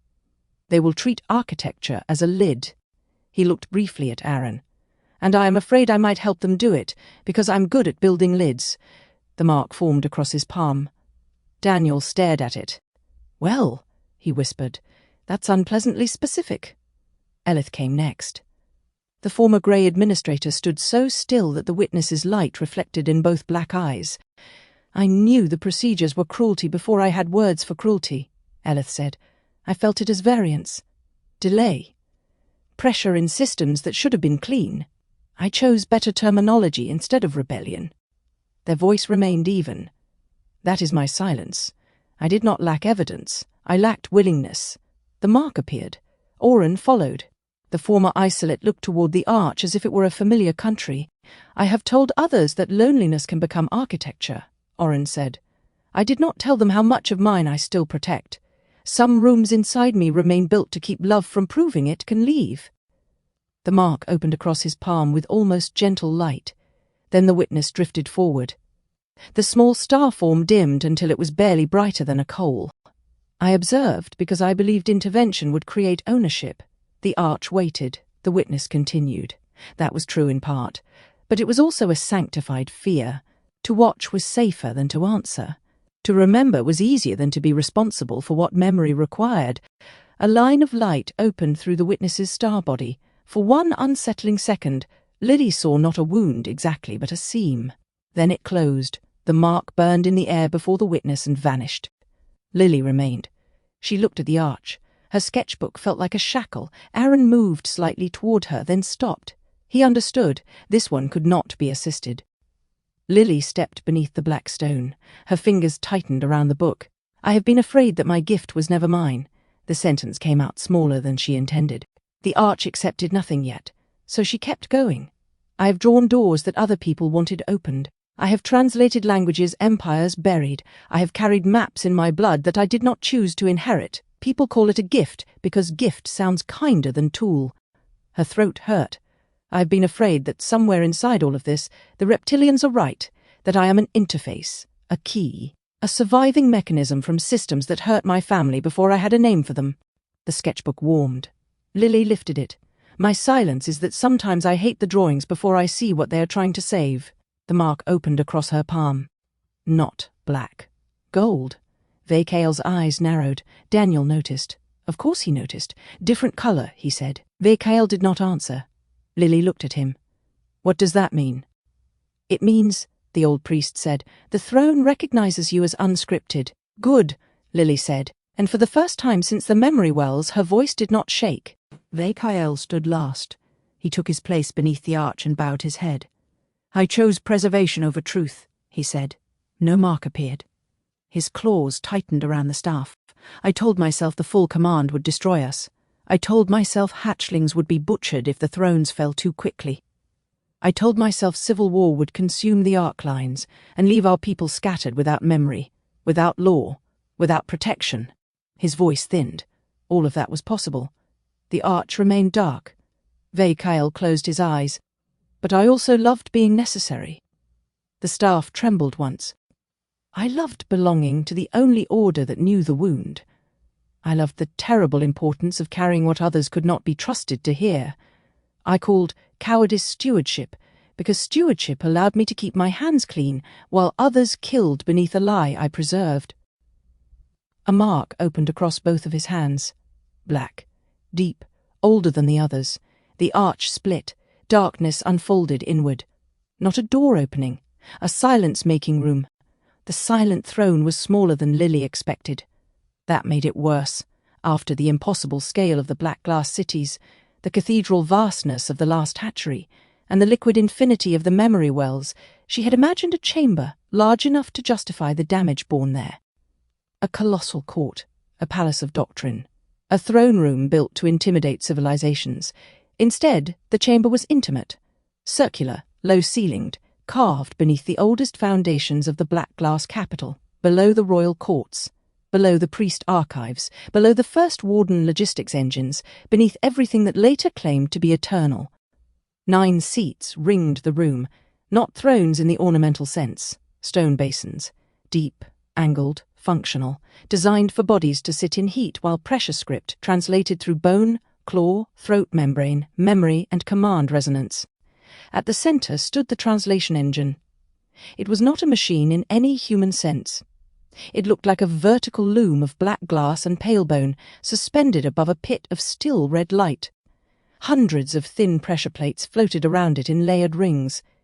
Each plate carried traces of the architect command in forms no single species could fully hold: light, pressure, relational geometry, chemical memory, sonic absence, and something that made Lily's teeth ache when she looked too long. Daniel stared at the structure. "That," he said, "is not a translator." Elith stepped beside him. "No, it's a decision engine." Vekale bowed his head. It became one. Lily moved closer, slow enough that Aaron did not stop her. The engine was damaged, not broken. Edited. She could see it now in the way the pressure plates leaned. Some rings completed one another. Others left gaps that had been filled by later craft, newer glass, more obedient geometry. The cuts were so old they had become part of the structure's beauty. That was the horror. A wound maintained long enough could be mistaken for design. Kareth entered last. The moment his feet crossed the threshold, the silent throne woke. 9 basins filled with red gold heat. The pressure plates began turning. The air tightened. Memory rose, not as vision first, as argument. Voices layered through the room, old Kashari pressure speech translated through the bridge into meanings the human mind could endure. "The architects have withdrawn. They left command. Not council. They trusted us. They abandoned us. The young worlds are burning. The young worlds are choosing. Choice is not sacred when hatchlings die beneath it. Then nothing is sacred, only survival." The chamber changed. Stone blurred into older stone. The seats filled. 9 early Kashari leaders appeared within the basins, not ghosts exactly, but memory forms assembled from the coil's preserved pressure record. They were less adorned than later dynasts. Their scales bore scars from evacuation, famine, war, and arc labor. Some still wore thermal wraps from dead hatcheries. One had half a face reconstructed in black glass. Another held a broken hatchling bracelet wrapped around one wrist. At the center, the translation engine burned whole. Above it hung the first command, not yet written in Kashari, not yet doctrine, not yet dangerous. It moved like living geometry. Lily could not read all of it, but she felt the pressure of its meaning: preserve, not possess; consciousness, not output; protect, not dominate; freedom, not abandonment; become, not obey. Then one of the leaders struck the basin with a claw. A name surfaced in the translation: Regent Vorshal of the 9th Heat. Lily felt Sarith before she saw her. The air cooled. Across the chamber, a second opening formed in the wall opposite the Coalition's entrance. Red brood armor emerged first, weapons lowered but awake. General Corvash stepped through with 6 soldiers, then 2 sunless acolytes bound in black vow cloth, then Sarith Vel. She did not rush. She did not gloat. She entered as if the room had been waiting for her, and was correct to do so. Her armor bore fresh scoring from the route she had taken. One shoulder plate had cracked. A thin line of black blood marked her throat, yet she looked more regal wounded than most rulers looked crowned. The chamber did not reject her. That frightened Lily more than any weapon. Sarith's amber eye moved across them: Lily, Aaron, Daniel, Elith, the witness, Sha'Ryn, Vekale. Then Kareth. "You came," Sarith said. Kareth's voice was controlled. "So did you. This is not a place for outsiders." Daniel lifted one hand. "Historically, places labelled not for outsiders are where people hide paperwork." Corvash's weapon shifted 1 degree toward him. Sarith did not look away from Kareth. "Your human is brave because he believes humor makes him free." Daniel's face went still. Aaron stepped half a pace forward. Sarith finally looked at him. "No, Let him keep it. Every species deserves one inadequate shield. The witness brightened slightly. That statement is both cruel and not entirely incorrect. Do not flatter yourself, observer, Sereth said. You are here because this room became visible when your living spiral made hidden things relational again. That does not make you its judge. No, the witness said. Testimony does not require ownership. For the first time, Sareth's eyes narrowed. Then the memory resumed. The early leaders argued around the whole command. Vorshal spoke first. The architects gave us a child's sentence. Another leader answered. Female, scarred along both arms, wearing the symbol of the shared dark unsharpened above her breast. It is not childish to protect freedom.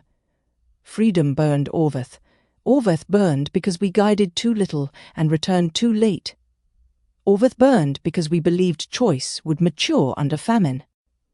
A third leader leaned forward. The command says preserve consciousness by protecting its freedom to become. It does not say abandon consciousness to its hungers. Vorshal's throat membrane flared. And when they choose extinction, then we guard the vulnerable without owning the whole. That is poetry. Hatchlings die while poets define restraint. The engine pulsed.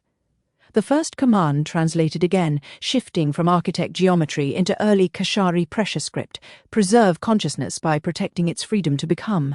Lily felt the room inhale. Sareth watched the memory without flinching. Kareth did not. His claws opened and closed at his sides. You knew this, he said. Sareth's gaze remained on the ancient leaders. I knew enough. That is not an answer. It is the only honest one. The memory shifted. The leaders stood now around Aftermath. Not a table, a projection. Worlds. Young civilizations under Kashari watch.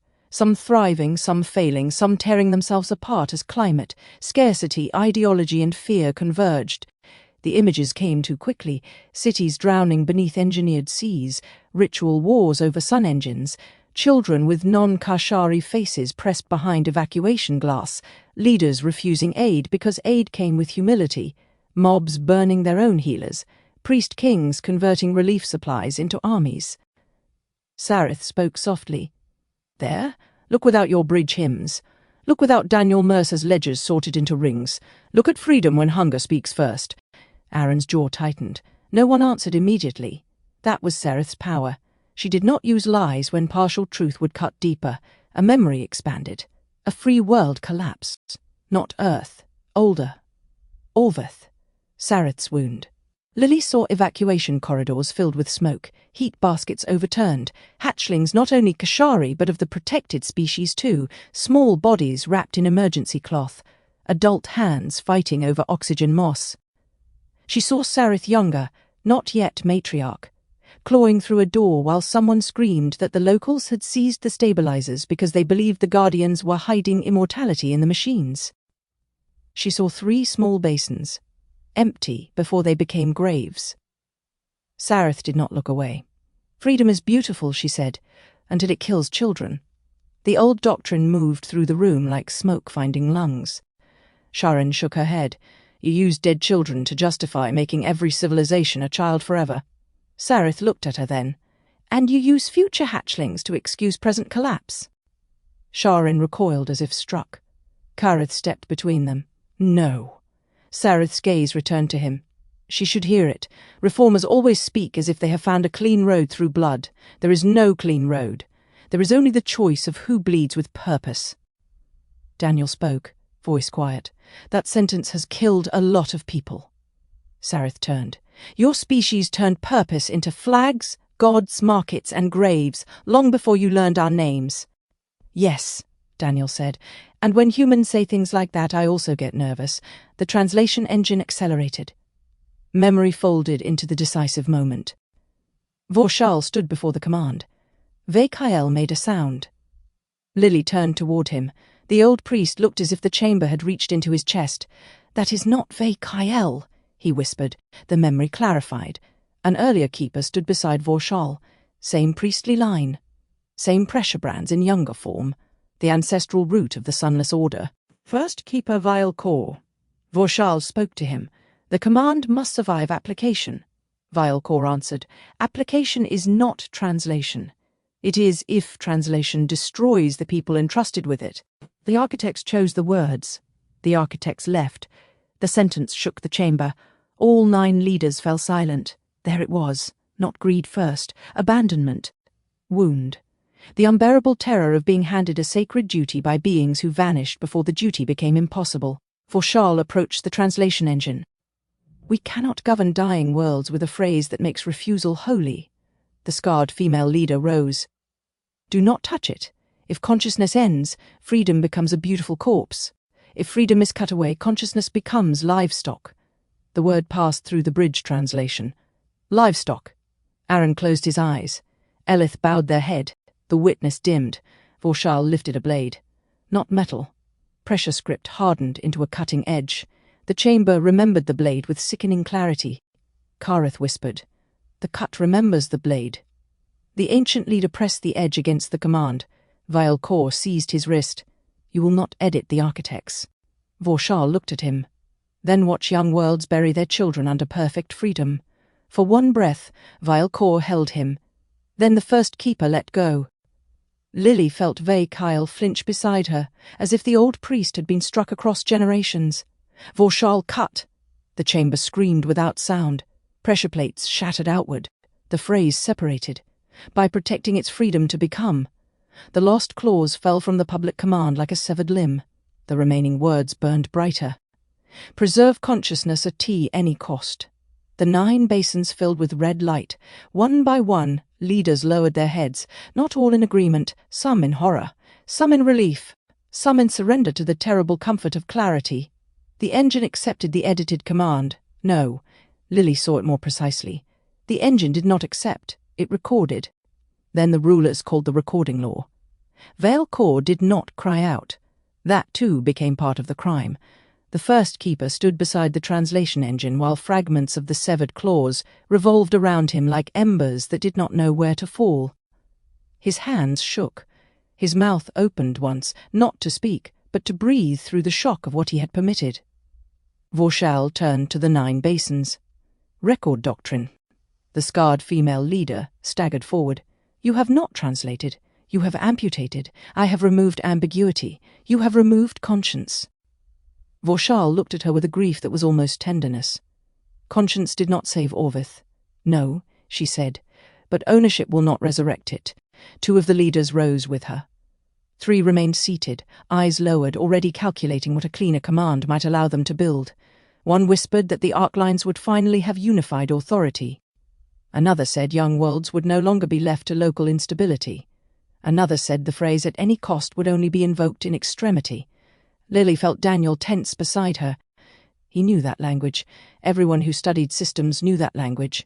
Emergency provision. Temporary measure. Stability authority. Extraordinary custody. Terms built to reassure moral people that power would only become monstrous on special occasions. The engine recorded every word, Kyle whispered. This was the first procedural lie. Aaron looked at him. What? The first note attached to the edited command, Kyle said. His voice sounded smaller inside the room than it had on the stair. The priesthood wrote that the cut did not change meaning. Only application. We wrote that freedom remained implied. Daniel turned slowly. You wrote implied freedom into a classified footnote. Kyle closed his eyes. Yes. Daniel stared at him for a long moment. I am trying very hard not to invent a new kind of yelling. Kyle opened his eyes again. You should not restrain yourself for my comfort. I'm not, Daniel said. I'm restraining myself because Lily needs the room intact. The memory deepened. The first oath after the cut formed around the basins, not shouted, repeated. Preserve consciousness at any cost. The words moved through the 9 leaders and returned altered by each throat. In one, grief. In one, relief. In one, ambition. In one, terror. In one, calculation. In one, exhaustion. In one, genuine conviction that fewer children would die if fewer adults were trusted. That was what made the chamber unbearable. The Warden age did not begin with laughter over conquest. It began with mourners discovering that a shorter sentence hurt less to obey. The memory showed the first public ceremony. Not here, but above, in a black glass court open to thousands of survivors packed along heat tiers and mourning balconies. The full command was never shown. The people saw only the edited version, polished into pressure script, embedded beside Charles' old mark, until the two meanings touched and contaminated one another. Ours became custody. Protection became authority. Survival became obedience. The hatchlings in the balconies sang the holding song, while adults took vows beneath a sentence missing its soul. Lily pressed her hand harder against the sketchbook. How did no one know? Sareth answered before Vakyle could. Because most people did not want a command that left them morally exposed. Lily looked at her. Sareth's face was unreadable. Do not misunderstand your enemy, Lily Mercer. That is how soft civilizations flatter themselves into defeat. The people accepted the cut because it reduced terror. It gave them a shape for grief. It told them their dead had purchased authority, not merely memory. Sha'Ryn's voice broke through the air. Then our civilization was built on cowardice. No, Sareth said. It was built on terror. Cowardice came later, when those who inherited terror found it useful. Kareth stared at the public ceremony. He saw younglings watching the edited command descend in light. He saw mothers lift hatchlings toward it, as if toward warmth. He saw workers exhausted from ark construction bow, because someone had finally told them what all the suffering meant. He saw war broods, not yet called war broods, kneel with relief because grief had become instruction. Then the chamber shifted again. The early oath became training language. Training language became command doctrine. Command doctrine became law. Law became classification tables. Classification tables became worlds. The engine showed the first civilizations placed under protective restriction. At first, the restrictions were narrow, temporary, targeted.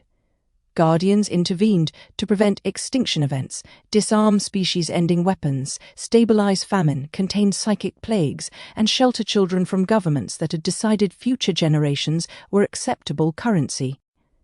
Some worlds lived because of them. The truth of that passed through the chamber too. Aaron inhaled sharply. Sareth heard it.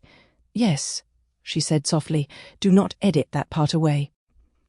Aaron looked at her. I won't. Good. His voice hardened, but saving someone once does not give you ownership of their grandchildren. The memory answered before Sareth did. The temporary restrictions lengthened. Local councils became advisory. Advisory bodies became ceremonial. Ceremonial consent became compliance theatre. Records began categorizing resistance as immaturity. Cultural grief as volatility. Religious ecstasy as exploitable resonance. Love as high-value stabilizing output, fear as predictable yield. Louche meters appeared. Grey administrators entered the memory, invited first as neutral technicians, then retained as continuity specialists, then absorbed as procedure. Elith made a small sound. No one else would have noticed it. Daniel did. He moved half a step closer, not touching. The memory showed early Grey observers studying emotional fields with clinical reverence before reverence became extraction. It showed the moment measurement ceased to be wonder and became budgeting. Elith whispered, we helped make the numbers clean. Daniel did not soften the answer. Yes, Elith nodded. Thank you. It was a strange gratitude, but inside the silent throne, strange honesty was the only kind left. The memory shattered into consequence. Prison worlds, harvest structures, Grey administrative treaties, the moon relay assembling beneath lunar stone, false corridors of light, bloodline indexing. Hybrid rooms, fear architecture, civilizations classified by emotional volatility, children trained to obey because choice had been redefined as danger, human souls rising through beautiful light into machinery. Aaron's body stiffened. Kareth watched all of it. He did not close his eyes. He saw the Warden councils where he had stood. He saw reports he had approved. He saw Vel'Shar's cold certainty. He saw Grey technicians reducing resistance to parameters. He saw himself using the edited command as a wall between duty and conscience. Preserve consciousness at any cost. He had loved that sentence once. Not with tenderness. With relief. A complete command did not require grief. A complete command did not require listening. A complete command allowed a warden to sleep after the screaming stopped. Sareth stepped closer to him. Now you see, she said. Kareth's voice came out rough. Yes, then admit it. He turned toward her. She looked almost hopeful. Not for repentance, for agreement. The cut made us monstrous, Kareth said. Sareth's hope hardened. The cut made us survive. We survived by teaching ourselves not to hear the difference between protection and possession, and if we had kept the full command. Kareth did not answer quickly. Good. Lily saw Sareth notice the pause. She drove the blade into it.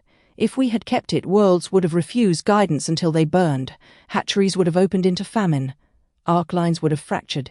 Young species would have mistaken impulse for destiny and called every intervention tyranny. The architects did not stay to bury the dead. Their sentence would create. Her voice lowered. Vorshal did what abandoned guardians had to do. Aaron spoke. No. Sareth turned slowly. Aaron stepped into the red light. He did what frightened guardians did. Maybe he believed it. Maybe he had reasons. Maybe some of those reasons were real.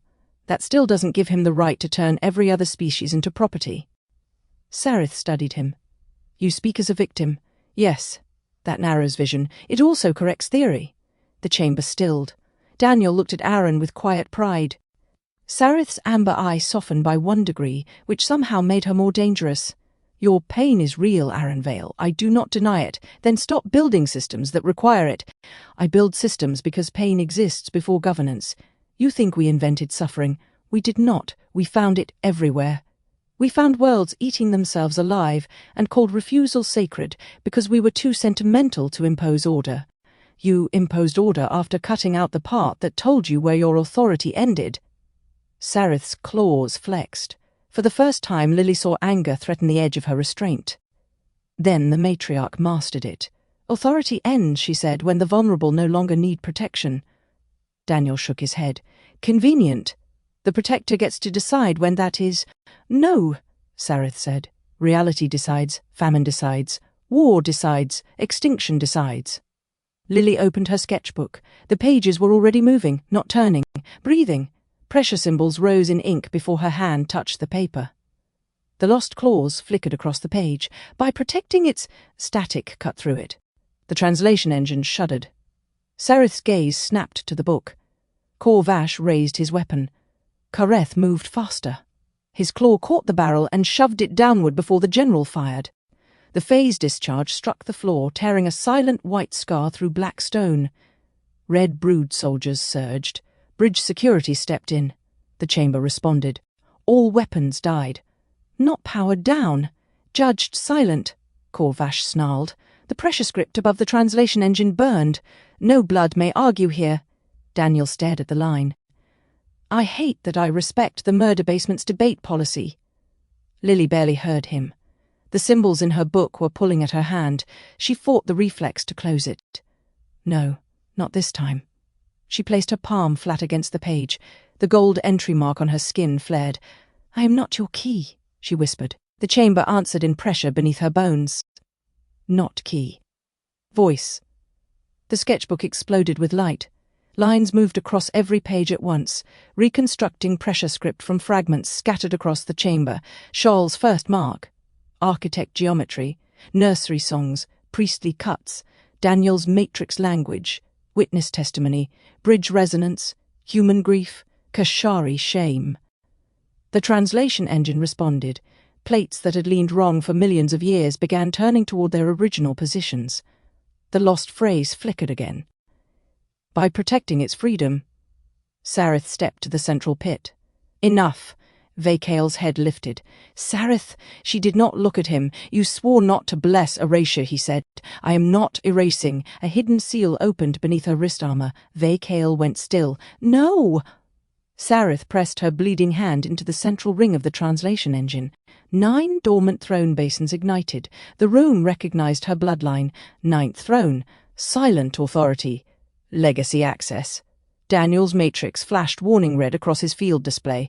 Oh, that is spectacularly bad. Elith moved beside him. Override engine. I guessed that from the part where everything started screaming in red. The witness brightened. Sareth Vell, do not. The matriarch looked up. Her face was calm again. That was worse than rage. You think restoration is truth because you have not had to govern what truth destroys. Kareth stepped toward her. The command was not yours to edit. No, she said. It was ours to survive. The translation engine's rings accelerated. The lost clause flickered in Lily's book, then blurred beneath red pressure script. Sareth's voice filled the chamber, not loud, not frantic, carrying the terrible composure of someone who had mistaken certainty for mercy long enough to make it holy. "The old command was beautiful," she said, "and beauty without custody is how children die." The overwrite engine opened beneath the silent throne. A second command began forming in the air, built from the mutilated sentence and Sareth's living authority. Preserve consciousness through merciful custody. Lily felt the phrase strike the ancestral coil like a hook. Far above them, Thal-Kor trembled. Across the hidden arc lines, dormant warden systems heard a voice they had been built to obey. Kareth looked from the forming command to Sareth. For 1 second, Lily saw the old warden in him recognize the comfort of it. A command clear enough to remove doubt. A mercy sharp enough to become a cage. Then Kareth placed his marked hand over Sha'Ryn's symbol on his chest. "No hatchling survives alone," he said. The gold light in Lily's palm answered. Sareth's eyes hardened. "Then watch how many die when you mistake freedom for love." The silent throne sealed its entrances. The 9 basins rose like jaws. The overwrite command brightened, and beneath the oldest chamber of reptilian history, the missing sentence began to drown again.